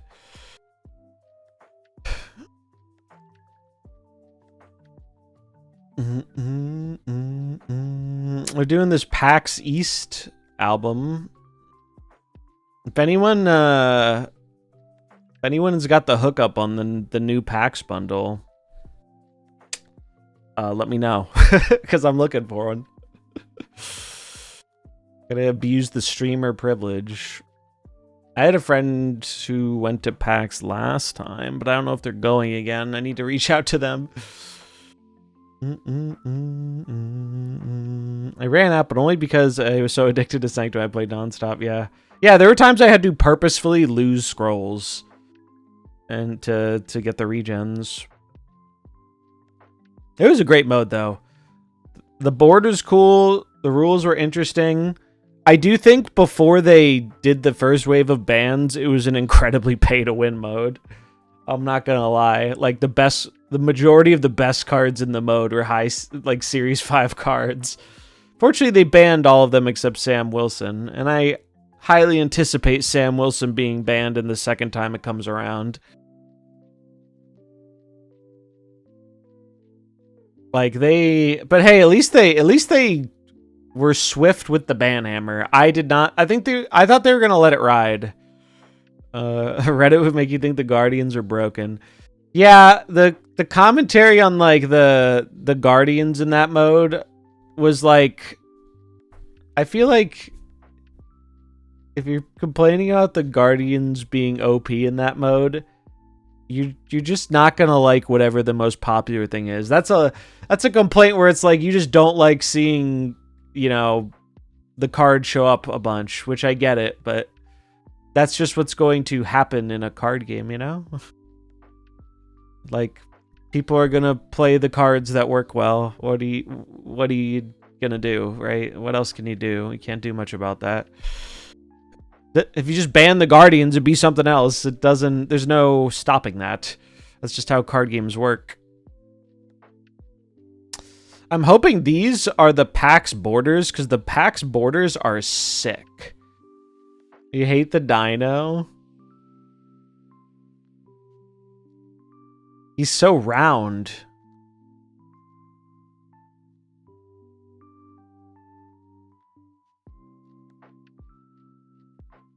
He's so chonky.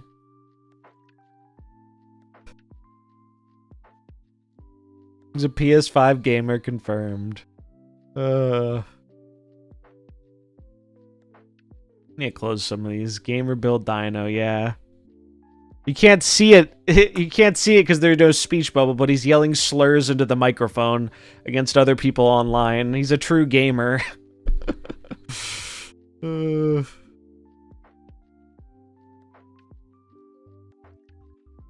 really does look like a PS5 controller, doesn't it? Actually, no, it looks more like the PS4 one because of the PS4 controllers had that annoying ass light on the back of it.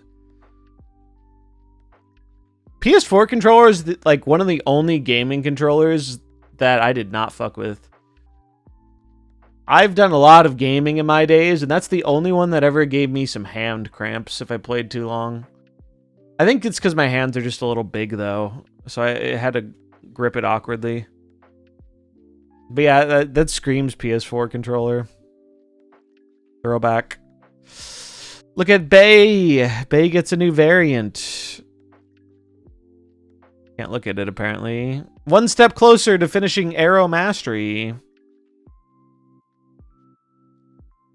Is there an event going on, or did I roll 8 Michael Ivins by pure RNG? So, that's another thing that is, like, probably new since the last time you played Lamp. They have shop takeovers. A new album dropped. And if you collect the variants, you get some stuff. So when they release, they take over the shop for the day. And since they can't all fit in the shop, there'll probably be a few tomorrow, too. But yeah, that's why they're all like this for everybody. Tino playing Bloodborne, yeah. I don't like them. Can I get Peach instead? Well, one thing you'll be maybe not happy to know hasn't changed is, like, the shop still sucks ass at finding what you want in it. That's one thing that has not changed from the days of old. The only update they ever made to the shop that was positive was now when a new variant comes out, it'll always be in the shop, like, the day it releases. But that's really the only good thing they have ever done to this part of the shop. There's so much room to improve the shop, but they never do. Oh, actually, that's not true. I gotta give credit where it's due. This was the best update they ever did to the shop, the little punch card, where once you have 10 variants, you get some tokens and a thing. That was the best thing they ever did to the shop, and one of the better free updates they did. But in terms of finding what you want in the shop, it still sucks, and there's not any thing to do about it. It's just how it is.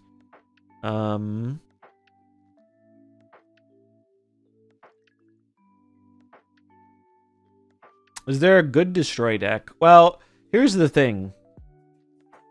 This is where I bring up an image of the character, the thing.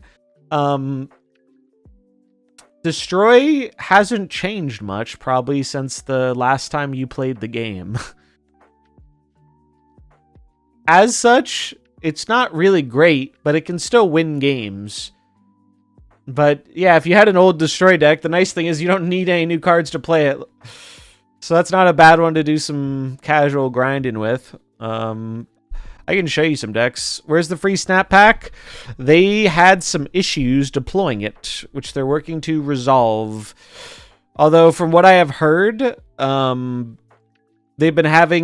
been difficult to resolve, so there's a chance they might just give us tokens instead. But I don't think they've hard confirmed if they're doing that or not, but it is bugged, so you're not the only one who does not have it. Don't worry. And they are trying to get it to us.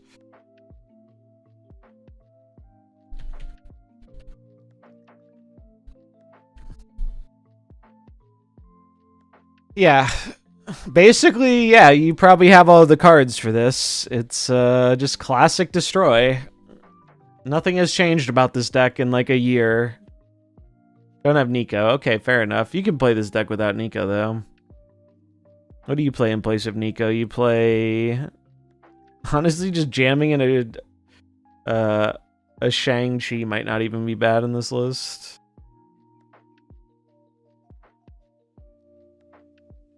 Or Nova instead.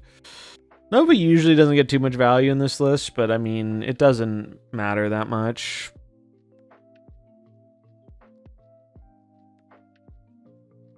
Maybe Ben. I'm assuming Lamp doesn't have Ben. Lamp just came back to the game. Bucky, yeah, Bucky is a better suggestion than Nova. I would run Bucky over Nova. That is a better... Bucky got buffed, too. Bucky, summons a 2/7 now. There was also an OTA leak for the 5/4 Venom, 4/5 Venom change. I remember that. But yeah, Destroy is a solid deck that you don't need any new cards for if you want to do some quest grinding with it. It's not like super meta or anything. Like, I don't see anyone playing it, but I think that's also because it hasn't changed in so long. Everyone who's wanted to play Destroy has played a lot of it. There are these weird Thanos versions, which are pretty fun to play too, but they are, I think, usually worse. Yeah, the power level of the game went up, and Destroy is pretty linear and hasn't gotten really much stronger. It's still playable, but it's not like a high meta thing. Yeah, I love the Activate one is really cool that's coming, and the big one I'm really excited about is Dormammu, which has like the rituals. That card is so fucking cool. I'm pumped. Yeah, Thanos Destroy with Fire Hair is fun. But yeah, if you're looking for decks that haven't changed a whole lot with cards you probably have, Destroy is definitely a classic. If you want to look at the lists, the video won't be up till tomorrow, but if you want lists to look at, they're all here. We made them yesterday.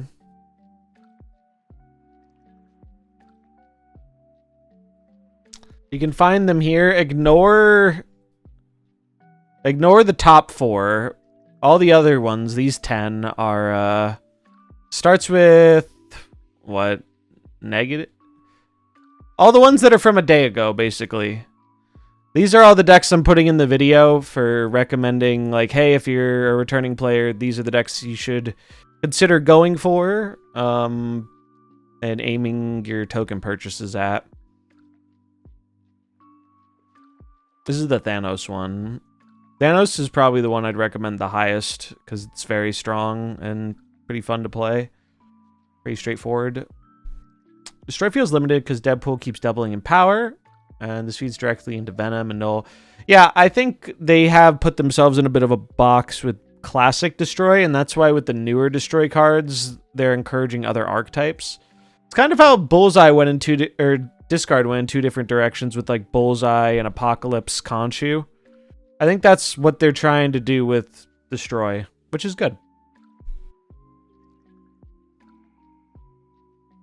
Zoo is also a classic one that is a little more budget friendly. Like you can make pretty decent subs for most of the higher series cards in this deck. But the most important ones are Mockingbird and Sam Wilson. If there are two cards that I think you will get a absurd amount of value of the fastest across many of these decks, the number one card is Sam Wilson, and the number two card is probably Mockingbird. And that goes for just anybody coming back to the game. Sam Wilson should be, like, I think the first card a lot of people target. He's just good. You'll get a lot of use out of him, and he goes in a shit ton of decks. And he's fun to play.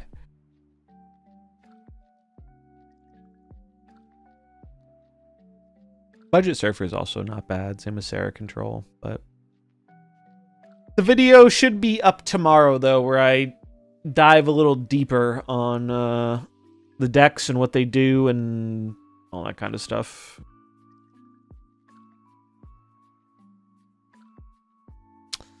The only Series 5 card I'm missing is Infinity Ultron. I haven't kept up with him since he was bad before the nerf. Thoughts on picking him up?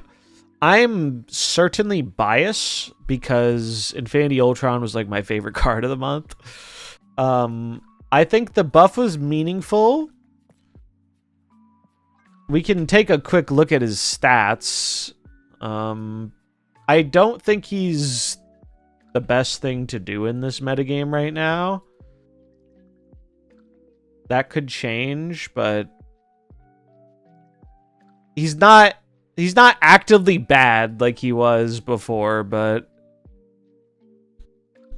and he is very fun in the right deck. Like I have some decks I really love with him, but he's not that popular. There's this Hella ramp deck uses it pretty effectively. Some people put it in Thanos, but I think that's excessive amounts of copium. The best homes for him though have been Arshim, and this is the deck I made. These are my favorite. These and Hella are the best homes for Infinity Ultron, in my opinion. There's also a Red Wing deck that's okay too, but he's pretty niche. I would not be surprised if they buff some of the stones a little bit too, eventually.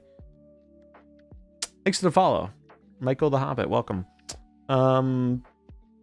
So he's not really a super metagame defining card, but he works in some lists and he is very fun to play. I think the best one is probably Arshim. As much as it pains me to say it. I think just stats-wise, Arshim's the best one because you draw Infinity Ultron the least. He's not that bad. But yeah, Arshim does seem to be the best home for him. Yeah, no problem. Really fun card, though. I can't... Even though I think he's far from the strongest card in the world, I think for me, he made up for that in fun factor. I had the most fun I had all month playing this card. It's just very cool. When it pops off, it really pops off. And this was my favorite deck with him. I had a lot of enjoyment playing Victoria Hand Ultron stuff. It was very cool. I'll even go so far as to say I enjoyed playing this deck too. And I'm someone who typically does not enjoy playing Arshim. Although part of the reason I enjoyed it was because it saved me on a day where I was having abysmal performance and bad luck.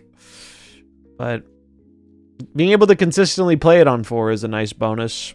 It's also one of the few Ultron decks that doesn't need Luna Snow. A lot of the ones that play him use Luna. The Hella one's also pretty cool, but it's very... this is like true casino Hella. It's not like the old version of Hella where it was kind of consistent. Like, sometimes you're just more of a ramp deck than you are a Hella deck, but... That's where Ultron's at right now. Alright, so we got some new variants. And I think that's it for the patch. New titles, welcome back. Maybe they'll do a welcome back event. Oh, we have bundles. We have a shit ton of bundles to look through. That 15% win rate deck. Look at the cards in this deck. I've never seen a cube rate this low. I don't know. I feel like this is someone booster farming or something. Like it's not a coherent deck. They're running Firehawk with no synergy. They're running Firehawk as a 2/3. They're running first Ghost Rider with Devil Dino and Kohori. Like, yeah, it just doesn't make sense. It's weird. Yeah, the copycat variant goes kind of hard. It better go hard for $100 fucking dollars. Tell you what. I will tell you what.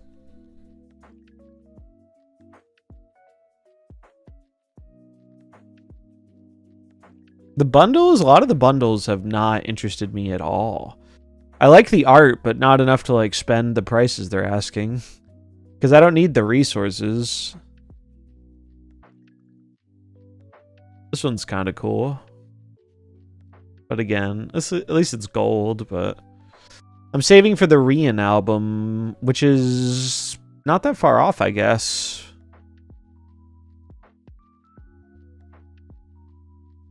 Yeah, I mean, if you need Copycat and, it's not a... This is like the Gore bundle, right? It's a fat stack of resources. It's probably not bad value. I'm just at the point where the only way I would even remotely consider a $100 bundle is if they're locking a Rian art behind it. Ooh, speaking of which, let me see if I can find this real quick. Fuck, what was it called? I'm not going to be able to find it off memory. They're doing Magic is doing another... They're doing like this commander deck with a bunch of different artists that they've featured in Secret Lairs, and there was a new Rian card that had really cool art. 4 mana artifact. Summon 2/2 shape shifter. What was it? What is this card called? I remember what the card does. Here it is. Maskwood Nexus.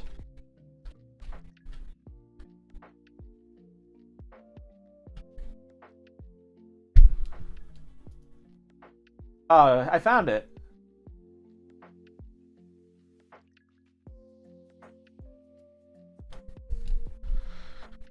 It goes so absurdly hard.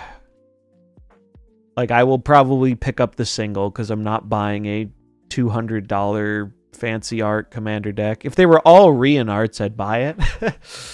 But they are not. I think this is her only card in the deck, so I will wait for someone to sell it as a single. Beautiful artwork though. Look at that. Like, there's so much going on in it. It's also just a cool card. There are commander decks I think I would play this in. Big fan. I saw it on Twitter the other day, and I was like, oh, neat. Now I know. Yondu bundle. That's funny. Fucking Yondu.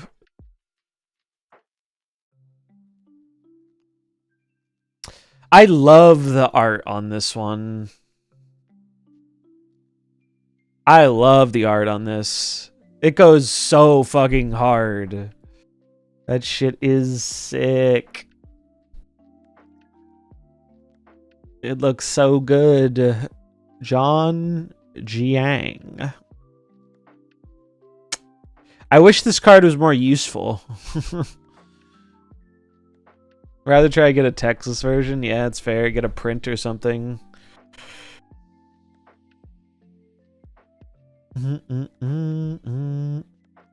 Yeah, I love the art on this. I wish Symbiote Spider-Man was a better card, because I love, like, Venom and, like, the whole symbiote stuff is some of my favorite Marvel stuff. And, I was really excited for this card when it came out. And it is a pretty cool card, but it just doesn't have a ton of...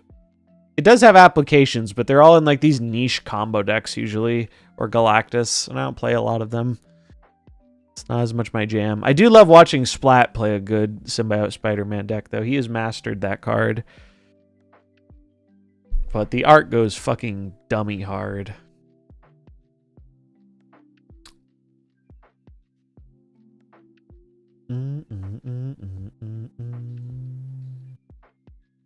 This is Snap Herald of Galactus. Pretty much. Pretty much. I do like this Quinjet. It's pretty.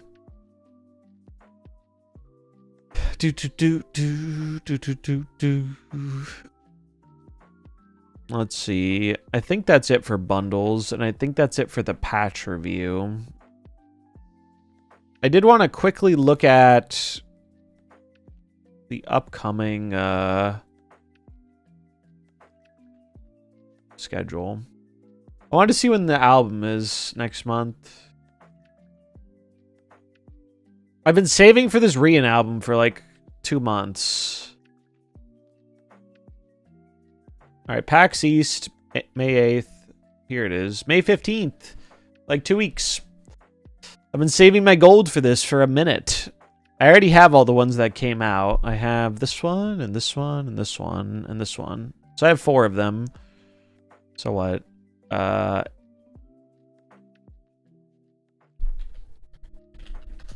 So it's going to cost me 96 hundo gold to get all the rest of them. But I've been sitting on...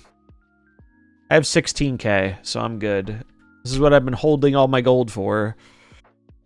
And the rewards are some Borders variant, Rian Cassandra, and some tokens. Pretty good.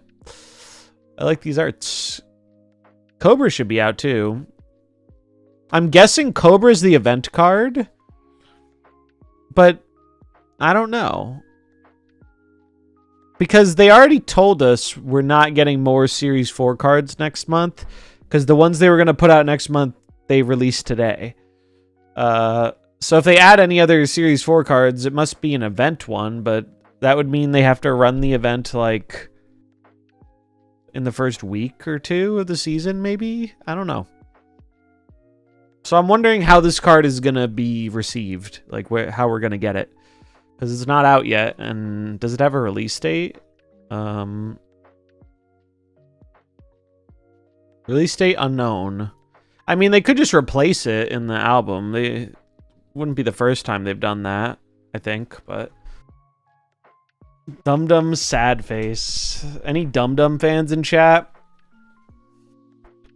It's funny. I think a lot of the reason people were excited for Dum Dum was because they wanted him to help buff Carter, and instead of giving us Dum Dum to buff Carter, they just did something better and buffed Carter. Massive Dum Dum fan here. What is Dum Dum's lore? Does anyone know? What happened to Dum Dum? They claimed that he was never supposed to be releasing this season. I don't really believe that. I think they accidentally made a mistake and put the wrong card and tried to save face with it. Wish they added a few more cheap albums, like Pixel or Hip. Yeah. The one that came out today, though, I think has more 700s and 1200s, which is nice. Dum Dum is a member of Captain America's team in World War II. I did not know that. I assumed, because of the text, I assumed he was really, like, relevant to Captain Carter. I assumed he was a what-if thing in Season 3, because I haven't watched Season 3 yet. Disco variants. Kind of fun. Yeah, I don't really engage with the albums very much, aside from the Rian albums. Any other variants that are good coming in May? Please, Second Dinner. Here are my plea. Fucking rework this card. It's so dog shit. It does not deserve to exist in the current form. I hate what I get why they had to murder White Widow, but like, just make her a different card, man. This card is so useless. What did the card used to do? Oh, man. White Widow is fucked up. White Widow, 2/2. At a 0 power... Was it 0? Released. At a Widow's Kiss, to your opponent's side location. The Widow's Kiss didn't die, basically. It was 0... Or no, it was a negative power Widow's Kiss that became 0 if the lane was full. But it didn't die. So it was a Clog card. And it would prevent people from, like... Yeah, it was an ongoing. Was it -4? I think it was.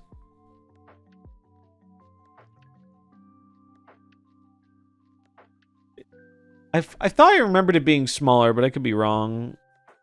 Yeah, I think it was -4. So it was -4 power, but if you filled the lane, it was 0 power. But the power wasn't why the card was played. It was really busted because it made Clog very more consistent. And Clog is not super fun when it's a super popular deck. It makes for a less fun game most of the time. Another data mine, but Firestar is still nowhere to be seen. Yeah, I always wonder what happened to Firestar. I've always wondered if it was like the card was too strong, or there was like bugs with it, or... Ooh, we are getting this Derek Chew magic for free though soon. That's kind of cool. I hope they do more reworks. Me too. Me too. Alright, any other variants I am interested in picking up? Here's something I'm wondering. What's gonna happen to this Spotlight Cash variant? This was the Spotlight Surge, but Spotlight Caches are dead. So where is this going? Are they gonna release it? Or are we just gonna get this one? Is this Emo Surge? Yeah, I'm into it. This is my vibe. I fuck with it. I fuck with this one too, though. I wonder... That's a big question mark no one knows the answer to right now, is what's happening to all these spotlights that didn't come out yet. Thoughts on Surge? I think this card will be quite strong. I think this will be one of the strongest cards of the month. It's one of the ones I'm most excited for. Give the top card of your deck -1 cost and +1 power after you play it. Repeat this ability. This effect scares me a little bit, especially with Thanos being good. Fastos, yeah, good Fastos. This card actually fucking scares the shit out of me in Thanos. Thanos is already really good. We know they aren't. It's unlikely they are going to do any OTAs before a month from now. So I am a little frightened about this card in Thanos.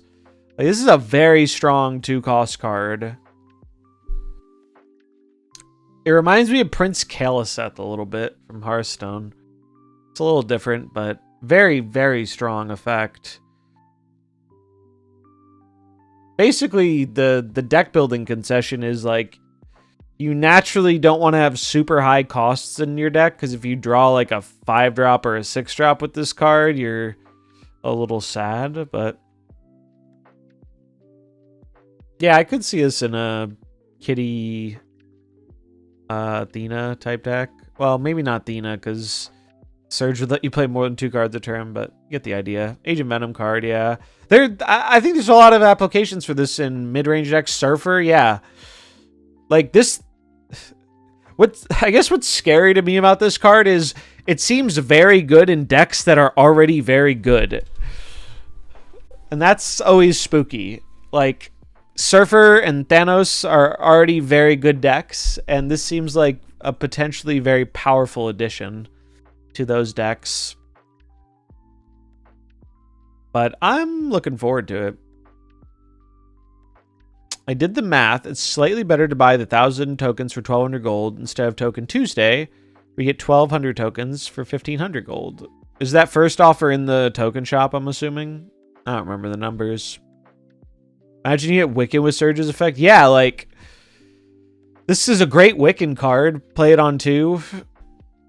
High roll. Wiccan on 3. Profit. Continue the chain. Having extra energy and keep being able to play the cards. I feel like at that point you'd end up like running out of things to play. You just jam out all your cards, but unless you're Thanos and you just keep drawing cards. Good thing he doesn't run Wiccan already. Fucking scared, man. I'm fucking scared. I like Thanos being a good deck, but I am definitely a little frightened about Surge in it. I will not be surprised if Thanos takes a little bit of a ding next OTA. He probably deserves it.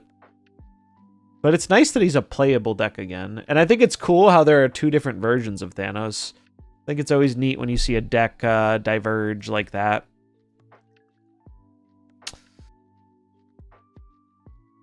Although the tech one triggers me sometimes. But I blame that on the tech cards. Ongoing versus Supreme, yeah. That's sad. I heard he was doo-doo for so long. Thanos has a really interesting history in this game. For so much of its life, Thanos has been either tier 0 broken or tier 5 unplayable. Like, the amount of times where he is not either like the best thing to be doing or the worst thing to be doing has been very rare. I think right now he is like, I mean, easily like the top end of tier 1, but he's not tier 0 like he was. Like other decks are still succeeding and viable. Like some of the times in the past, Thanos was fucking oppressive. Thanos has created some of the worst metas in this game. Like although it's kind of funny though, like if you think about it. It's kind of thematic. Yeah, like sometimes it annoys me when I run into a bunch of them back to back, but that's less about it being Thanos and more about seeing the same thing over and over. But yeah, there's definitely a lot of room for other decks to succeed right now. I imagine they will ding him a little bit, but I think he will still be one of the best things to do. What's up, Mr. Paw? Like when Blob first came out. Oh my god, can we show original Blob to the class? I love doing this. I appreciate that y'all seem to enjoy indulging me on the memory lane trips in this game as someone who's been around for all of it. I love reminiscing about the old broken cards because it makes me appreciate how much better the game is balanced now. Because I'm not afraid to say that for the first like year and a half of its life, the balance in this game was utter dog shit. They have a great core game, but they were terrible at balancing it. And it's quite a bit better now. Balance is usually never perfect in card games, but it's so much better than it was. The balance in this game was fucking embarrassing. Anyway, yeah, here's what Blob did. Original Blob. 6/4 on reveal. Merge your deck into this and gain its total power. Ongoing, can't be moved.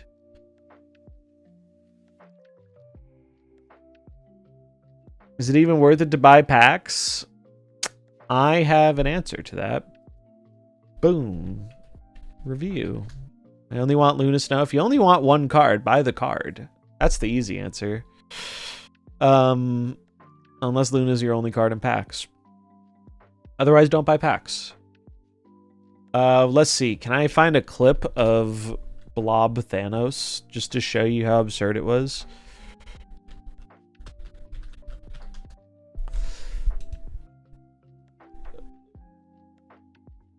Blob Thanos gets very big.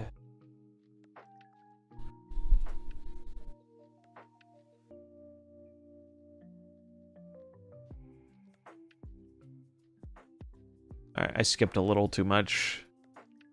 Alright. How big will this blob be? Yeah, that's a pretty normal 648. And it was like every fucking game, man. Oh my god. It was like every fucking game. And there was just nothing, if you didn't have like the tech answer, you were cooked. Imagine Arsham. Oh, I don't have to imagine. I don't have to imagine. Blob was... Alright, where was Blob at when Arsham came out? It got nerfed before Arsham, but it was still the Giganuts in Arsham when it came out. When Arsham originally came out, even though Blob was nerfed, Blob was so good in Arsham, people were running Mystique to copy the Blob. Because Mystique copies both the on-reveal and the ongoing. So Arsham would Blob on turn 5 and then Mystique to get another Blob. Yeah, they would Blob on 5 and then Mystique Absorbing Man on 6. So they would have 3 fucking Blobs. It was so gross. It was so gross. Oh my god, dude. Just even thinking about original Arsham release triggers me so hard. It actually just... Or a Mystique can do Shemmed Mystique. Oh yeah, that was another thing. Arsham used to be able to generate copies of cards that were in your starting deck. So they could generate a random Blob or a random Mystique in addition to the one they were already running. And it sounds like that wouldn't happen very often, but... Well, if you played against it much, you very quickly realized it happened more than you think it would. Oh, it was miserable. I was so happy because when Arsham originally came out, I was on vacation. And I played like 5 games of it. Because, you know, everyone was excited for Arsham. I'll pull up original Arsham for those who may not have seen it. Everyone was excited for it because it was like the new High Evo. It was the new thing that brought people back because it was like a deck in a box and it was exciting and different. And I played like 5 games of it when I was on vacation and I was just overjoyed with the fact that I didn't have to stream the game that week because I got sick of it very quickly. It's not my kind of card. At the start of the game, +1 max energy, shuffle 12 random cards into your deck. A lot of people, myself included, thought this was going to be a meme card. We thought this was going to be like a casual, like, not very competitive card. Oh, man, we were so fucking wrong. We were so wrong. This card was... I mean, +1 energy at the start of the game. You're literally playing with double the energy your opponent has in a 6-turn game. I think coming up with a design like that in the context of... MarvelSnap is deranged. Like, I think anyone who thought this was a remotely good idea to create like this, you just no. So much no. I just can't. I can't even. It still upsets me. Probability is weird that way. If you have 23 people in a room, there's a 50% chance you have 2 people with the same birthday. Probability is weird like that. Yeah, 100%. Also, we as human beings are like predisposed to remember the time we get screwed over by the low odds more than the times we don't, right? I miss Old Storm. Based. I miss Old Storm too. Someday they'll bring her back. I loved Old Storm. She was one of my favorite cards. She died for the sins of the Legion combo, and it's not fair. They did say like a long time ago they don't intend to leave her where she is, but that was a long time ago. Who knows when it'll happen? I can't get the shop to stop showing I have rewards. Yeah, I've had issues with that in the shop before too. What was Old Storm? Storm was the same as she is now. She was just a 3-2 instead of a 4-5. So like, but like 4-5 Storm was really hard to play, where 3-2 was much less hard to play. But they nuked Storm because War Machine was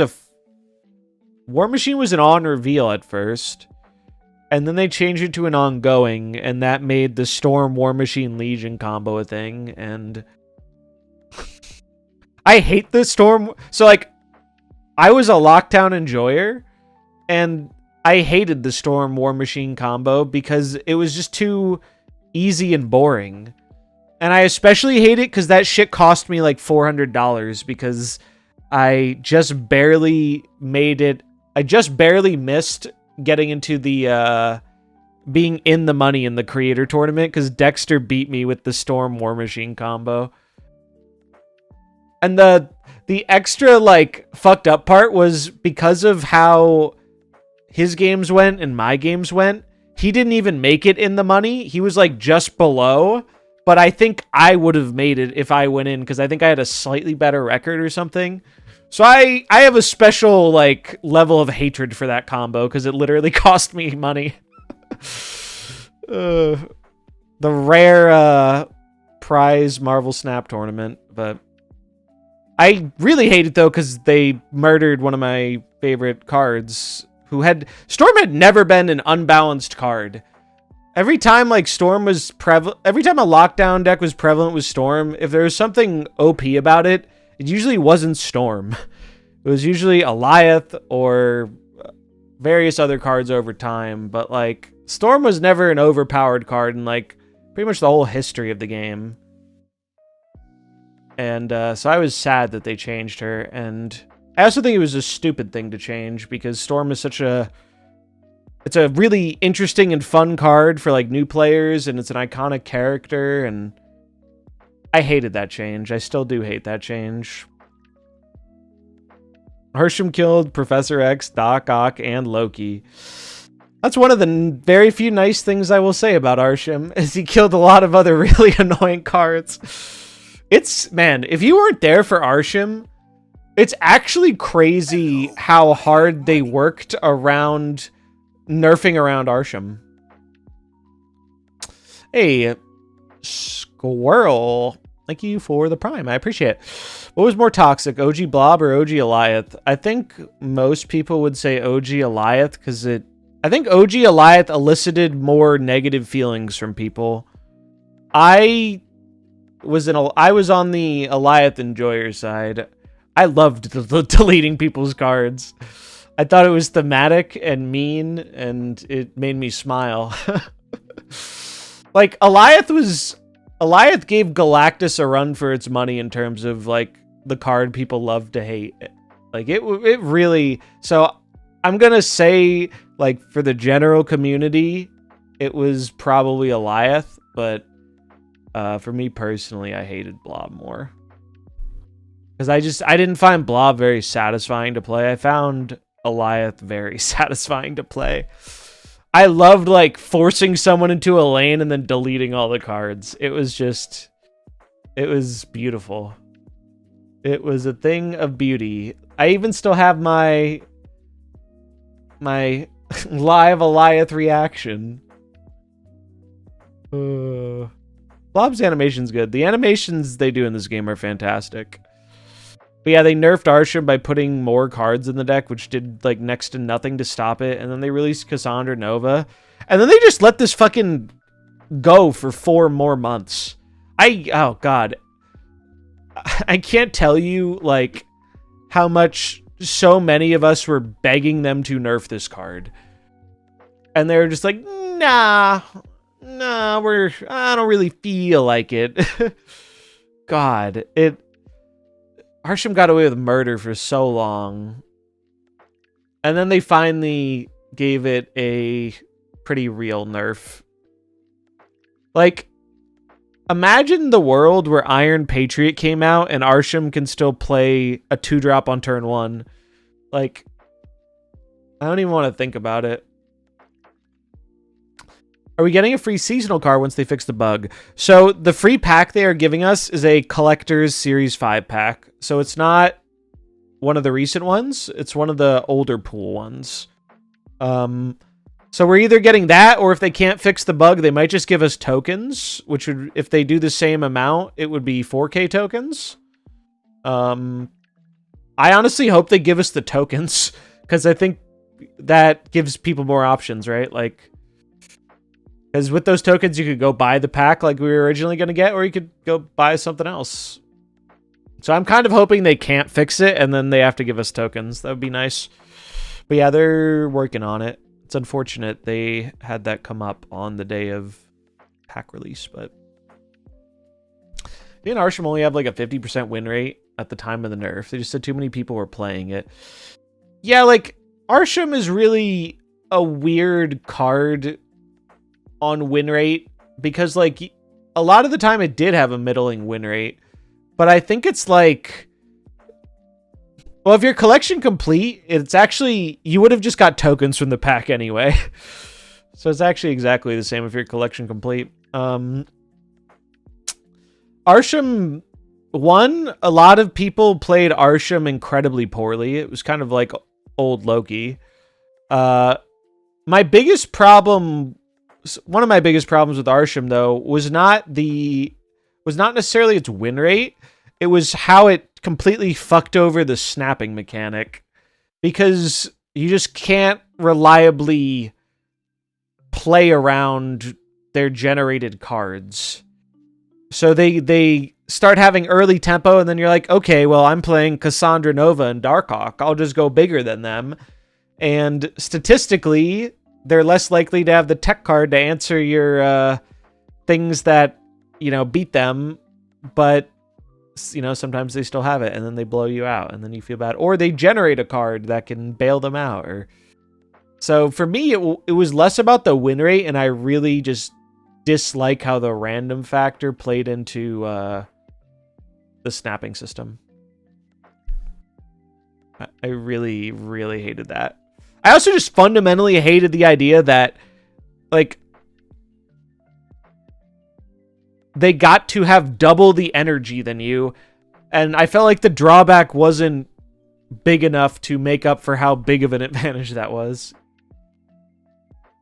Do you think Arsham gets worse the more cards are released, as more bad cards flood the pool? That's an interesting question. I think it depends on the cards released, because, like, Arsham benefits mostly from generically powerful cards and less from synergistic cards. Huh. Zombies go cry more. Oh, dude. It's funny. It's been a long time since I've had, like, well, maybe not that long of a time. I really disliked Iron Patriot and Surtur, but it's been a long time since, like, a card really put me over the edge on hating it a ton. Like, I think Arsham and Loki were peak, and they were just the worst. But I think with, I don't know if Arsham gets worse over time. It's a really interesting question. I feel like it evens out, but I mean, I guess just by raw numbers, it should get worse, because they keep adding like they start adding more and more different things, so it's less likely you're gonna have cards that work together.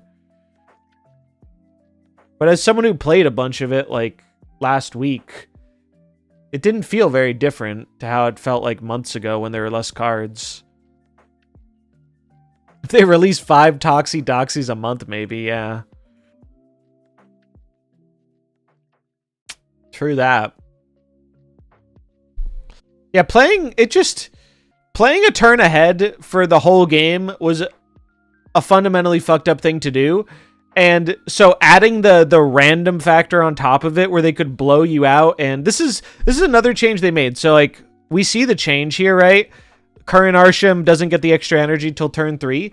This wasn't the only change they made to the card. They made a change that is not listed here, that if you didn't know about it, you don't fully realize the impact of, but if you play it against old Arsham, you know.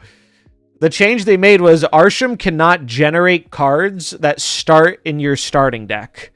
So if I put Shang-Chi in my Arsham deck, I can't get a random Shang-Chi from Arsham. And that did help remove some of the more triggering moments from the card. Because there's nothing like Arsham shanging one lane with the one in their deck, and then shanging another lane with the one Arsham gave them. It made me want to go bash my head into a wall. Double blobs, yeah. Like, I've seen it all.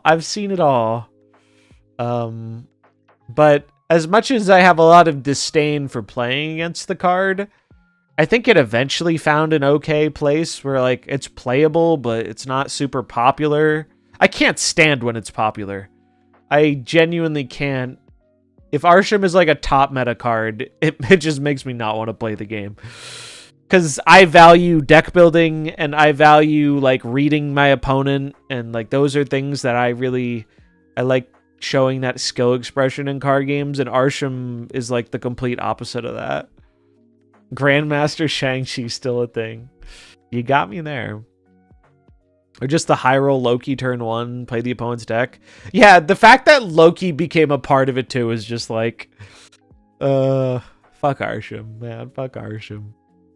Although it was funny, because if you were here during the stream last week, the end of last week, I had like a terrible day of like, I couldn't buy a win. Like, I played for like 4 hours, and I was playing good decks, and I just couldn't win. Like, it was not my day to play MarvelSnap. So I kind of had given up at that point. I was down like, I don't know, like 40 cubes or something. It was rough. It's not something I typically deal with. And so I kind of wanted to give up, but I didn't want to stop streaming. So I was like, all right, I'm just going to embrace the RNG and play Arsham. Because I thought it would be ironic. Like, I'm having all this bad luck. Let's play the deck that is inconsistent and punishes you for being unlucky even more. And then I went on a pretty big winning streak and got most of my cubes back. So, Benjamin Brode giveth and he taketh away. Appreciate the follow. Welcome, welcome. But yeah, God, this was... Arsham and Loki take the cake for inflicting the most emotional damage on me in my time playing Snap, and I don't think it's particularly close. I don't think any of the other cards have come even close. Original Zabu, maybe original Zabu.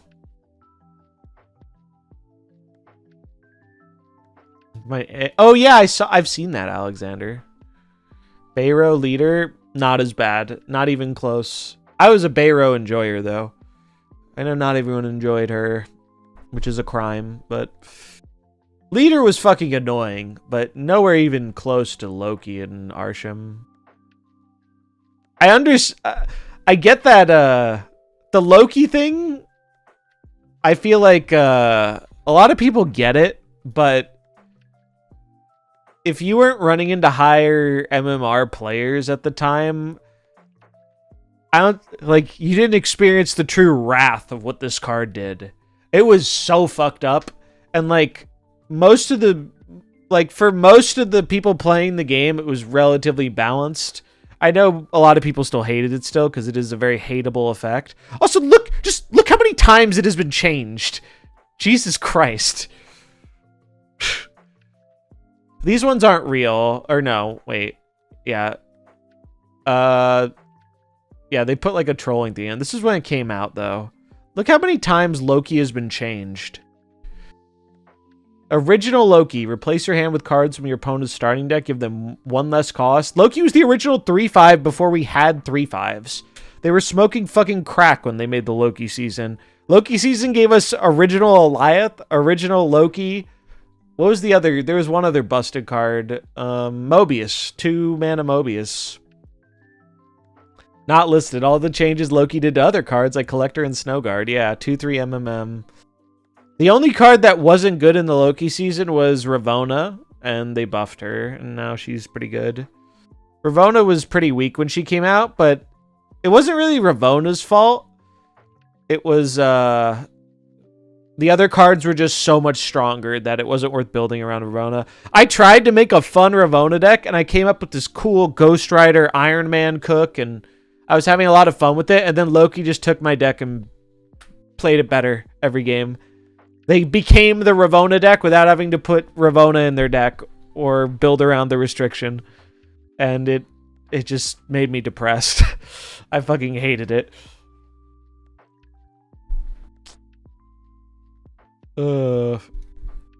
But yeah, that was Loki went through some shit. Once they changed it to swapping the deck instead of the hand, it didn't bother me as much anymore, even though this version was funny. Like, changing it from a 4/5 that did it to the hand to a 3/5, change the deck and draw a card. This objectively made the cards stronger, and this is what made Loki good in the hands of the majority of the player base, whereas the majority of the player base was not good with this version after the initial like nerf after its debut season and the collector nerf and that stuff.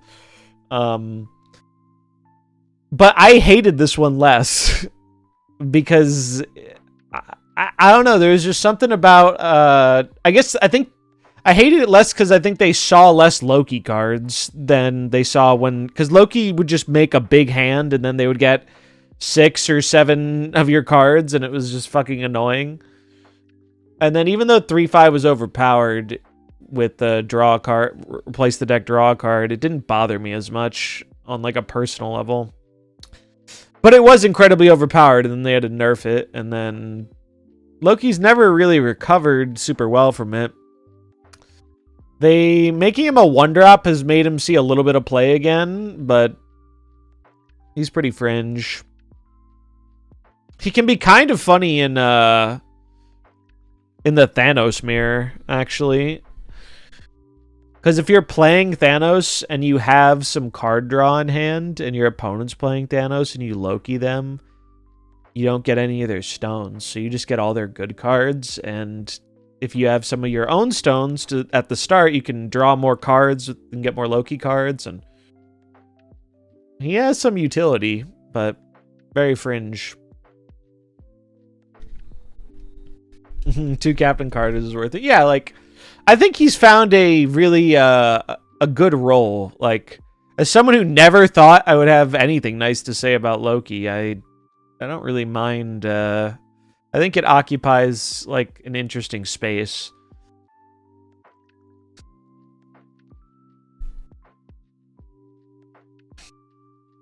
All right, so this is when all the Rians are coming out. Oh, this one? I don't think this one's in the album. Although it's released with the other one, so it must be. I'm excited for this one. I love playing Victoria Hand. And she doesn't have any variants yet, but the Spotlight. And I think this variant is gas. Looks fucking sick.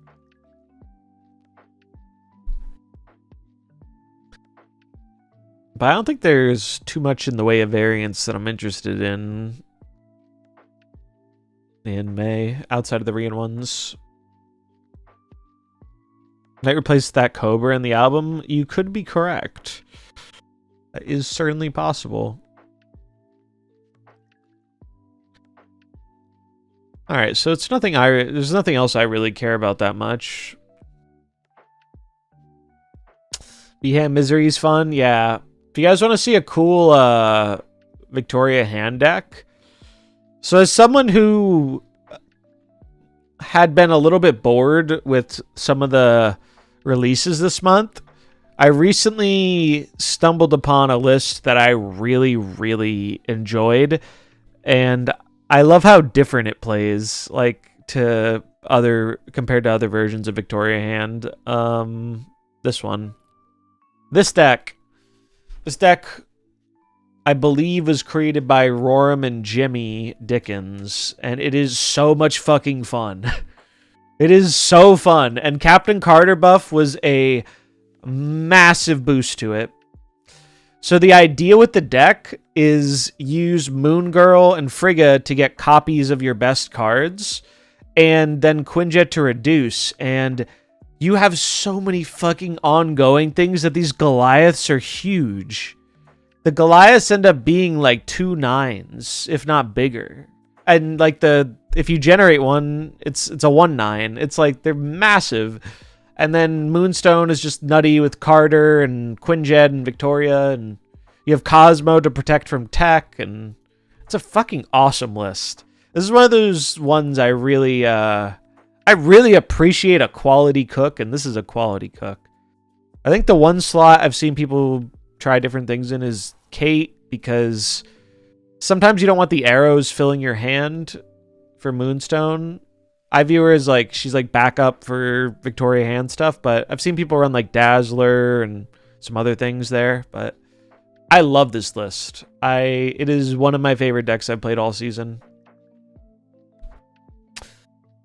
Yeah, speed could work, but I don't think you want to change any of the cards that cost 3 or more. And like the way it curves out, I think the curve very much needs to be maintained. It's just great. I've only played like, I don't know, like a handful of games with it, but I love this deck. It really just, as someone who was looking for some, like I played a bunch of Victoria hand decks and I like them, but a lot of them were like the Misery stuff or like the one I brewed with Ultron that I liked, but this one plays very differently. This one's more like a zoo deck. You're going pretty wide, but also kind of tall because you have all these ongoing buffs. And nobody fucking expects the Cosmo. It's a good, especially like if, I mean, it's a little bit more expected, I guess, where I'm at, because more top players have seen it, but I would wager the average player has not run into this deck much, if at all. So you could probably absolutely steal cubes with Cosmo. Because Cosmo not only gives you defense, but you can use it offensively against some cards. And you can have 2 Cosmos. You can keep an extra Cosmo. It's very cool. But yeah, would highly recommend. It's a very cool deck. And apparently they made it at the start of the season, but I only found out about it when the Carter buff happened. And the Carter buff was massive. The Carter buff was a huge, huge boost. Because this is just such a perfect card for what this deck is trying to do, which is play a bunch of ongoing cards and get Moonstone value. And if you get a second Carter, you can buff it with Victoria Hand, which buffs your other cards, and it's just great. Genuinely one of the most fun decks I've played in this game in a long time. He really fucking very, very good deck building. I would not have come up with this. Like, I would not have thought to try something like this, but I was very impressed. Alright, I should probably play a little bit more of the game, I think. I think that's something I should do. As much as I like talking about it and other upcoming things.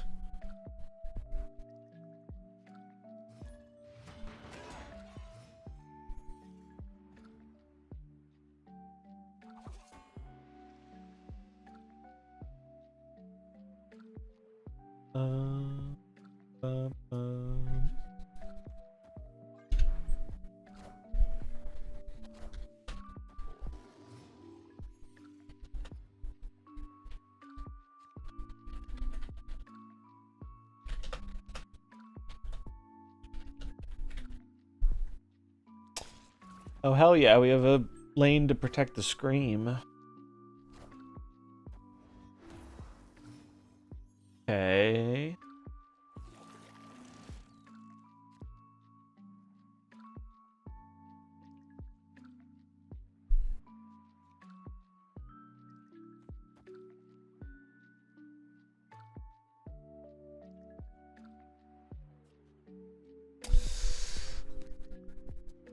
We do this when we take the 50-50 to pull the Zabu, I think. Hell yeah.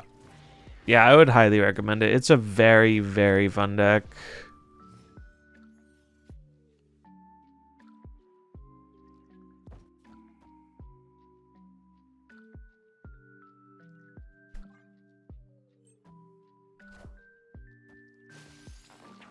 Oh, fuck you, Malekith. Although, thank you for activating my Scream and my Patriarch. It's cool. I appreciate it. Although, actually, it's a little annoying because of the shield, but it's fine. Wait, what the fuck? Oh, the location switched. I completely forgot that was gonna happen. Well, that's good for me. It's like really good for me.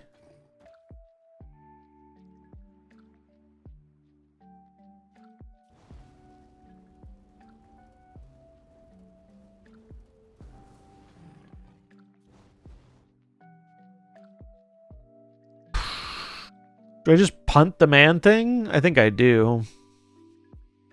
It's scary if it goes mid, but...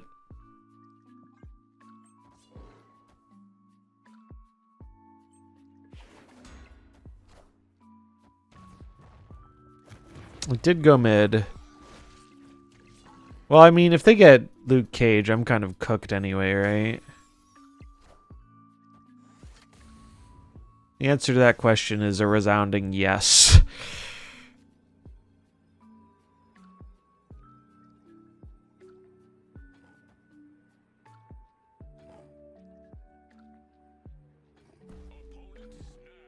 Nope. That is a very clear, I either have Luke Cage in hand or this card right here is Luke Cage. So, no thank you.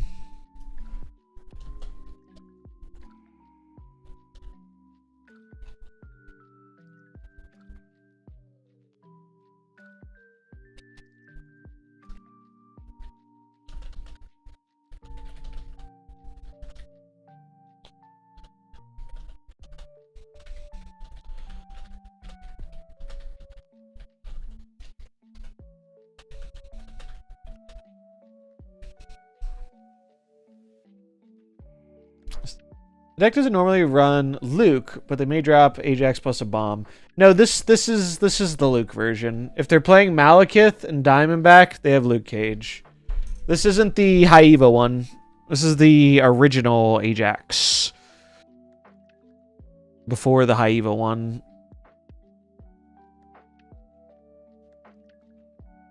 Because if they're running Malekith and Diamondback... Actually, I don't remember if Diamondback is in the other one, but... I know Malekith is not in the other one. I am sure about that. So it's not the Haiva one, it's the Cage one. Marbles, sure, we can do a round of marbles. I'm cool with that. I saw you high rolled a pack too, Cracksnap. Nice. Pretty cool. We'll see how the video's doing.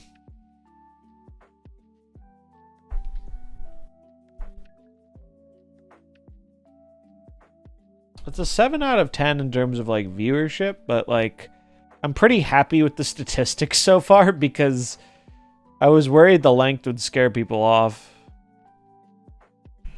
And it looks like it hasn't, so that's good.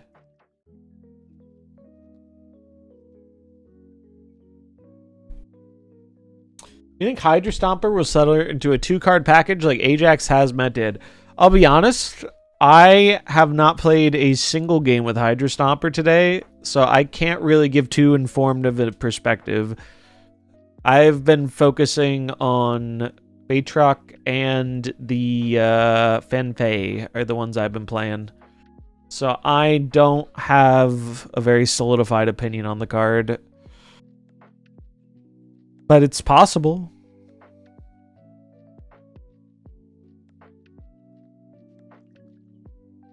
I think he's a cool card. He seems fine. He seems like a pretty decent card.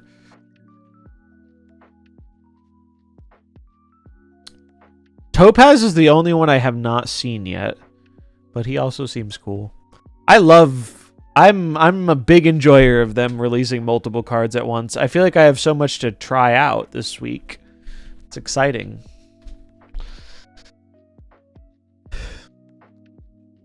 Exclamation mark play to get a marble, by the way. That's no moon. Actually, it is. That is exactly a moon. Whoa, what a map. What a map. Looks pretty cool.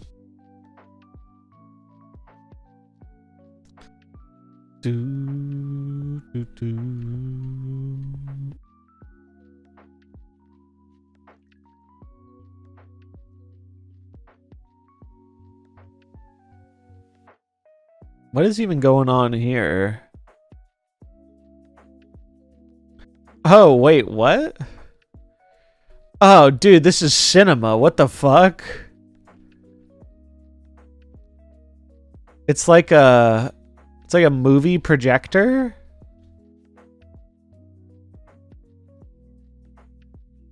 What the hell? Yeah, they got like, huh.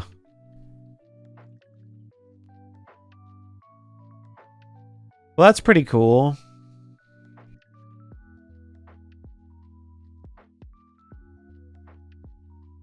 Cinema figuratively and literally, yeah. All right. We'll do a countdown. 60 seconds on the clock.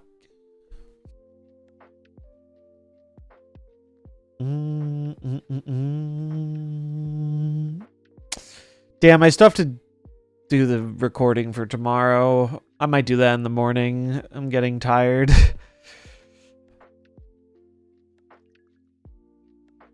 And I need to capitalize on getting tired, so I actually fixed my sleep schedule because my sleep schedule's been fucked. It's not been good. It's been very bad, which is why my streams have been so late.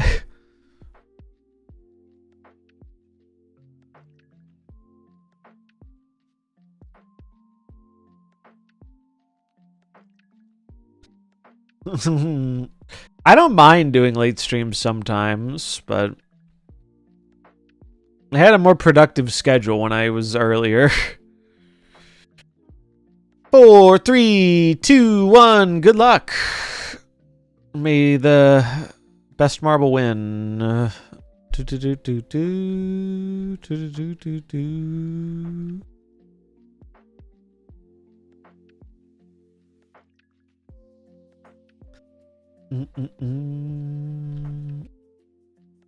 Who's going to take the crown?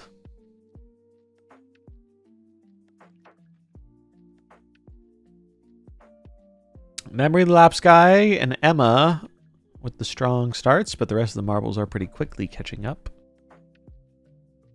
They are splitting ways, though. Going down different paths. Wait. Okay, this is cool as hell. There's like a little conveyor belt. That's so cool. I like this. All right. First person on the right, Mr. Paw. On the left, we have a lamp and memory lapse guy. Who's going to be the first one to make it out? It looks like it's Mr. Paw.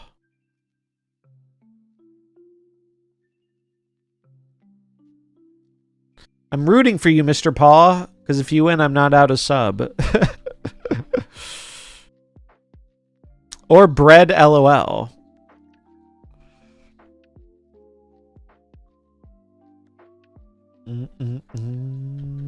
Oh, the portals are causing some shenanigans. Lamp and bread are going to be the first ones down.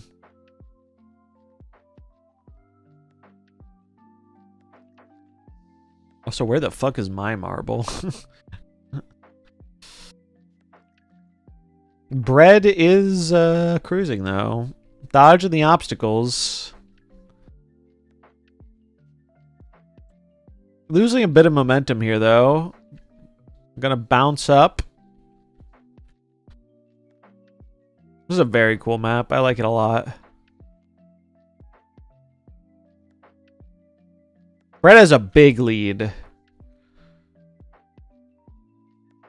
Brett has a pretty big lead. But we have seen, you know, races get turned around at the last moment. Will that happen here? Only time will tell. Brett is going into the cinema and is going to win the race. Good job, Brett. You almost have the world record. You were 2 seconds off. Good racing. There go Lamp and Blue and Sir Jack.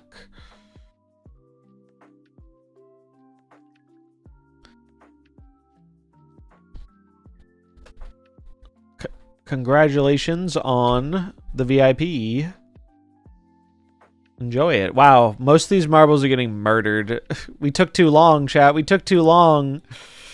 They got wiped out. Holy shit. Only 4 people finished. The wall of death came too quickly. And as is tradition, we must offer a sacrifice to the gods of the Marble Realm. To that sacrifice is Memory Lapse Guy. We're going to put Memory Lapse Guy on top of the deck for 12 hours. So, 07s to them. We thank them for their sacrifice. And they'll live on in the hearts and minds of chatters everywhere. Good luck. Godspeed. See you on the other side, friend. Thanks for playing. Better luck next time.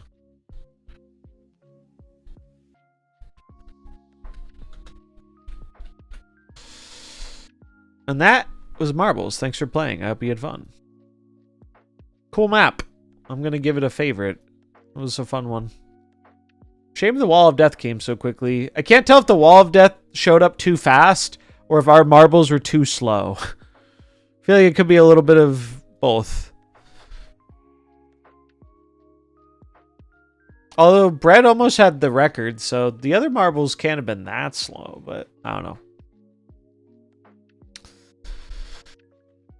Bum, bum, bum, bum, bum, bum. But man, the start of the season in Snap is going to be so much more exciting now if they keep dropping multiple series 4 cards in it. Pretty cool. If you missed the news earlier, it sounds like they're not doing it next season because the ones... It sounds like that the ones we got today were planned for next season. They just put them out early. We are so incredibly cooked unless we find the card Red Guardian.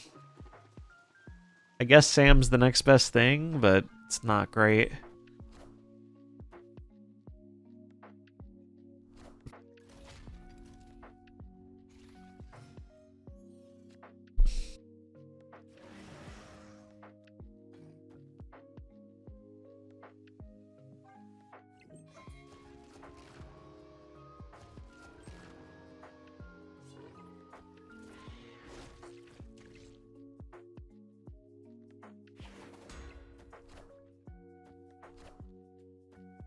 Sam Craven. I really wish I didn't play the Stegron now. Although, there's still an out here. We abandon the Kingpin lane and try and clog them right.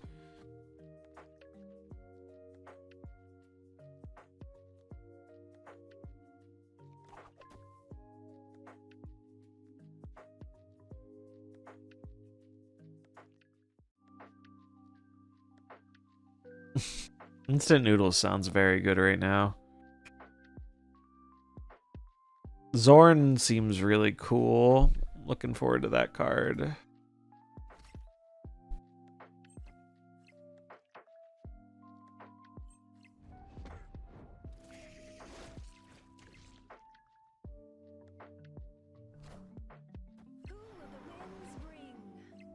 No, only I'm allowed to play Arrow. That's illegal.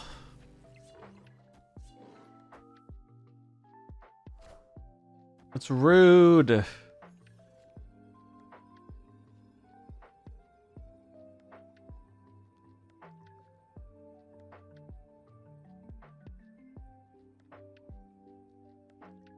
This is their cards move, right? Somehow I have managed to grab priority, which is a fucking disaster. Oh, it's gonna pump the Scream. Fuck. This is just a leave. This is a leave. They got Scream, I didn't. I don't know why I'm coping like I have a chance at this game.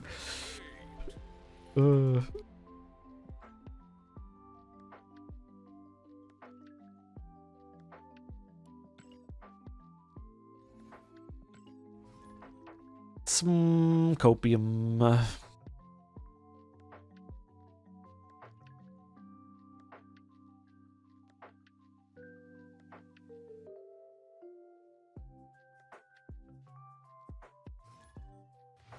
There were a lot of people on Snap today, though, in terms of both like streaming and viewership. Looks like it's quieting down though now. It's getting later. It's the Babu. We ran into Dababu Enjoyer the other day. They popped into chat.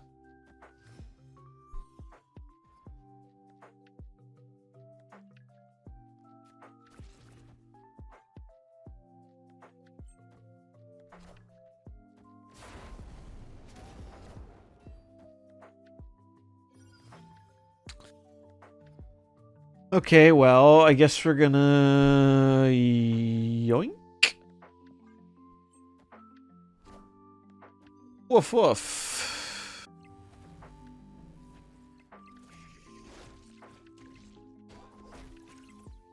Oh, that's actually incredibly annoying. I forgot that was gonna happen. I have to do this.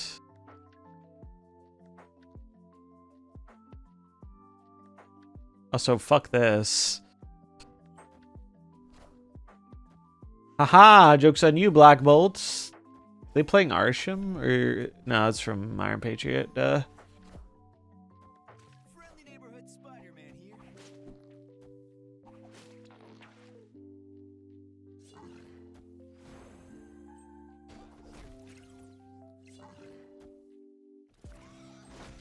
Alright, that's pretty fucking good. Holy shit.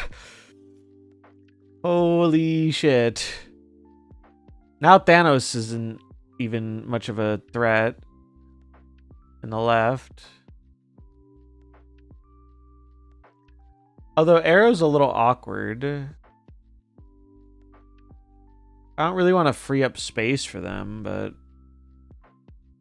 I think I'm supposed to play it here so he doesn't move.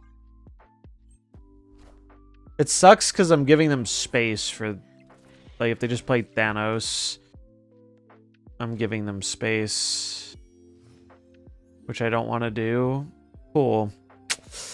Fun, interesting game, Benjamin Brode. Fucking rocks.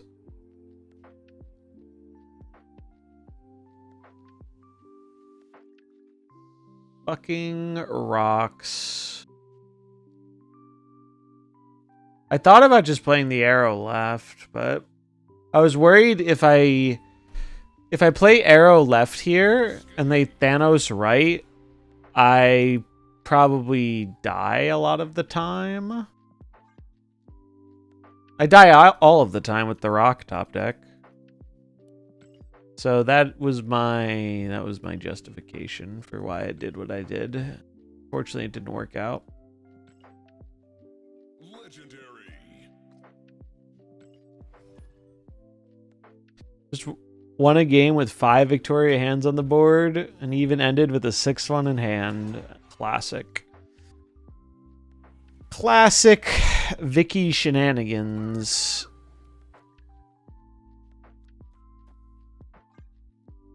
Ooh. Spiffy.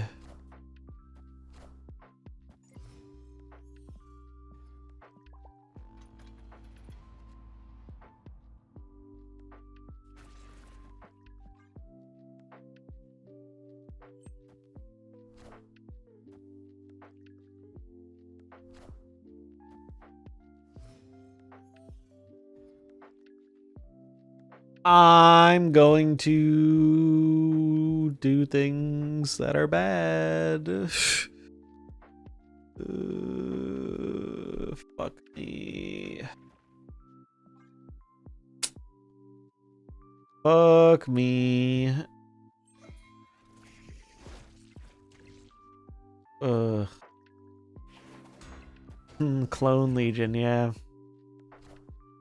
Man, what a load of horse shit. Fuck you, Oscorp Tower. Shit ass location. They get my shield too. I'm just not gonna play out this game. I'm just gonna leave. What is the purpose of playing out a game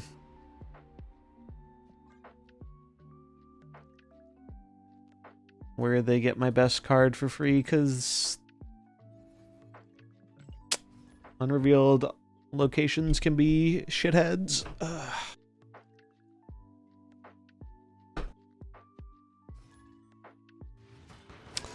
Yeah, some days the location luck is not with you.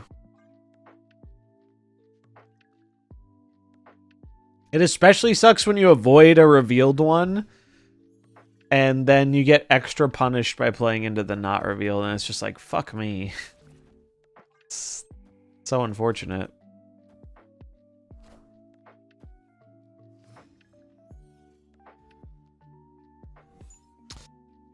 Yeah, having Sam eat all the hits can be a good move for sure.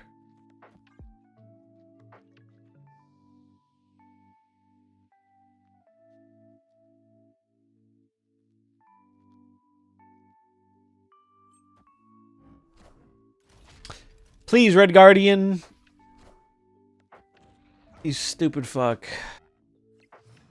You stupid fucker. At least I got Prio, I guess.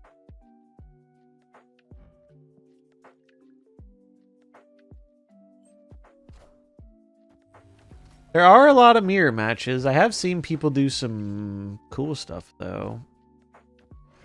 I think it's a little tricky right now because of the other cards that released are pretty cool, but they are also traditional move cards.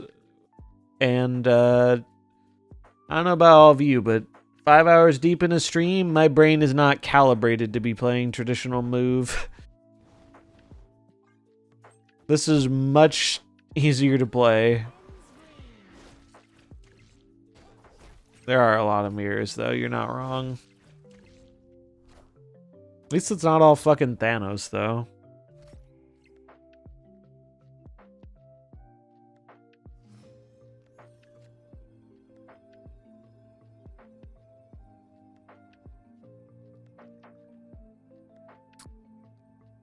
But I am dead, it would appear.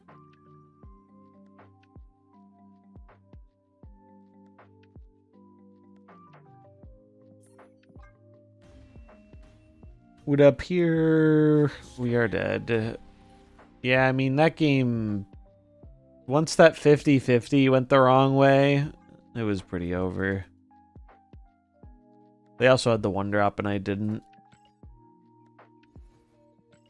It's also a little hard to play some of the move cards because so many people are playing Scream, which like punishes the move cards. So, as is tradition, I had a lot of fun playing with Fan Fei. It's just that deck was requiring too much mental energy. The Many Men deck was very taxing.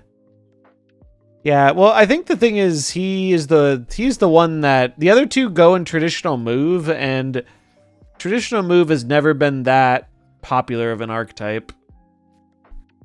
It just traditionally is even if it is good, it is underplayed. What's up, Moonbounce? Not even Hydra Stomper, I know. The main reason I'm not playing Hydra Stomper, though, I think you could put another 3 in this deck. Potentially, or put him in place of Red Guardian, but I wanted to be running Kingpin Red Guardian for all the other people playing these cards. I guess I should just RG and then Sam Spidey next turn. He's been pretty good. I like him. Very solid addition to the deck for sure.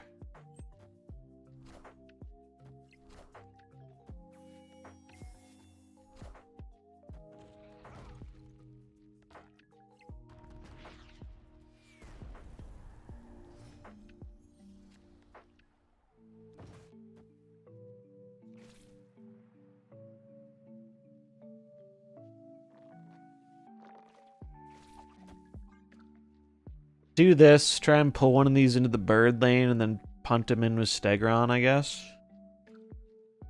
Like Stegron, Miles, or Arrow next turn.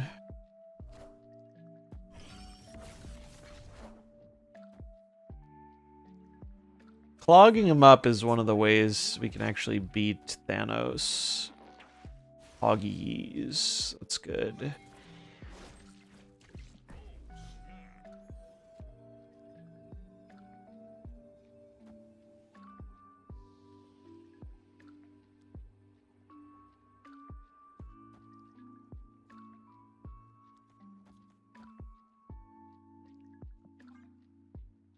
He's been good. He's been quite good. I'm a fan.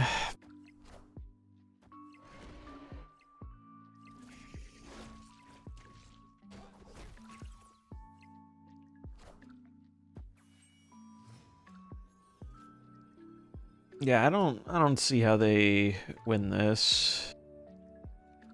Right? We just yoink Thanos mid.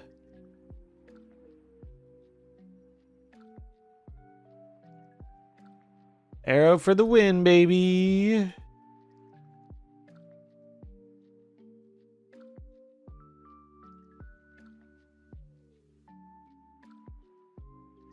I could also go arrow right, Spidey mid, but I don't think it matters a ton. I guess it could have mattered if they filled, maybe.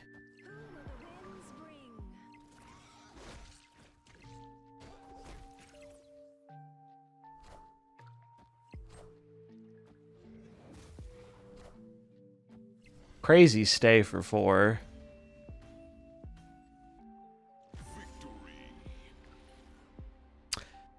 I think part of it also is like with streaming, everyone shows up to the streams to see if the new card is good.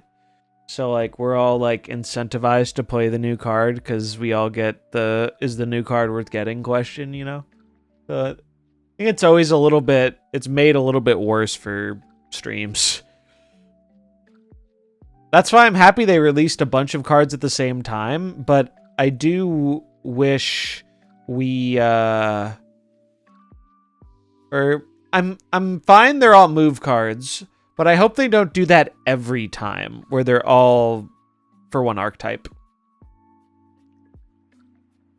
Like I would like if they do it like Sanctum sometimes, where it's like 3 different cards doing different things.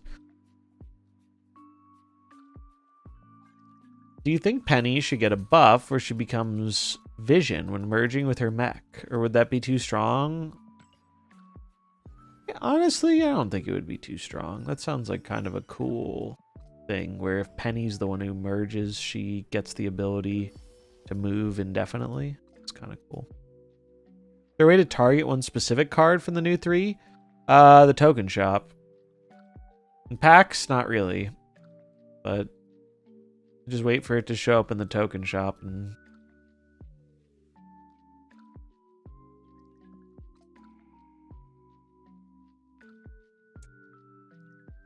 I really enjoyed your Miss Marvel vote in the video. It's a good one. It's a chat emote too. We don't really use it very often, but pretty sure I have it as an emote in chat too. Yeah. Surprised Twitch approved that, to be honest. She's just straight flipping the bird. Let's be real. We all know that's what Miss Marvel really means.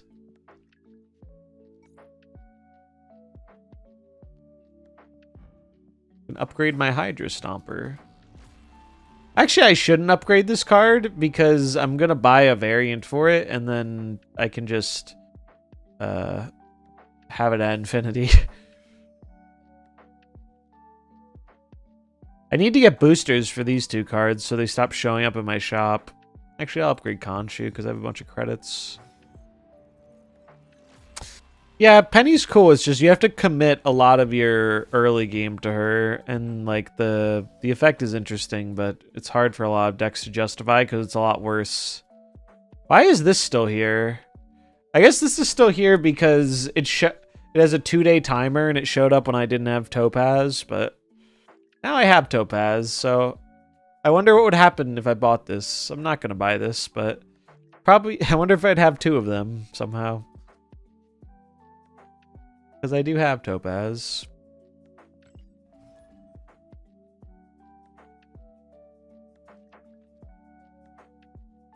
Might give you tokens? I don't think it would. I think that's reserved for the pack rolls.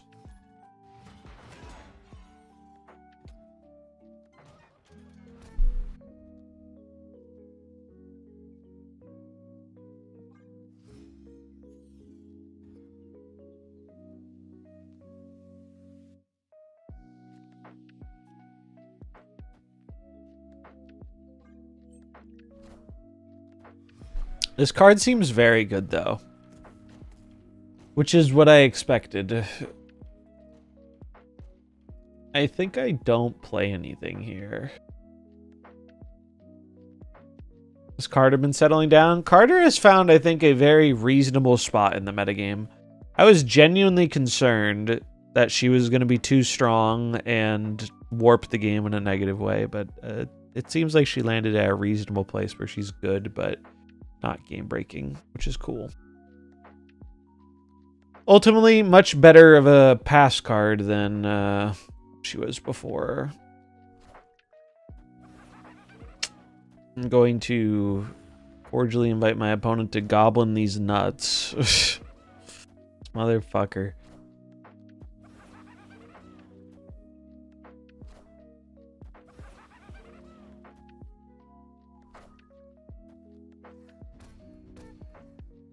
The game is pretty much just cooked now if they have a remotely good draw.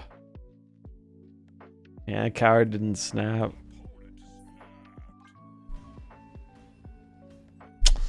Coward.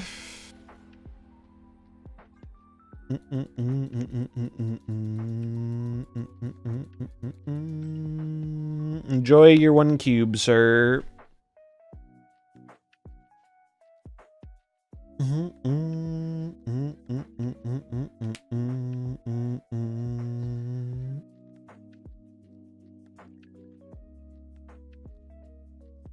Bum, bum, bum, bum, bum, bum, bum. One thing I have noticed, especially in the last like month or two, the amount of unranked players I run to is significantly higher. They 100% widen matchmaking in this game to help with queue times. I'm confident the amount of people playing the game went down.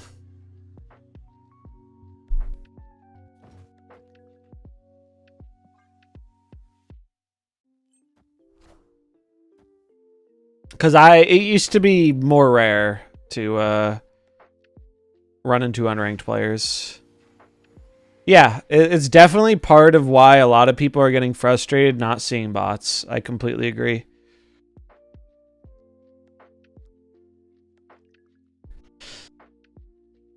Honestly, is Baytrock better than second Sam? They're kind of like the same, except Sam is more controllable of what lane he's going to be in. So I guess second Sam's better. Also, this can be weaved in easier.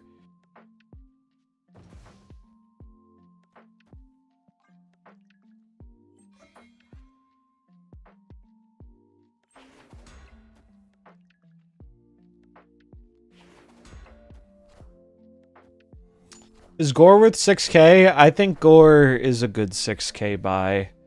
His best deck is probably Mr. Negative, but he's also just a pretty good top end in a variety of things.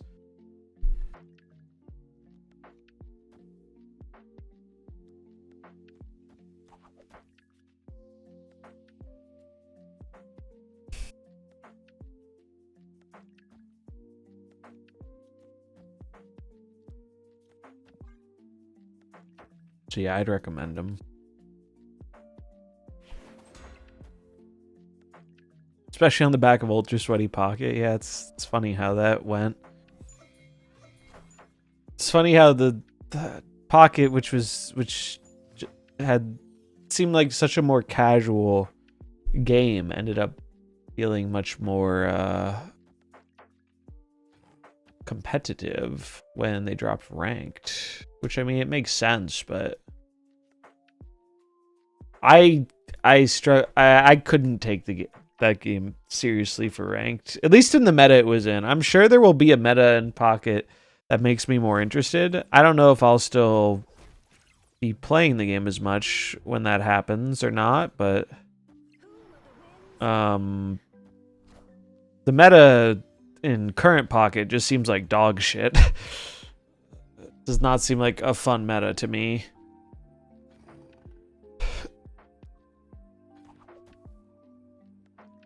New set tonight? That's right. Rare candy. Let me know how that goes. I'll probably rip some packs.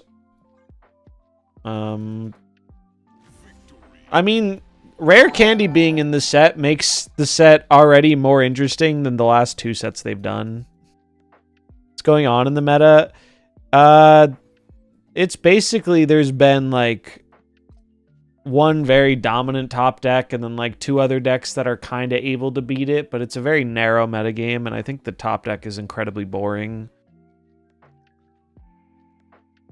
If you want to stream it on Discord, Blue, I'll watch you open packs. Cause I'm not streaming much longer. I'm tired. I'm gonna go eat a sandwich and relax. What time? Do you know what time that it releases? There's a chance I might fall asleep. I don't know. Although my energy comes and goes in waves, so I might not actually be that tired by the time it comes out. I don't know. Like 2 or 3 hours? Okay. So I'd give it like a 50-50. But if I'm up, I'll watch it. That is some fucking horseshit. Oh my god. Bailed out by the shield, giving them Baxter building to steal priority. I was gonna snap this, because we have like an easy scream kill.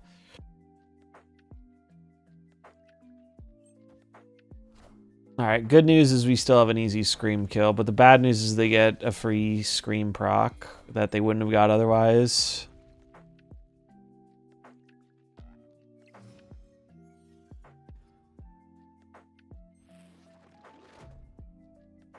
Frustrating.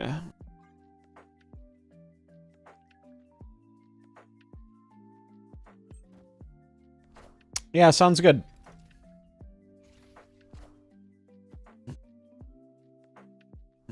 Rare candy is significantly more interesting to me than most of the other stuff they've put out in the last few sets. Because rare candy, like, it makes it so there are a lot of older cards that could have new potential because of rare candy that weren't good enough, which is cool.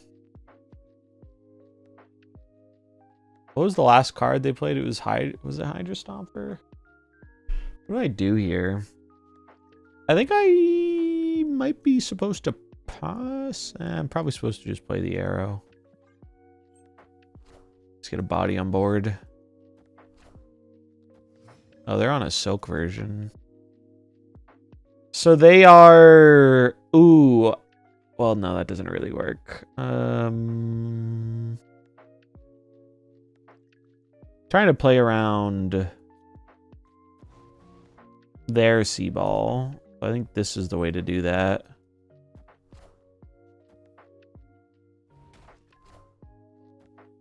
Yep. Now their C-ball is not enough to win this lane.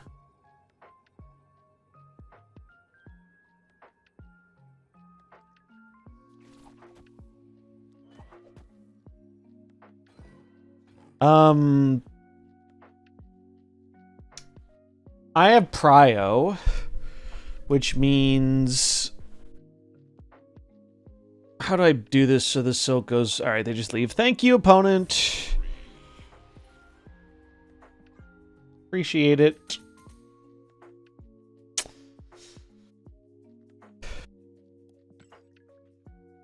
Maybe I'll make it back to top 100 before the season ends. I don't really care too much about my rank, but it's always nice to be chilling up there. Told Safety 2 weeks ago they had to introduce rare candy because the A2's art is too perfect. It is pretty cool. Was there... yeah, I've seen it. It's cool. Are there data mines for the new set or no? I haven't kept up with it, but I heard there might not have been compared to the last 2 times. No, patch isn't out yet. Okay. Okie dokie. Yeah, so it's very much a mystery. Maybe it's tomorrow. Maybe, yeah, I don't know.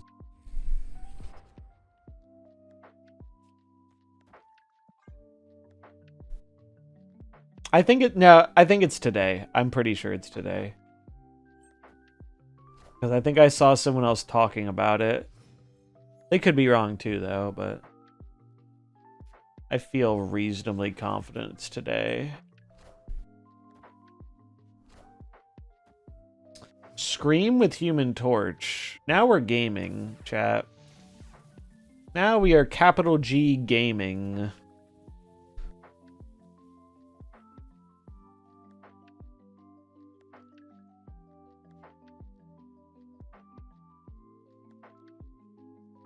No patch equals no new cards. Oh, I see what you're saying. Yeah, why? You would think the patch would have been out if they're releasing tonight. Maybe they release. Maybe it's not going to be like a midnight release. I don't know. Weird.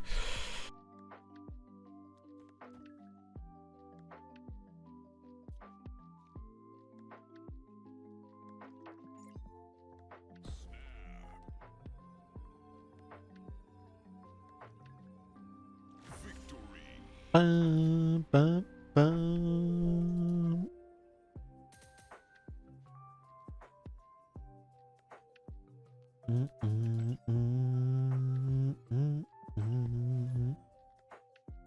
This deck's been really good, though.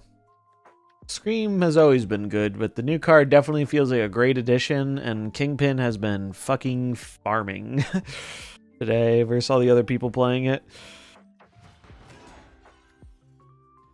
And I've always enjoyed the Scream deck. I was a Scream enjoyer before it was cool. Very specific question. What card would you define as perfect in terms of best design and seems relatively stable, as it shouldn't require much change no matter the meta? Honestly, probably one of the peak perfect designs to me in MarvelSnap is Nico Minoru. It's a card I've never seen people call overpowered. It has such a variable outcome that it keeps games kind of interesting. Actually peak design.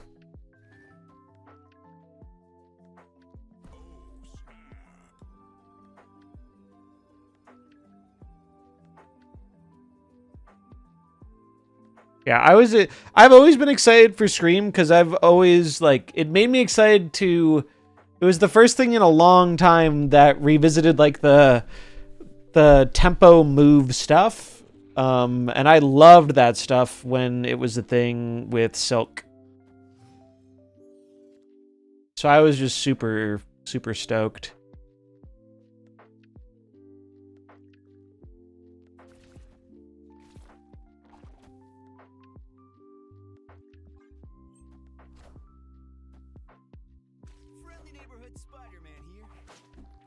Yoink.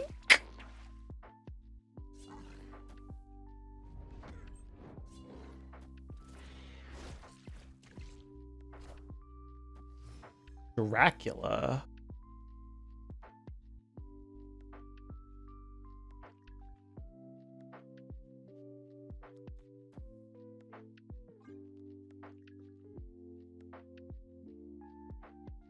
So they're Red Wing Gaming?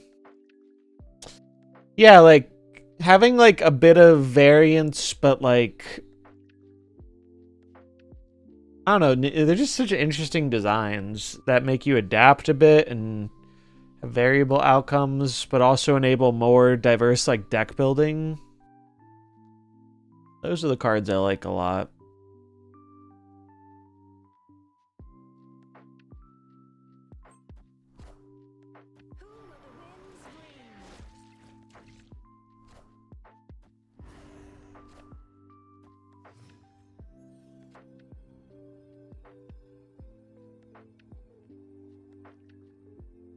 Not gonna lie, that's pretty fucking scary.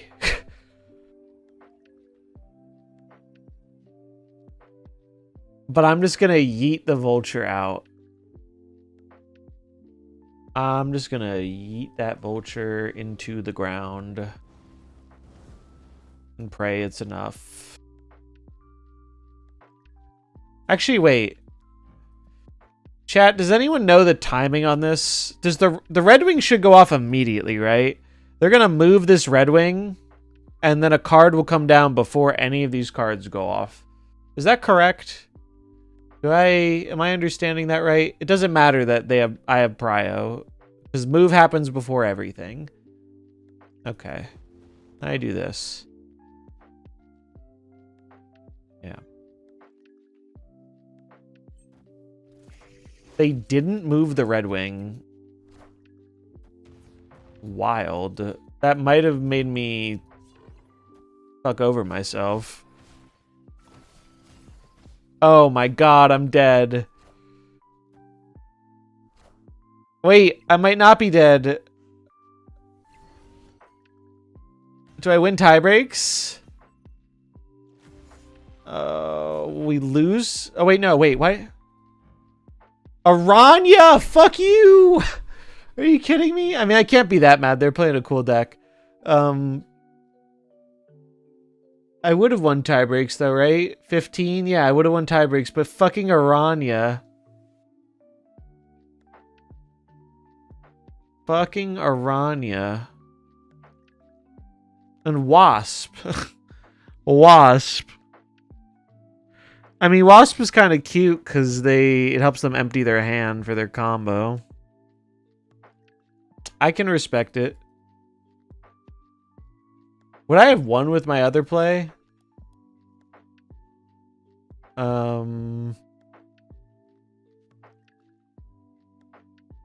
I would have had 8 more on the right, and they would have had 7 less. So it would have been 25. They would have had 7 less, so it would have been... I would have tied, right? And then beat tiebreakers? Very close game.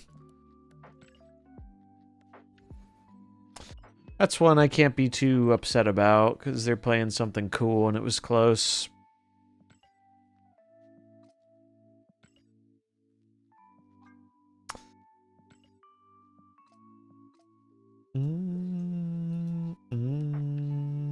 Yeah, it's a pretty sick deck. I like Red Wing. I think Red Wing's cool. Red Wing was a card I did a pretty quick 180 on. I thought Red Wing was like complete dog shit when I played it the first day, and then he found some pretty neat homes. I'm pretty happy with how that card ended up.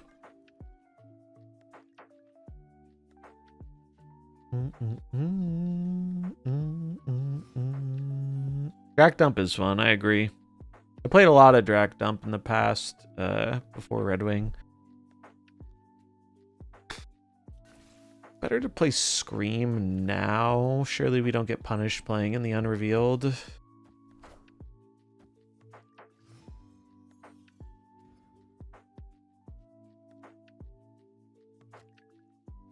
Well, as far as getting punished goes, it's not that punishing. Nova would give +2. Nova +2 is so nutty. I have 3 decks I'm rouletting, and Sarah's by far the most enjoyable. What are the other ones? Arsham and Bullseye, yeah. The Bullseye deck's fine, but it's very, it's pretty samey. It's like a very... plays out the same a lot of the time, and sometimes you just die to your own draws. It is a bit Resident Sleeper.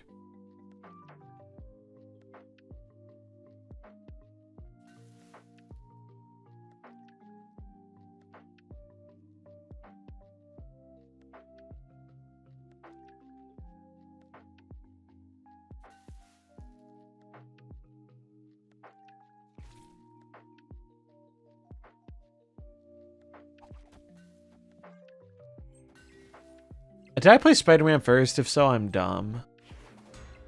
Should have been Kraven first.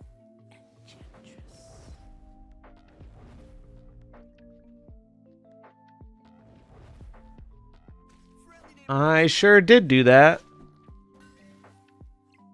-2 points. Unlucky.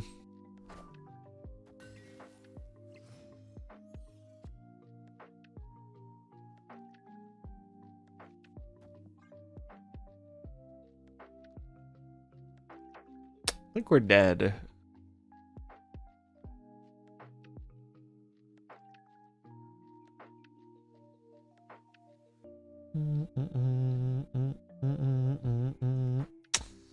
Old school Chavez was the queen. It's true. Queen of deck thinning. Mockingbird, Space Stone. So, if they want to play Thanos, it's really the only thing they can play. Assuming they don't have 0-cost stones. So I suppose this is winnable, maybe. Now, this time, I'm doing this intentionally, I think. Because I don't want... If the Mockingbird goes right, I don't want the Baatroc to go right. I could put it here, and if it goes left, it's better for me. I guess if it goes left, I'd rather get the extra power. That's fine. Rip it.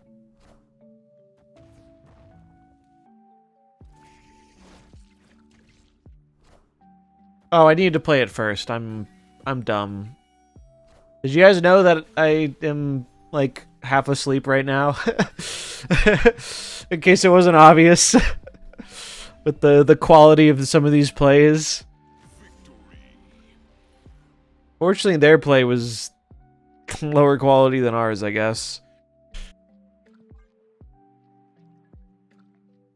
I fucked up a lot that game though. I made like two pretty like needless mistakes.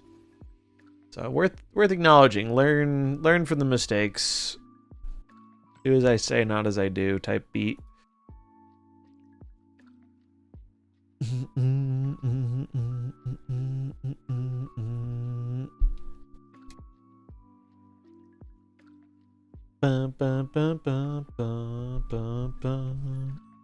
How has our performance been?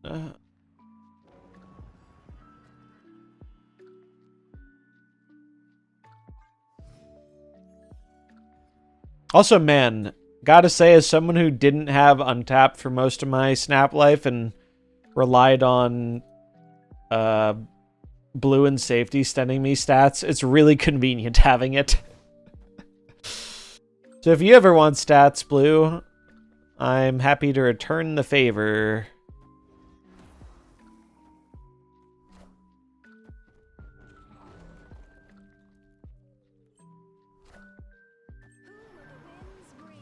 And if you want to use Untapped for your deck tracker and support what I do and don't have it already for some reason, use my link and get me like a very small amount of money.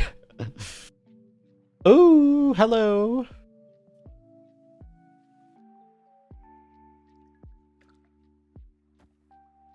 It was very nice of them to reach out, though. I'm very pleased they did that.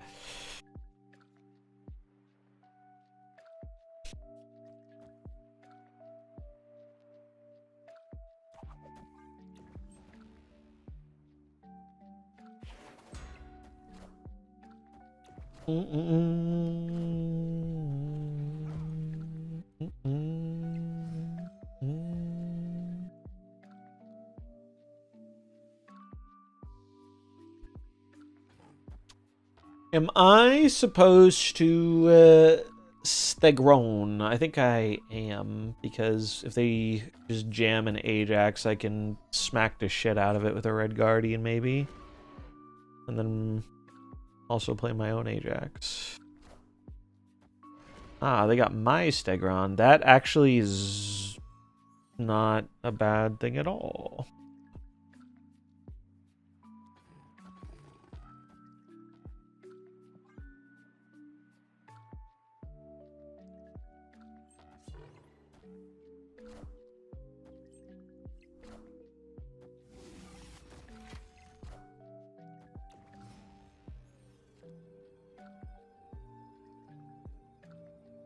I am pretty dead. Am I? Yes. I think I am pretty dead. Unless I can put up enough points in the right. We know for a fact they have Ajax. How many cards are afflicted? Is it enough for a cheap abomination? 1, 2, 3, 4. It's only... no, it's 5. Fuck. If they have a bomb, I lose every time. If they don't have a bomb, I can win this game. Doing this. Right? I'll go for it. They also have to be scared of Cannonball. Which, I mean, they could play around Cannonball, and then if I do this, I lose. I guess I am supposed to put this here. Because that way, if they don't play here, I will win this lane. Yeah. If they have... we know they have Ajax for a fact. It's just Abomination or bust.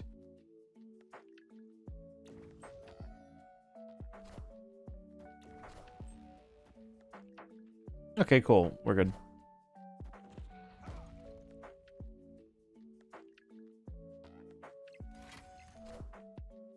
My locking Stomper? What do you mean? A liking Stomper, probably. I have literally not played Hydra Stomper today. Today was all about Baatroc and the 4-drop activate card for me. Those are the cards that I have played today. Probably play Hydra Stomper tomorrow. But from what I've seen, card seems solid. We'll probably try and experiment with the other 2 cards more tomorrow. Although, we'll probably... so this was the other deck I played. I really enjoyed it. I think it's not an opportune time to play it when a lot of people are trying out the new card in Scream.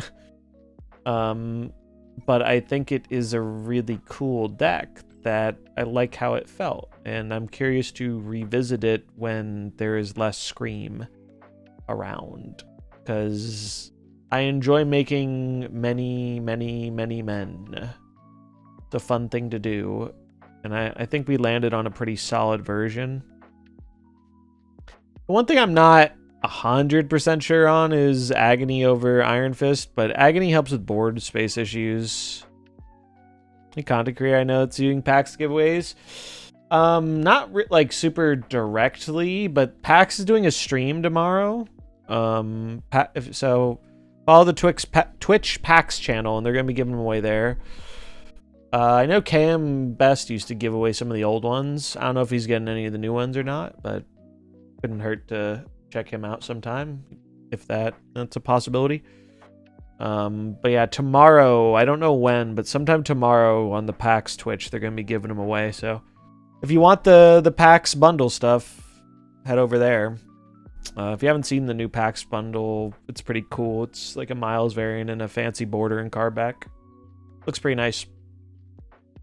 I'm hoping to secure one myself, but we'll see what happens. I don't have any special ins there. Last time I had a friend who ended up going, who was very clutch, but we'll see what happens. Anyway, I am pretty tired, so I'm going to take a look at our final stats out of curiosity, see how we did today, and then find someone to raid. Weren't we supposed to get a welcome bonus? Yeah, there was like a problem with it. There was like a bug that they have been working to fix, and till we actually end negative win rate, positive cube rate. We did have some pretty unlucky location games.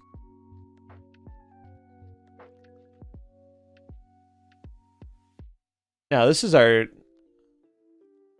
that was because it was most recent session. We were still positive with it. We were up 11 cubes. Do we know what the bonus is then? It's a seasonal Series 4 pack. They might end up just giving us tokens. They might end up just giving us tokens, though, if they can't fix it fast enough. Which would be 4,000 tokens. Marbles before the end. I'd like to, but I don't really have the energy to commentate a marbles race. I'm done. I want to lie down. Remind me tomorrow, though, and maybe we'll do a bonus one. So I'm fucking beat. I'm gonna raid... who am I gonna raid?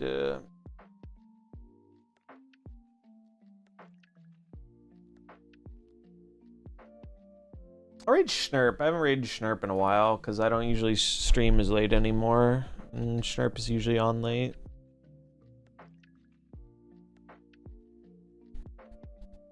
Show her some love. Have a good night. Thanks for hanging out. Follow if you're not. Check out the YouTube. All that good stuff. Back tomorrow for more.